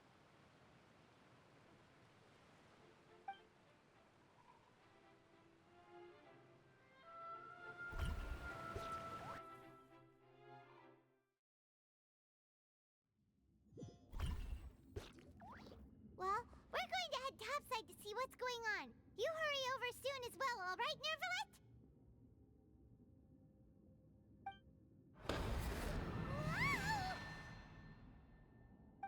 What next? The all-devouring narwhal isn't here, so I'm no longer getting any interference. I can finally catch the scent of your power, what it's made of. It is the authority of the planet's primordial dragons, but with something very similar to a god's curse mixed in. It's quite a novel blend. I'm sure I've encountered something like this before.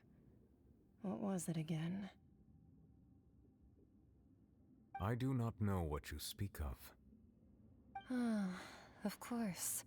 How could I forget? You should have the remains of the third descender on your person, yes?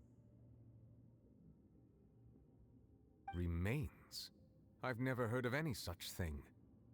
Huh. According to your parlance, I believe it may be called a gnosis. Well, that much is true. After Focalor's divinity faded, she handed her gnosis to me. But I fear I have never heard of it described in the manner that you just did.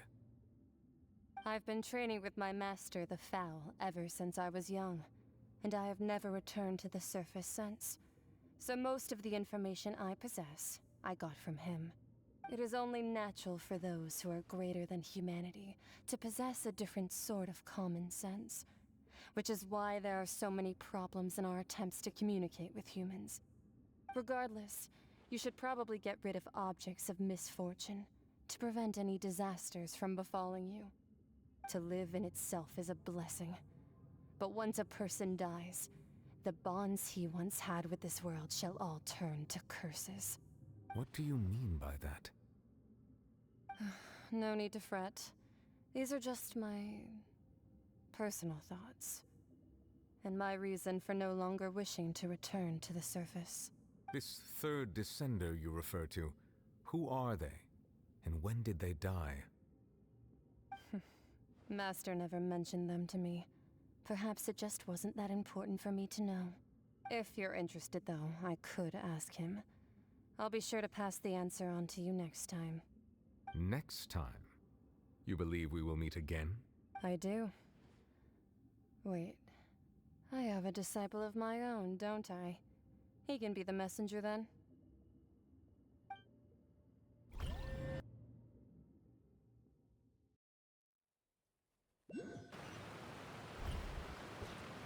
That's what she told me.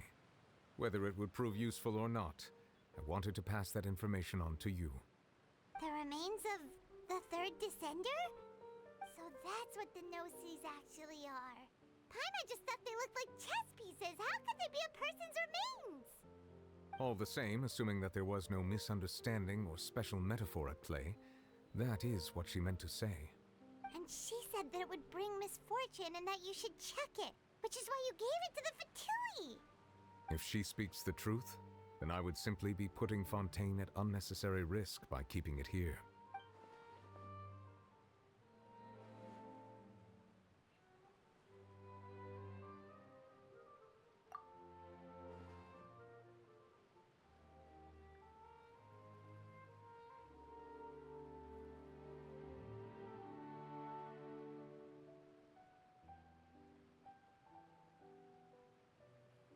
I had guessed that you might already be familiar with this concept, but I did not expect you to be one of them. That means that the Gnosis, which are exceedingly element-compatible and can even enhance elemental abilities, do indeed come from the third descender. I wonder, does your body also possess similar properties? Like being able to use elemental powers without a vision. That does sort of count as special compatibility, right? No, let's not think about this stuff right now. It just feels creepy. Comparing the Traveler to the dead third descender and all. That's what you say, but this topic still feels like bad luck. Once Child recovers, let's get some more answers out of him. Or go look for his master and get the answers that way. I too believe it unwise to make too many blind guesses when information is lacking. The same is true of being at court. All right. Whatever the case, it seems like the crisis here in Fontaine's over for now. Yes. All of Focalor's efforts were for this moment as well.